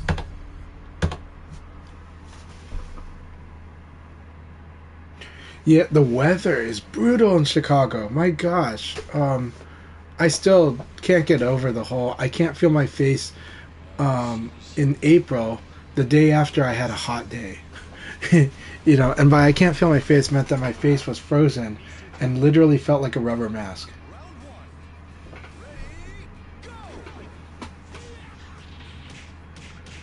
Now, Portland is a small city, and our weather is pretty moderated. People here complain about the rain, but Seattle has way worse rainfall than we do.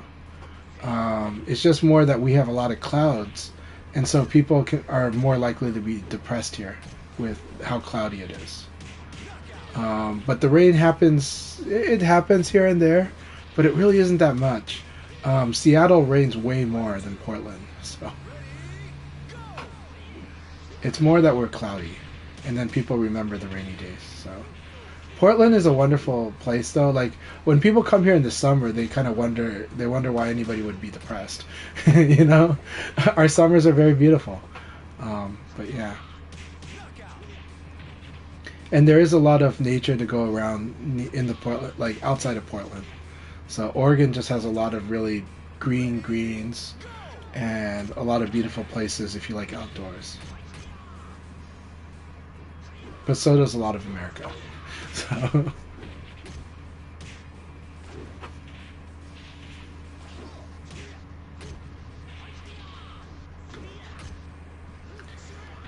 though now, if for the rich people that can get Apple's if you can get like the VR goggles, then if you're like watching stuff, you get to have like Mount Hood in the background with the view from Trillium Lake, which it's not a big place, but it's a fun, nice little place that we go to get a good view of Mount Hood behind the lake. Such a beautiful view. So kind of happy that Apple put that in all the VR goggles for those that can afford it. So, but I'm actually a big fan of that, of I'm actually a big fan of VR and a big fan of what Apple's doing too. Just waiting to see the affordable one. But when they bring an affordable one, the question is it going to be 1,500 or is it going to be 2,000? 1,500 is not really affordable anyways, but that's what it's probably going to be for their mainstream model. You know? So. Yeah, it doesn't snow much here at all. Like in Portland itself, it's snowing like 3 days a year, like maybe on average. There might be years where it's 2, and then there's years where it's 5 days, and that's kind of it for the snow. Yeah, Oregon's really nice for the weather. Oregon, the traffic here is not that bad.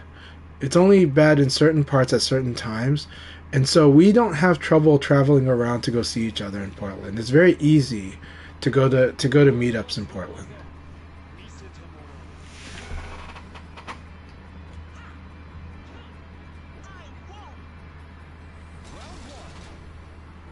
Yeah. Yeah, but I am glad that on the VR topic, I am glad that MetaQuest has targeted 500 for a really good VR experience. So that's awesome, you know. So look at MetaQuest, even if you hate Facebook, right? Yeah. But for 500 is good. I am honestly, actually, I'm a big fan of the PSVR 2. I'm having way too much fun with PlayStation's VR on the PS5. The PSVR 2, I like it a lot. That said, I would like somebody to make a third-party upgrade to the lens so that you can get like the premium, like no sweets, like the whole thing is a sweet spot type of lens on the PSVR 2 because the sweet spot's very small, and so I use Sony's headphones to kind of keep the VR headset like in on the sweet spot, and that works great for me. But it would be nice if there was just a cheap little, not cheap. Actually, no. The thing is, the lenses that are really good are expensive. They're probably more expensive than the PSVR 2. So even if somebody made a mod, it would be an expensive mod. But it would be for people that could afford the 1,500 or 3,000, you know.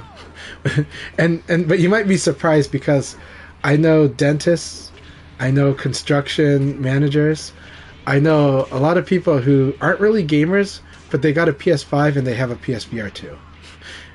And they play it a lot. Like, they just play, like, Gran Turismo, they play Kayak. Kayak is a VR game that on the PS5 looks ridiculously good. Like, the visual fidelity is nuts. Might be like that actually might be Adam Yuki's favorite game. It's Kayak VR. You know, so like he might be away from VF because he's playing Kayak VR. You know, so I'm kind of joking, but you know,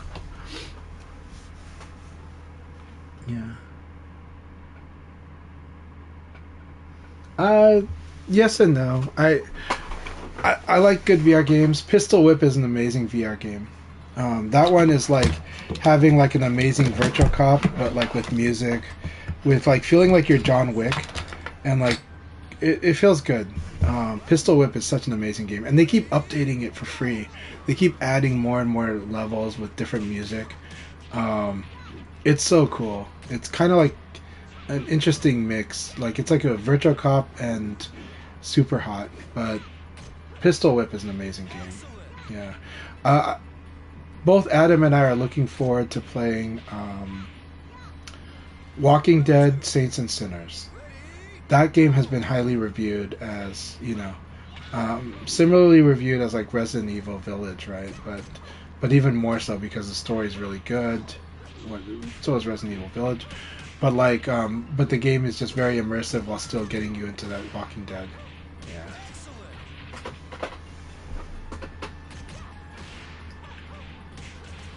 Yeah, so PSVR 2 has foveated rendering. It's insane because it cheats, right? It's like if normal 3D rendering in console is like, yeah, this is the red bar. I got disconnected from the red bar. Okay, so that's Sandra.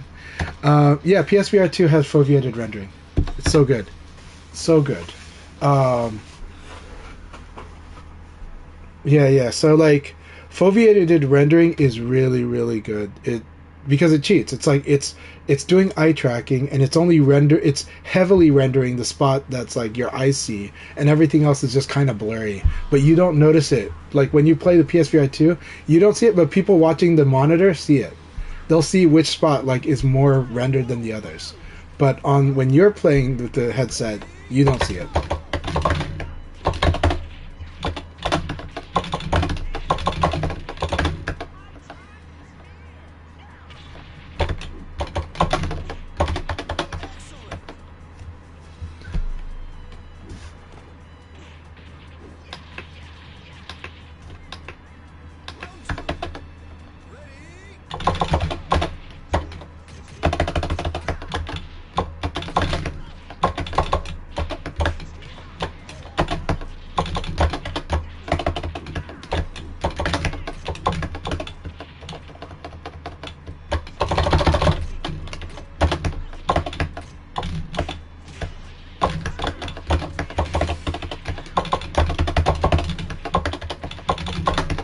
That was so intense.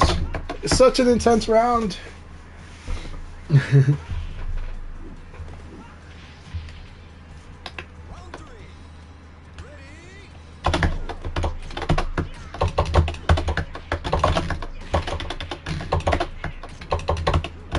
Nice.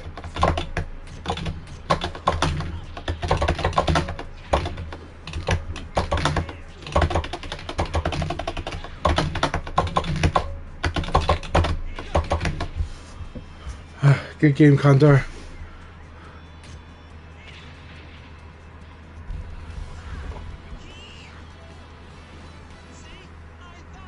The hopium tank is emptied for Akai.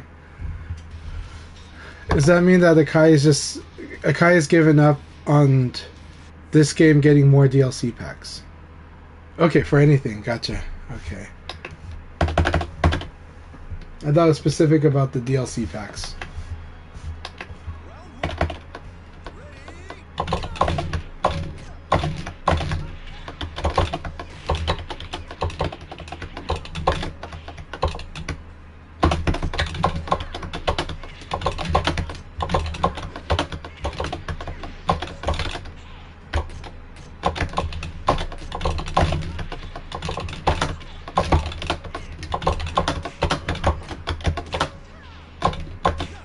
Really good.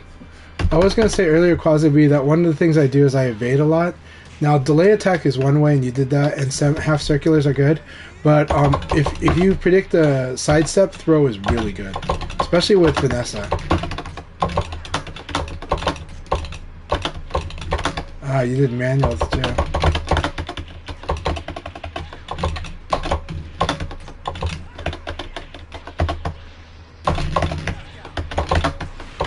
Good round.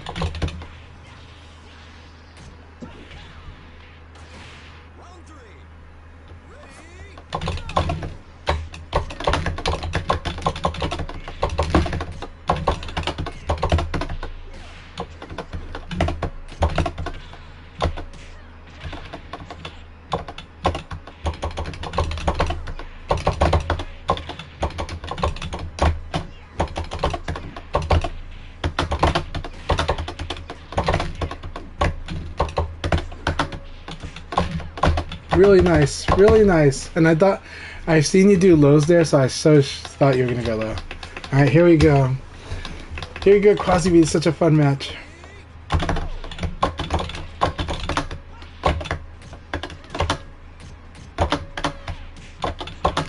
And the Sabakis are on point.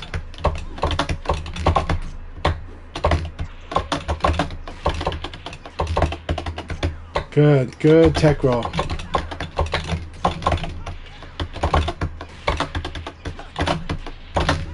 So much fun.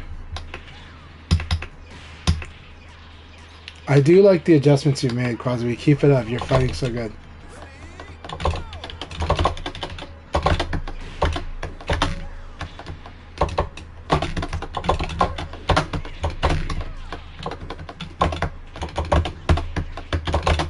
Good game. Good battle.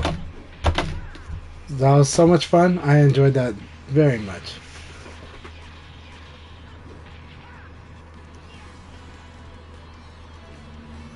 Yeah, I just don't really think a VF announcement happens until Tokyo Game Show or Amusement Show or some maybe in the real off chance, unlikely, but in the off chance Game Awards. And Game Awards is a good place to do it, but I don't think Sega will do that. But I think Tokyo Game Show is where they announced where they've made some announcements in the past. Like a Dragon, they've already done. I think they're doing another Like a Dragon event this year, though. So maybe there. Nice. Card Break of Doom.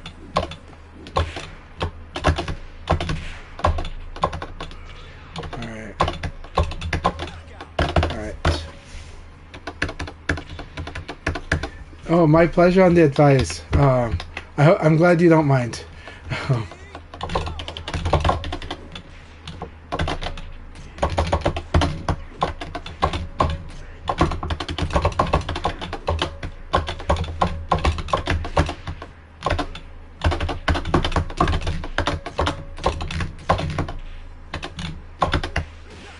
Alright. I've got enough nerves that I'm missing what I'm trying to do. This is good. The match is good. That's what I wanted there.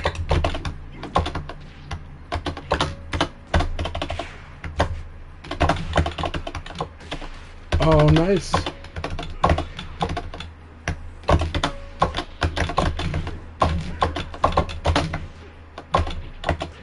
Nice cancel. I thought he was going to stomp.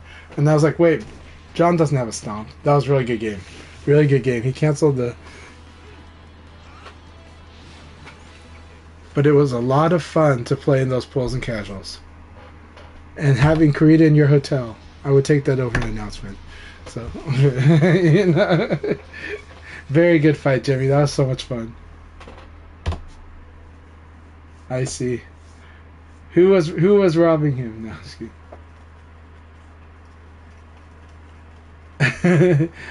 Kai's gonna drive to his local opium station now. Sounds good.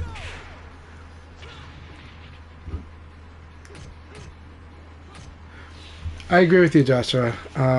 Little hope for this year, maybe next year. But like I said, their window looks like the game would come out 2015 or 2025. So we might not get announcements until next year, right? So everybody, I need to use up my gym membership and exercise, make sure I'm alive for Virtua Fighter 6, so...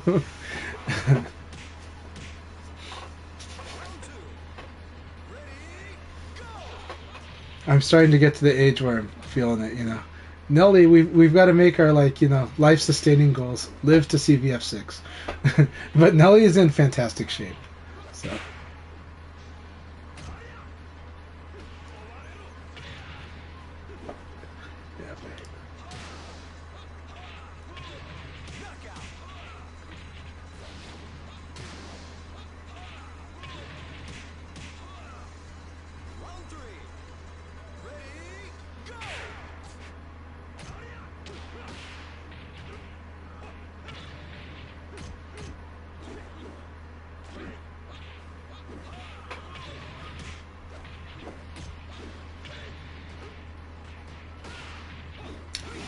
I would like that too. So we'll see what type of support that is. But I think the limits of their support is just doing more esports events.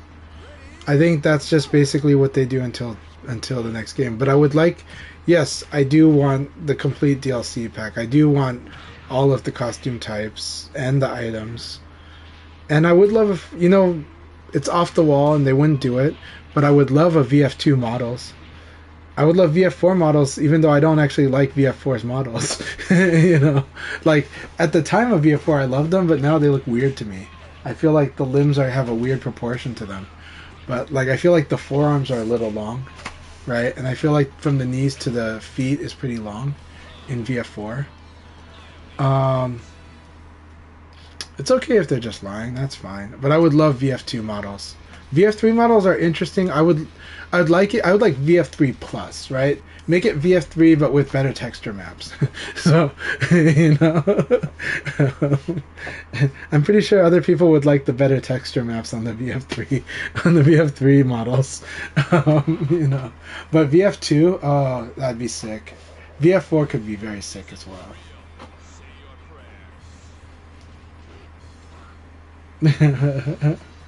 It's good to be. What I will say is this: this game, it makes me happy. So it's not bad. It's not terrible. It's more like the fact is this game is really good, and so this game is worth us still supporting because we still love it. You know, if people are still going to make communities about a lot of obscure games, we certainly can keep up making up communities with this game as we always have been, and I'm fine doing that.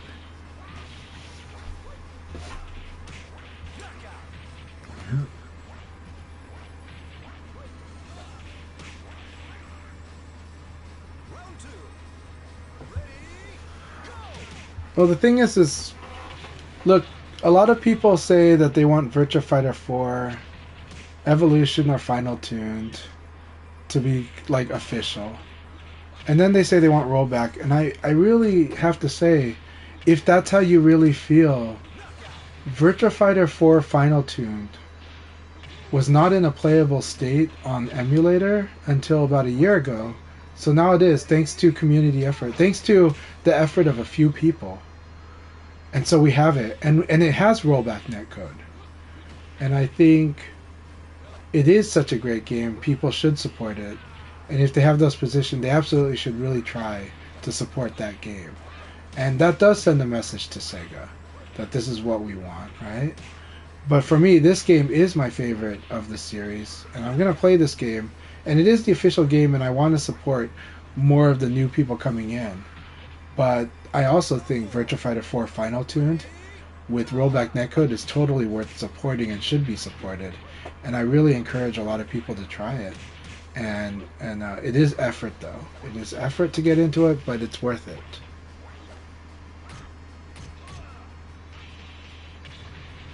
Yeah, we all wish for the final costumes. I gave up on that maybe about... I gave up on it when it was the 1-year anniversary of this game and there was no announcement. Then I was like, I don't think there's any more DLC coming. Right? And that was last year in June. Technically May, but we'll say June, right? And he did say they were working on the costumes, and he did say it takes a lot of effort because each of them have to be redone from scratch. They could do the animations, they can do the voices because those are ported over, but to do the models was the work on doing the costumes. But last year when it was about the 1-year anniversary, and then especially when it was by December of last year and there was no announcement, then I really just said I don't think we're getting any more DLC for this game. But I do think they were intending to release it. I think they were working on it, but I think it might have just been too much too. But it's an insane amount of work if you know how many costume pieces there were in Final Showdown in arcade. And the thing is people say they want the same as what we had in Final Showdown on the console, but I know people really mean they want the stuff that was in the arcade.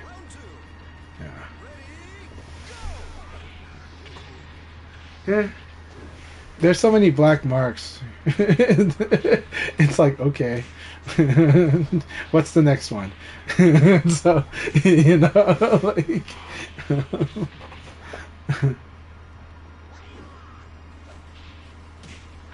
Well, no, that wasn't... That was clear. Like, we knew, at least us VF players knew that was a collaboration, and we don't want them to mess... We don't want them to mess with the balance of the game. Like, I didn't want this game to have... Some people did, but I didn't want a rebalance patch, and I didn't want new characters added. So I actually just wanted them to just do costumes because I don't want them to mess with the balance of this game. I don't want them to mess with how this game plays. That's what VF6 is for.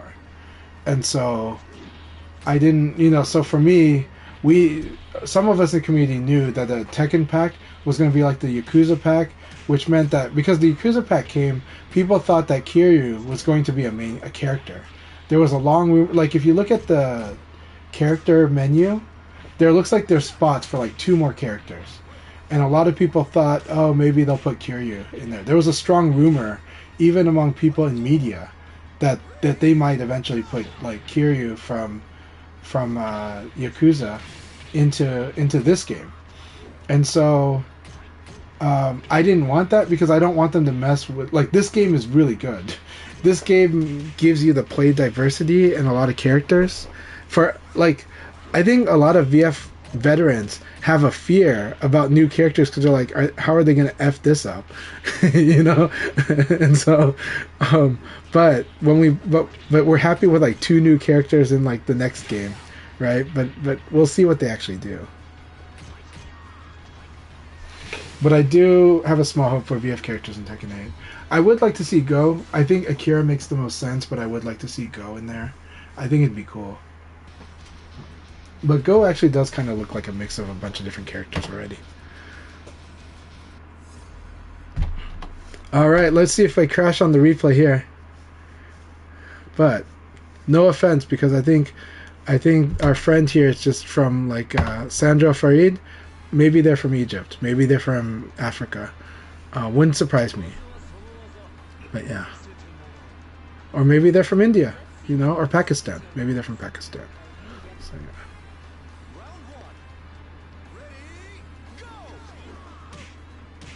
They are? Okay. Nice. Is it a person I know? Is it like in relation to Bloody Rose or okay, so it's from you. Awesome. We're happy to have you here, Sandra. But we'll see if my replay crashes. Watch them hit start and it crashes. See, whenever I see a pause on the replay screen, that's what tells me that I have sync errors.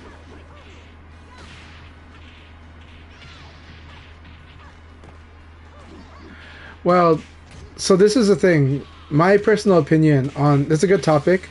My personal opinion is I would like classic VF cheesy voice acting just because I'm so used to it and because I've played VF4 Test, which had a different voice for Jackie, and it was totally messed with my head. But and it was a deeper voice. He sounded like Paul Phoenix. But I would like the game to mainly use new voices, and it was just an option that I can go to classic voices. Because I think to attract a newer audience, I think, you know, like Sega Arcade is just not as appreciated as it used to be.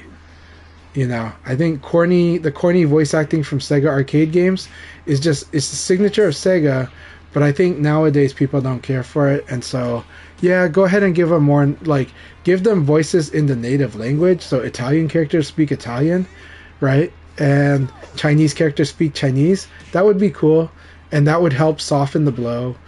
And then you can give me the option of turning on corny voices, like old school voices, and I'll be happy.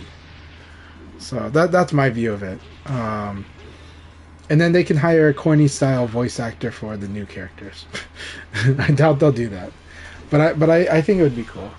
I think you know, part of the future of the game as a service is options, right?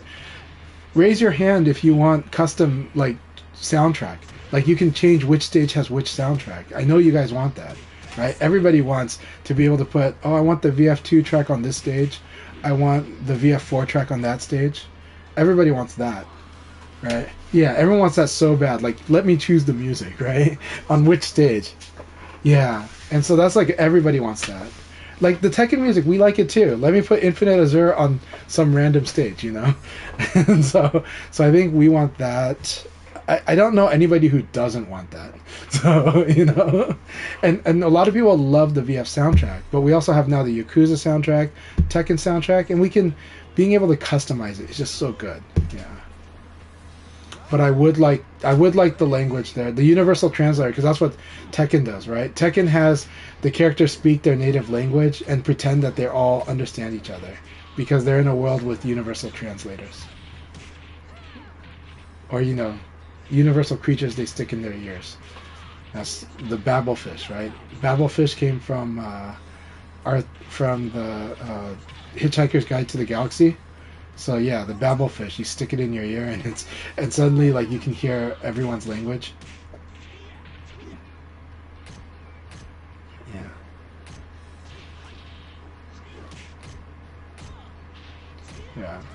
Virtua Fighter, welcome to the Babelfish.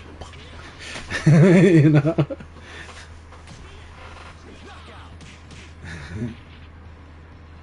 That's it. That no, I think AI does. I think it does. It does. In fact, when we have augmented reality in our eyes and in our ears, yes, we will have translations in real time. Put it this way: part of the future of virtual reality is also in the ears, and so look at the Apple AirPods Pro 2, their second release of the AirPods Pro 2. What did it do? It has a really awesome feature where with the chip that's in there, it picks out the sound. It mixes the sound for you in real time. So if you're like in a construction area, you don't end up having to hear the jackhammer so badly. It softens the jackhammer, but it amplifies the voice, the people speaking in voice. It's not perfect, but it's really good. That's the future of augmented reality for your ears. So imagine a world where now you're hearing the translations. Right? Now you're hearing people speaking English instead of Japanese. And you've got AR, like a friend of mine asked me, why is it that I believe that when they can make like Apple's virtual reality work outdoors, why I think that's the big deal, that's when more people will get onto it. It's because that's when more people will see it being used and think, I want to use it too. That's when more people are able to set timers in their vision. That's when people are able to use translation, see the pricing on other places, and it becomes seamless with normal life. It doesn't interfere as badly, right? But that's also why Apple doing the weird thing of having the eyes on the front is an important step when we get to that future.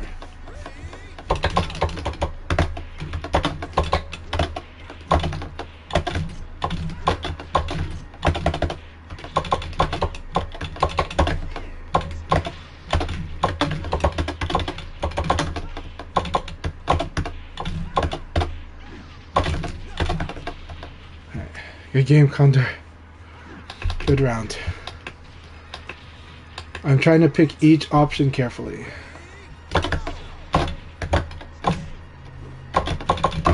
I love that. I didn't stagger break, and so the throw failed.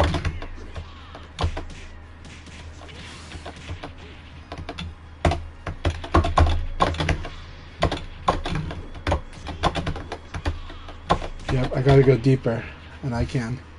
That was excellent, Condor. Here we go. Condor picking his options carefully.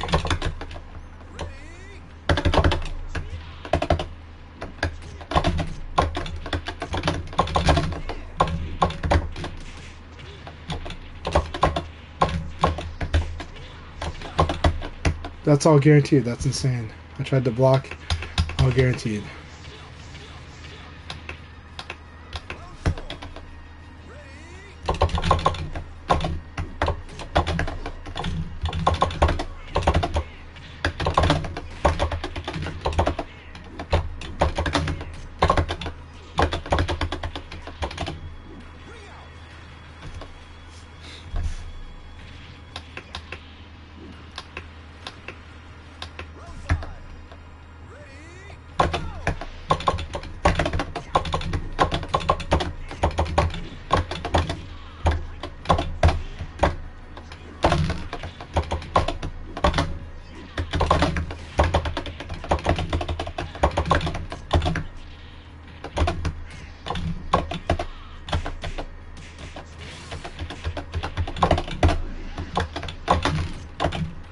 That's such a good game. Good game. That was an intense battle, my friend. Intense battle, Condor. That was very good.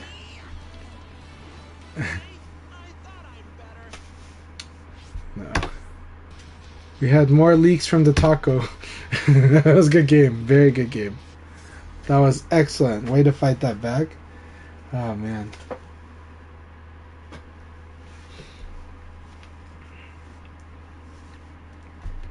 So yeah, we've got augmented vision, we've got augmented hearing, and augmented hearing is reverse augmented speaking. So, maybe, at some point, we've got, sign language actually works too. So yeah. So, we'll see.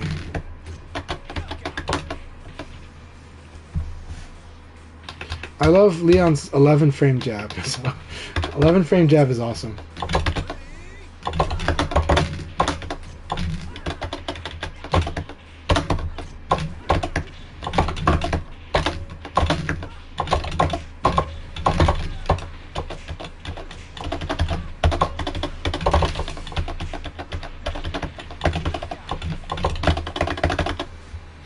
So much fun. That round was really fun.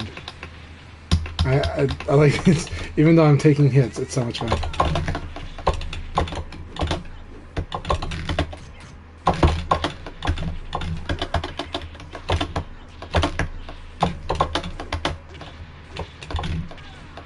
Man, he caught that stuff.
Oh, good game. That's Akira. Very good game, man. Awesome stuff, Jimmy. Lots and lots of fun.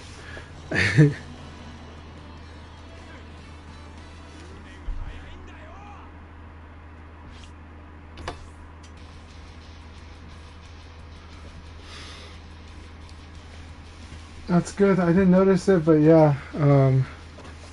I think we'll call the limited Storm Collector's Edition statue to be based on from the anime.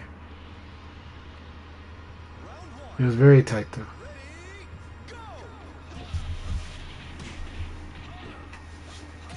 Did they forget to include a red headband? I wonder. Yeah, it is a white headband. That is kind of funny that they put the white headband because the head. But we can paint it. So.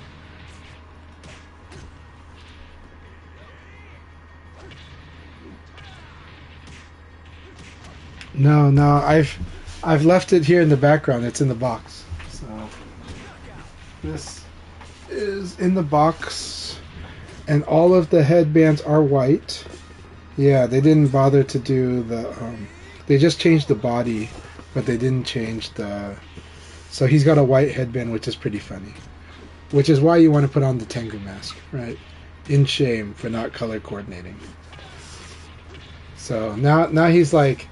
We're gonna put the Tengu mask of shame for not color coordinating his headband. So it is tempting to paint it, but yeah.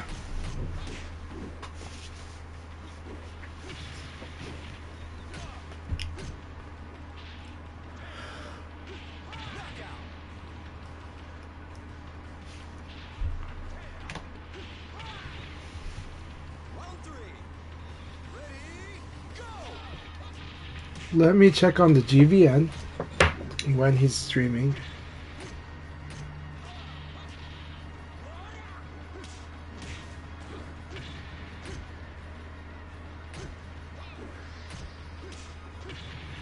Right now I'm the only one doing Virtua Fighter, but the GVN will be on soon.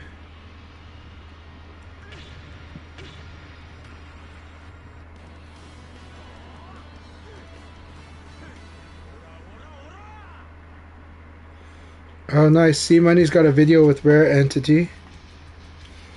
You guys should check it out. Rare Entity is such an awesome player. So, no, Rare Entity won the first one. And then General Ripper, and then I won the second. And then I tied with Jimmy for the third. So, General Ripper doesn't have it yet?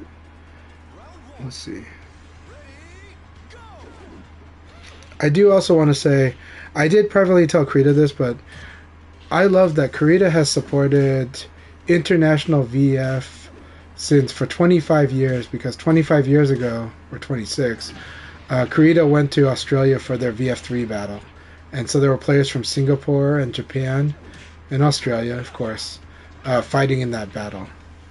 And Mike was there. So that's where we saw the photo that has Mike in there. And so it's awesome because I remember Mike writing a report about that event a long time ago. And that's when I first heard about Krita.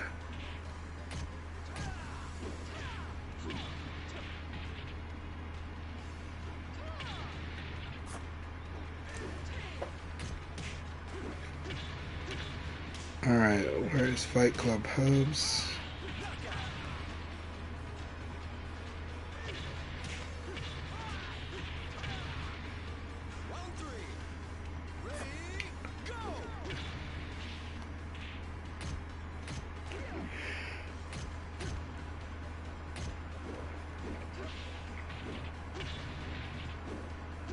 When is the time? Check-in is at 6 o'clock. So at 3 o'clock, which isn't about 30 minutes. I'll try to hang. I'm going to keep the stream going until I can move people into the hubs, into the GVN, you know.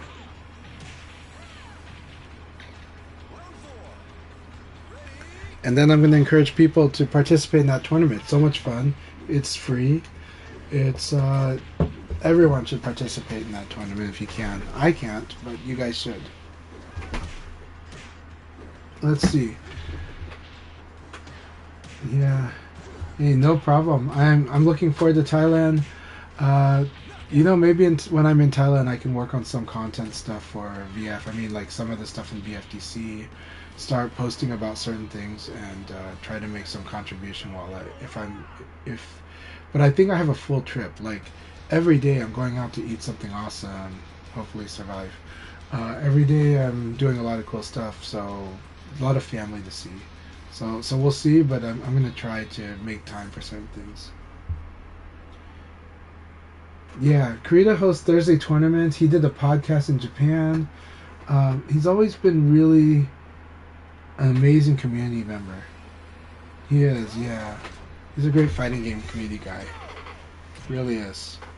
And he was really nice to me when I met him briefly at Evo Japan.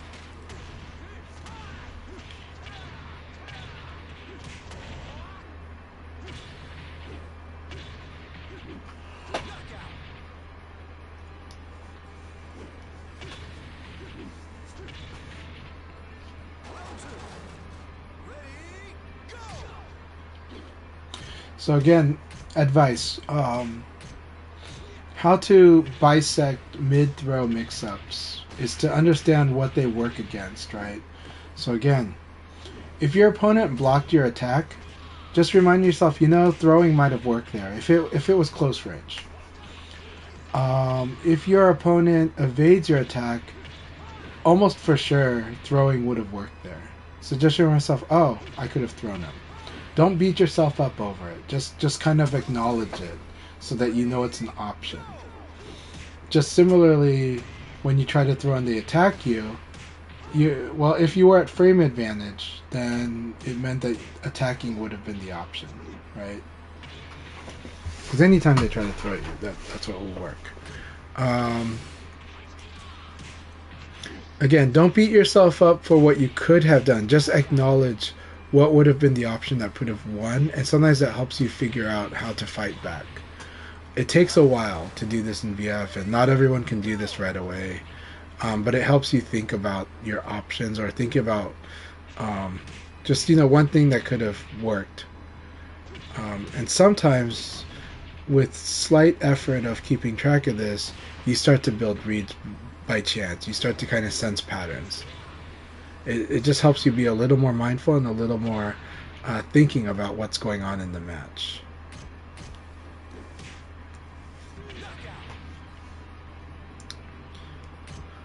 Then when you're waking up, try not to be predictable on whether you tech roll or stand up. Sometimes if you feel like you don't like to mix it up, just remind yourself, that mixing up once is sometimes enough. What does that mean? Mixing up once sometimes makes your opponent feel they have to guess. And if they have to guess, they have a chance at getting the guess wrong. But if you do the same option all the time, they don't think they have to guess. They just think they have to beat what you're doing. But if you change up once, it can really do it.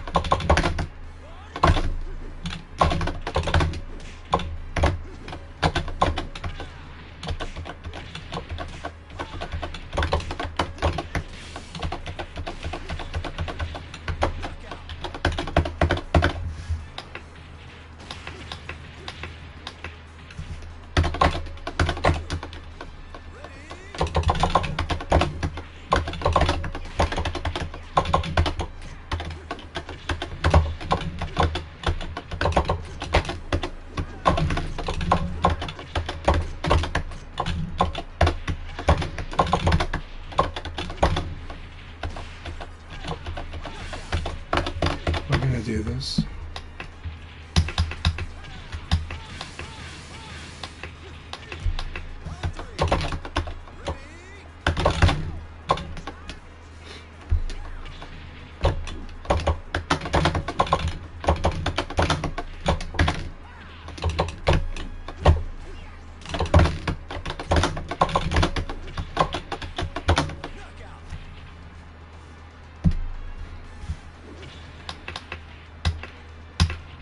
Just resetting the basics against Akira.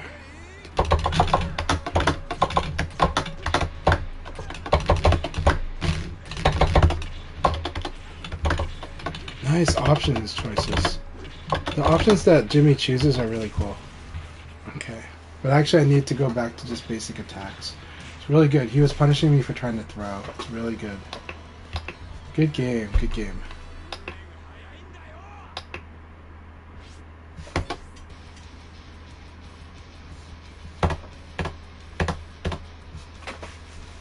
I do need to go to the pharmacy soon, but we're going to send to GVN for the really good game.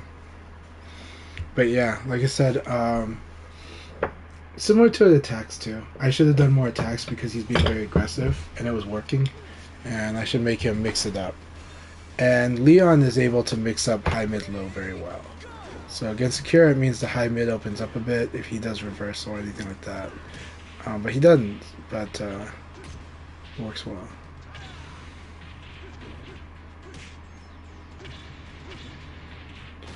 And Jimmy is very strong at using dashing elbow. This is the classic way of fighting with Akira. It's very important and powerful because scary thing about Akira's elbow, at the cost of stronger execution, meaning you got to do forward punch instead of forward punch, he gets an amazing elbow. If you see it as just an elbow, it's a very terrifying move. And not only that, he has multiple. He has 3 elbow class attacks. He's got 3P, he's got 6-6P, and then he's got 6-6-6P. And 6-6-6P isn't worse than 6-6P. It's better, but the trade-off is more difficult execution by doing 6-6-6 instead of 6-6. It's very scary. If you get good at doing a lot of dashes in your game and using the guard button properly with it, you can also get good at buffering in proper 6-6 and 6-6-6. And that opens up Akira's dashing elbows to be very powerful, and you can still use your other attacks. It's very scary. The dash flow chart from Akira is very terrifying. And the dashing elbow and the super dashing elbow are just really, really scary. Because if you block his dashing elbow, and you block his super dashing elbow, and you block his 3P, all 3 situations he can fuzzy guard. So you want to, maybe you're forced to punish the fuzzy guard with a delay throw, or with an immediate low attack, or a guard break. But doing mid throw, it's not going to do much if he's doing the fuzzy guard.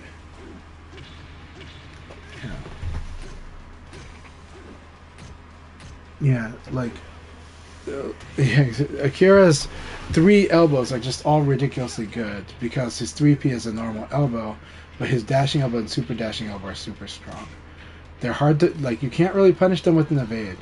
If you just have small advantage, so a lot of times it's really scary. Yeah, yeah. The risk reward is insane. So that's why old school players use the super dashing elbow a lot. Um, Japanese players, when they watch Akira players, they're looking to see if the player is building their offense on dashing elbow or super dashing elbow. Super dashing elbow, he'll switch his stance, he'll change stance, and has an extra step forward. And it is so good because on normal hit it combos and on counter hit it combos. Dashing elbow on normal hit, good advantage, that counter hit, total mix up, which could also include doing a 666B. On top of that, yeah, Akira's just got really good stuff though. But he's a spear. He's very directly punishing what the opponent does in a very direct manner, not just incidentally, not just by outplaying. He's very directly attacking the decisions.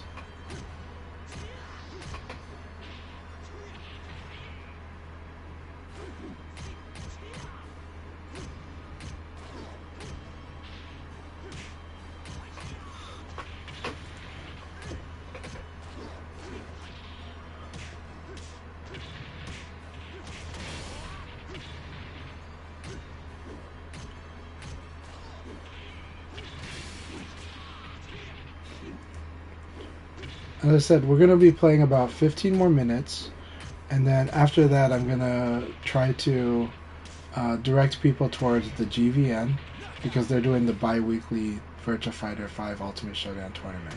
Very fun tournament. Good vibes, lots of joke, a different style than me, right? I'm the nice guy on the stream. They're a lot more funny. And and I love it when they play the final countdown. They're like, I want to watch that tournament just for the final countdown. So, because they're doing the final countdown on Kazoo.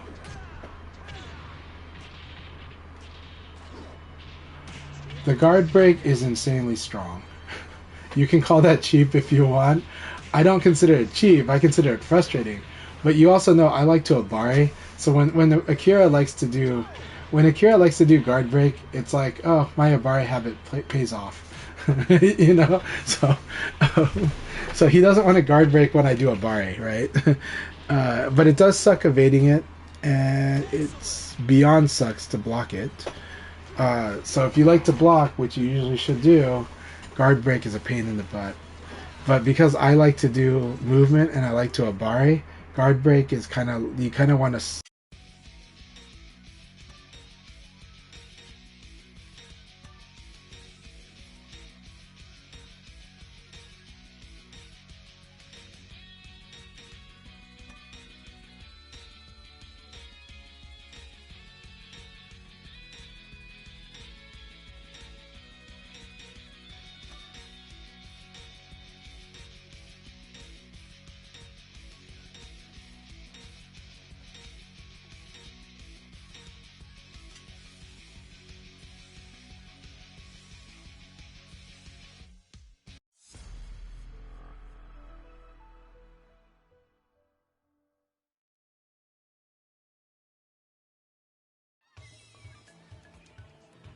Round one.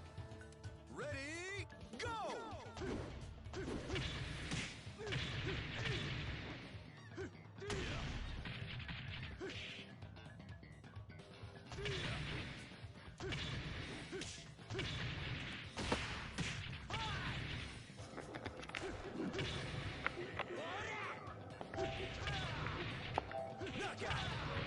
No, it's this USB pub. Round two. Ready, go! USB hub.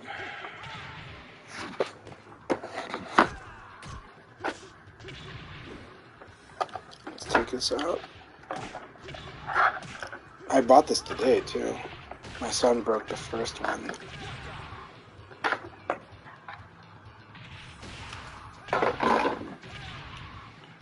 Round three. Ready, go!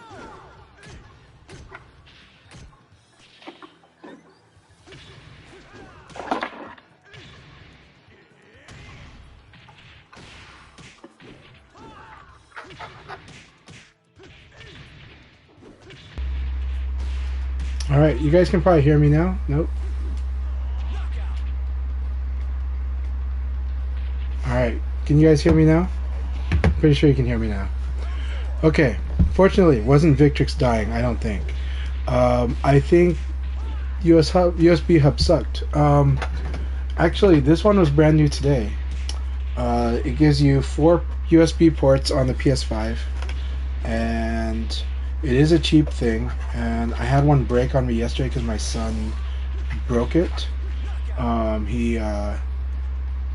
We were charging the controller, and he decided to spin on this chair, and so the cord on the controller just pulled everything, and it caused like this USB part to kind of snap off on the PS5. Now this is not the same one that broke. I threw that one away. This one is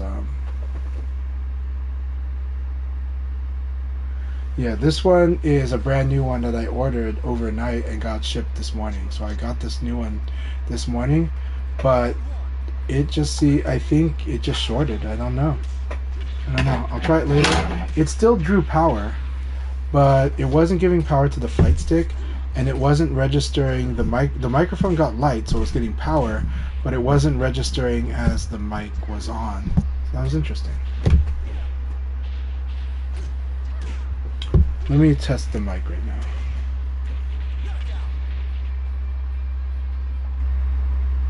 Mic check.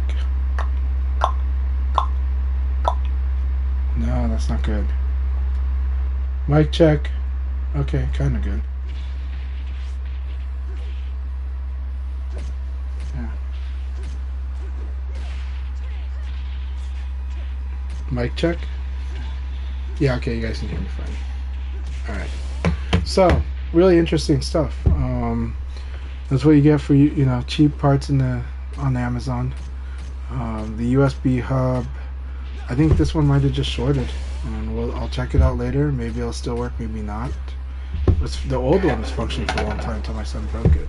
But yeah.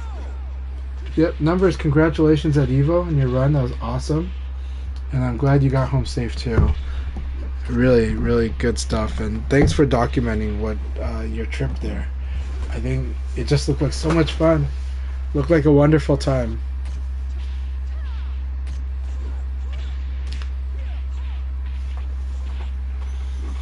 But yeah, Nelly, guard break is incredibly powerful. Yes, it keeps you off balance when you're fighting Akira, but I guess I play Leon, so spacing is an option against Akira. Powerful option.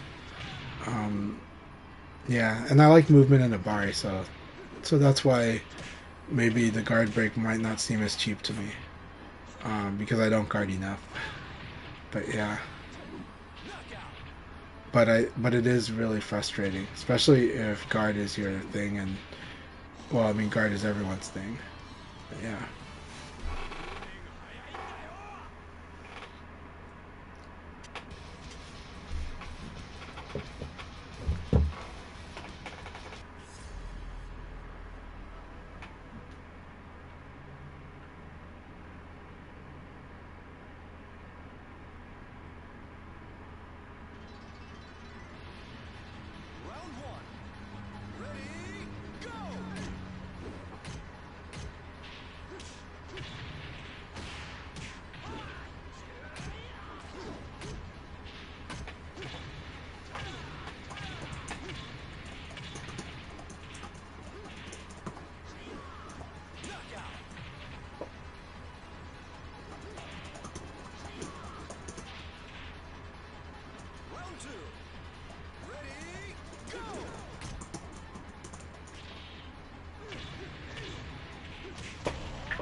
Awesome.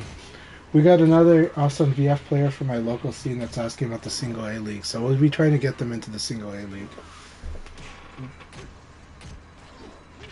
13 frames is really fast, yeah.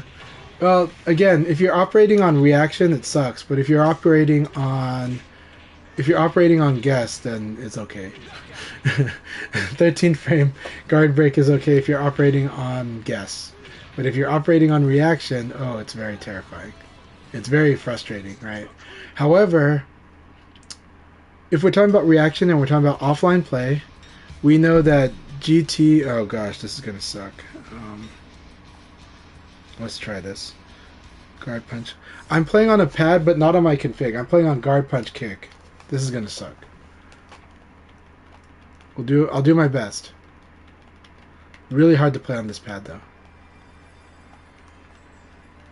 Round one.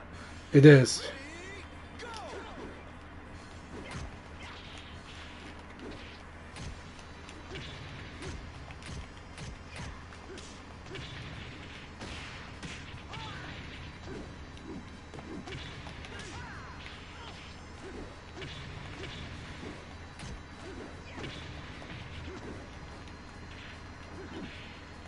God.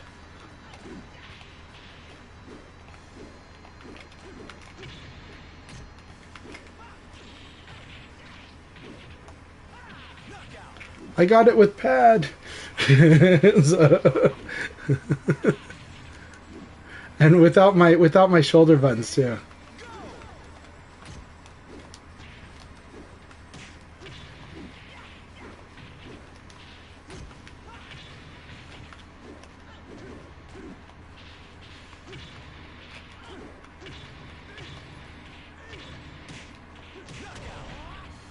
No.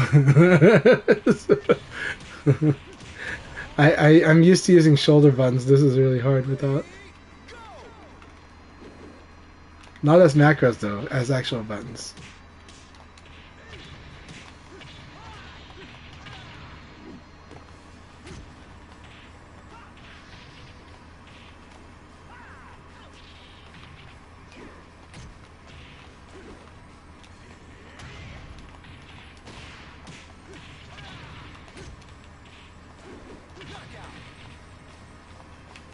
Really hard to play. My hand wants to cramp. Round four. Ready, go!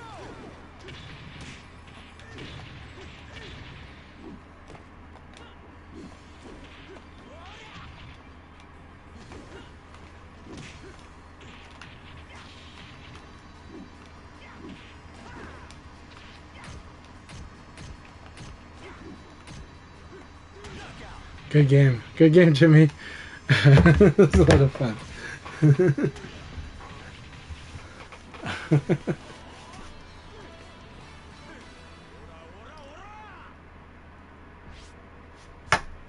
Good fight, though.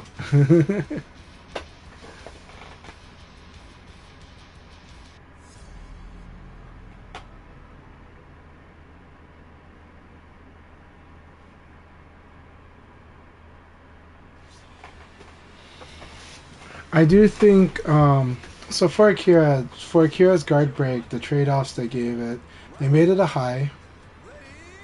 They made it kind of suck if it actually hits you. And yeah, it being a high matters, but it's still so good. But he has so many good stuff too, right? His full move list is very scary in combination. But it requires... I still feel like it requires a lot of skill and a lot of skill to use Akira in a very intimidating way. Yeah. But yeah, that guard break's frustrating.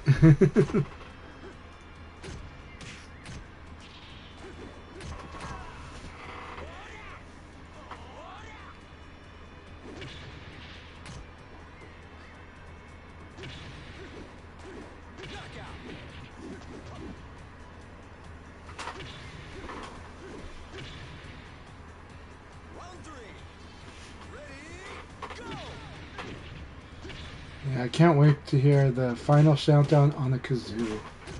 But I don't know if I'll be able to watch it tonight. I'll try.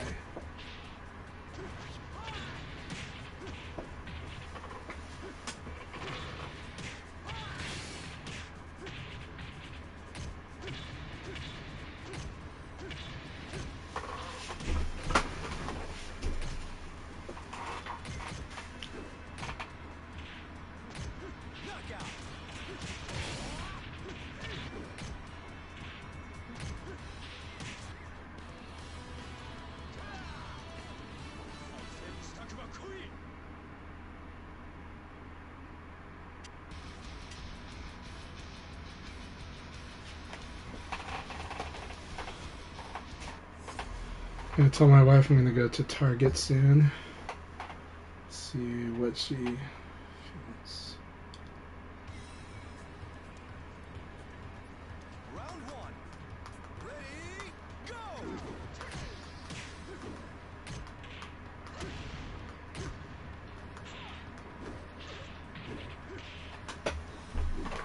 By the way, you guys have been so much wonderful, just been really wonderful as always. Nelly, I miss you so much, so I need to be able to spar with you again sometime, and I really hope I can go to New York again. I think it's not going to be until sometime next year that I can go to New York and play, but I will absolutely let you know, Nelly, if I go to New York. Excuse my voice, but yeah, I'm gonna be missing a lot. I'm gonna be missing VF a lot while I'm in Thailand. I do have someone to play VF with there, but most of the time we're just catching up and we don't really play as much these days. Um, but but I do have people that I can play VF with when I'm in Thailand. So we'll see. We might do it, but most likely we just have time to go have a meal and hang out. It's actually maybe 3 people that I play VF with there. But yeah.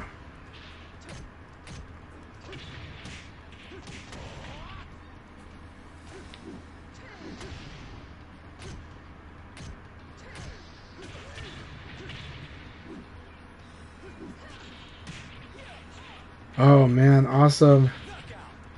Yeah, step up your game, keep it up, have a lot of fun, and are you going to go to Arcade Mikado in Ikebukuro, or which regions are you visiting in Japan? So the regions, you want to know the hotspots to play VF in those regions.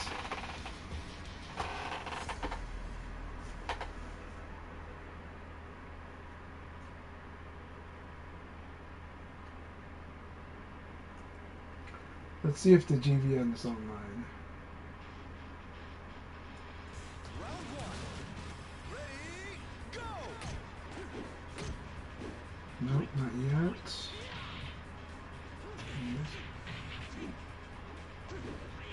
Okay, so they're not going. Excellent! Yes, the GVN is on. Round two. We're gonna forward to that. No, they're not on.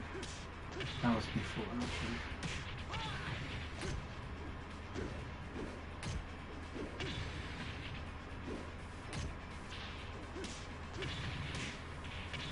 Ring out!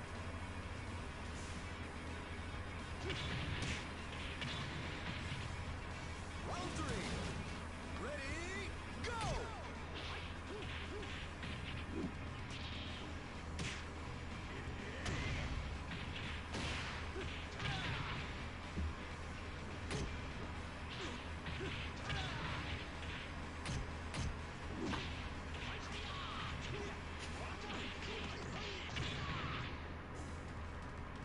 Bridget's almost back. Sweet. Knockout!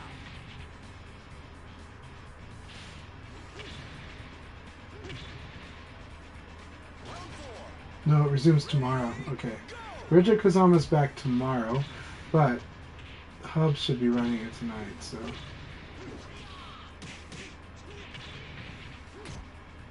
Come on, Hubs. Hubs is an awesome guy. I loved meeting Hubs in New York.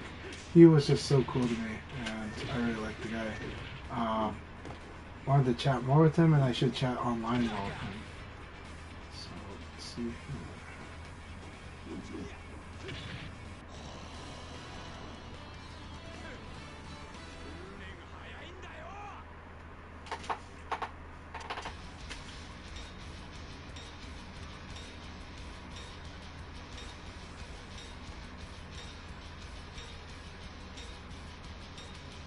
Sorry, I was not paying attention, but I will pass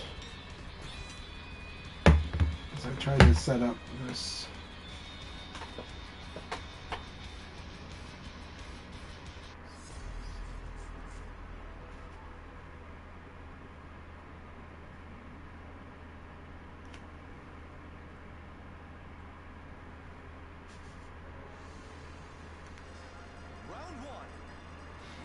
So Unrivaled, you're going to Tokyo, Kyoto, and it's awesome.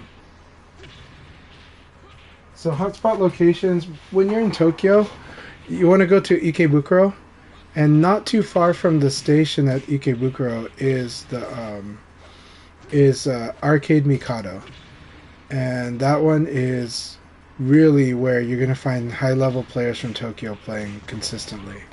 You can just go there randomly, and there will be players playing Virtua Fighter there. It's a great arcade. Staff is nice.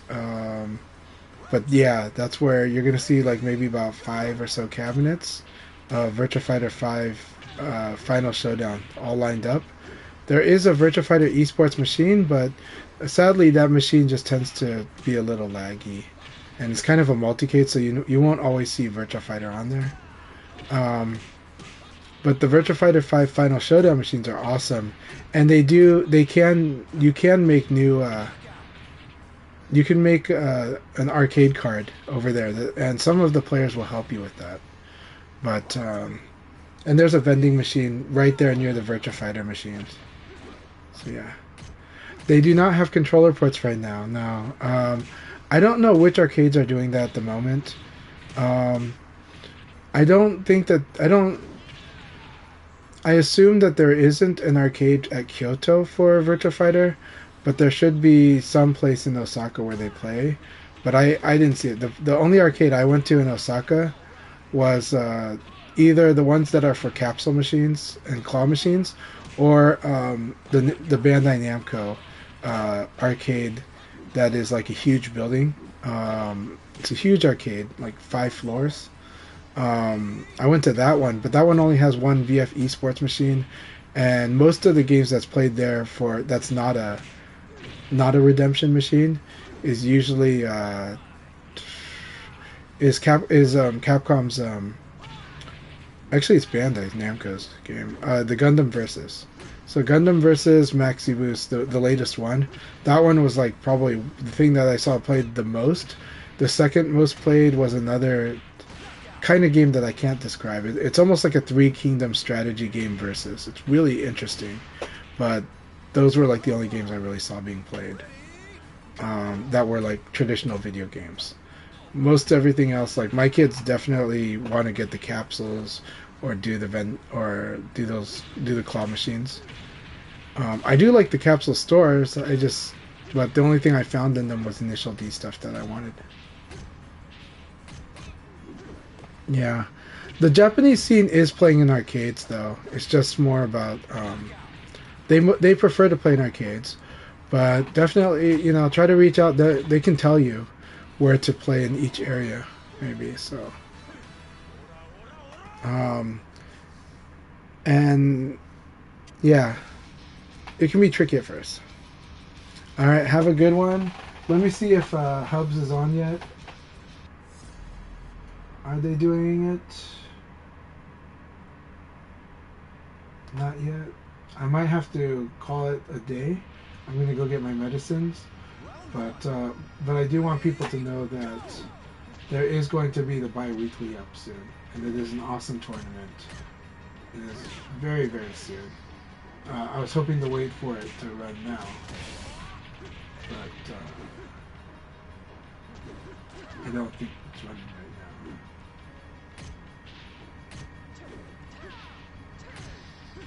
But I'm definitely gonna go get my lunch, and everybody's been amazing.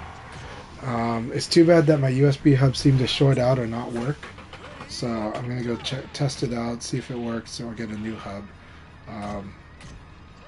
It arrived in the mail today too, but it's too bad. Alright everyone, you guys have a good one, and thanks so much for all your support. And thank you so much for loving this game as much as I do. Virtua Fighter is amazing. It is one of the greatest games ever. Peace. Round 3. Ready, go! Really double check again. Please tell me it's up. Alright. After this match.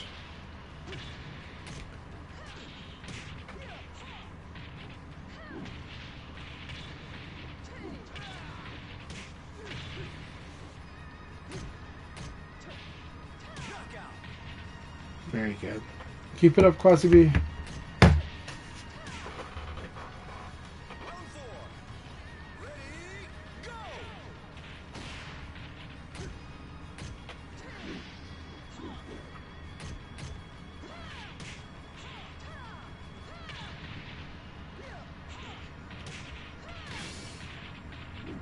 Knockout!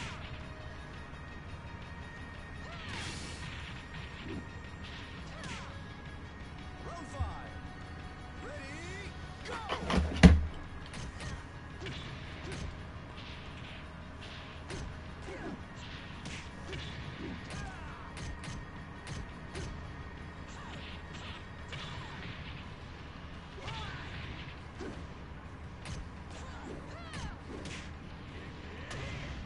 I think that's it. That was really good. Oh.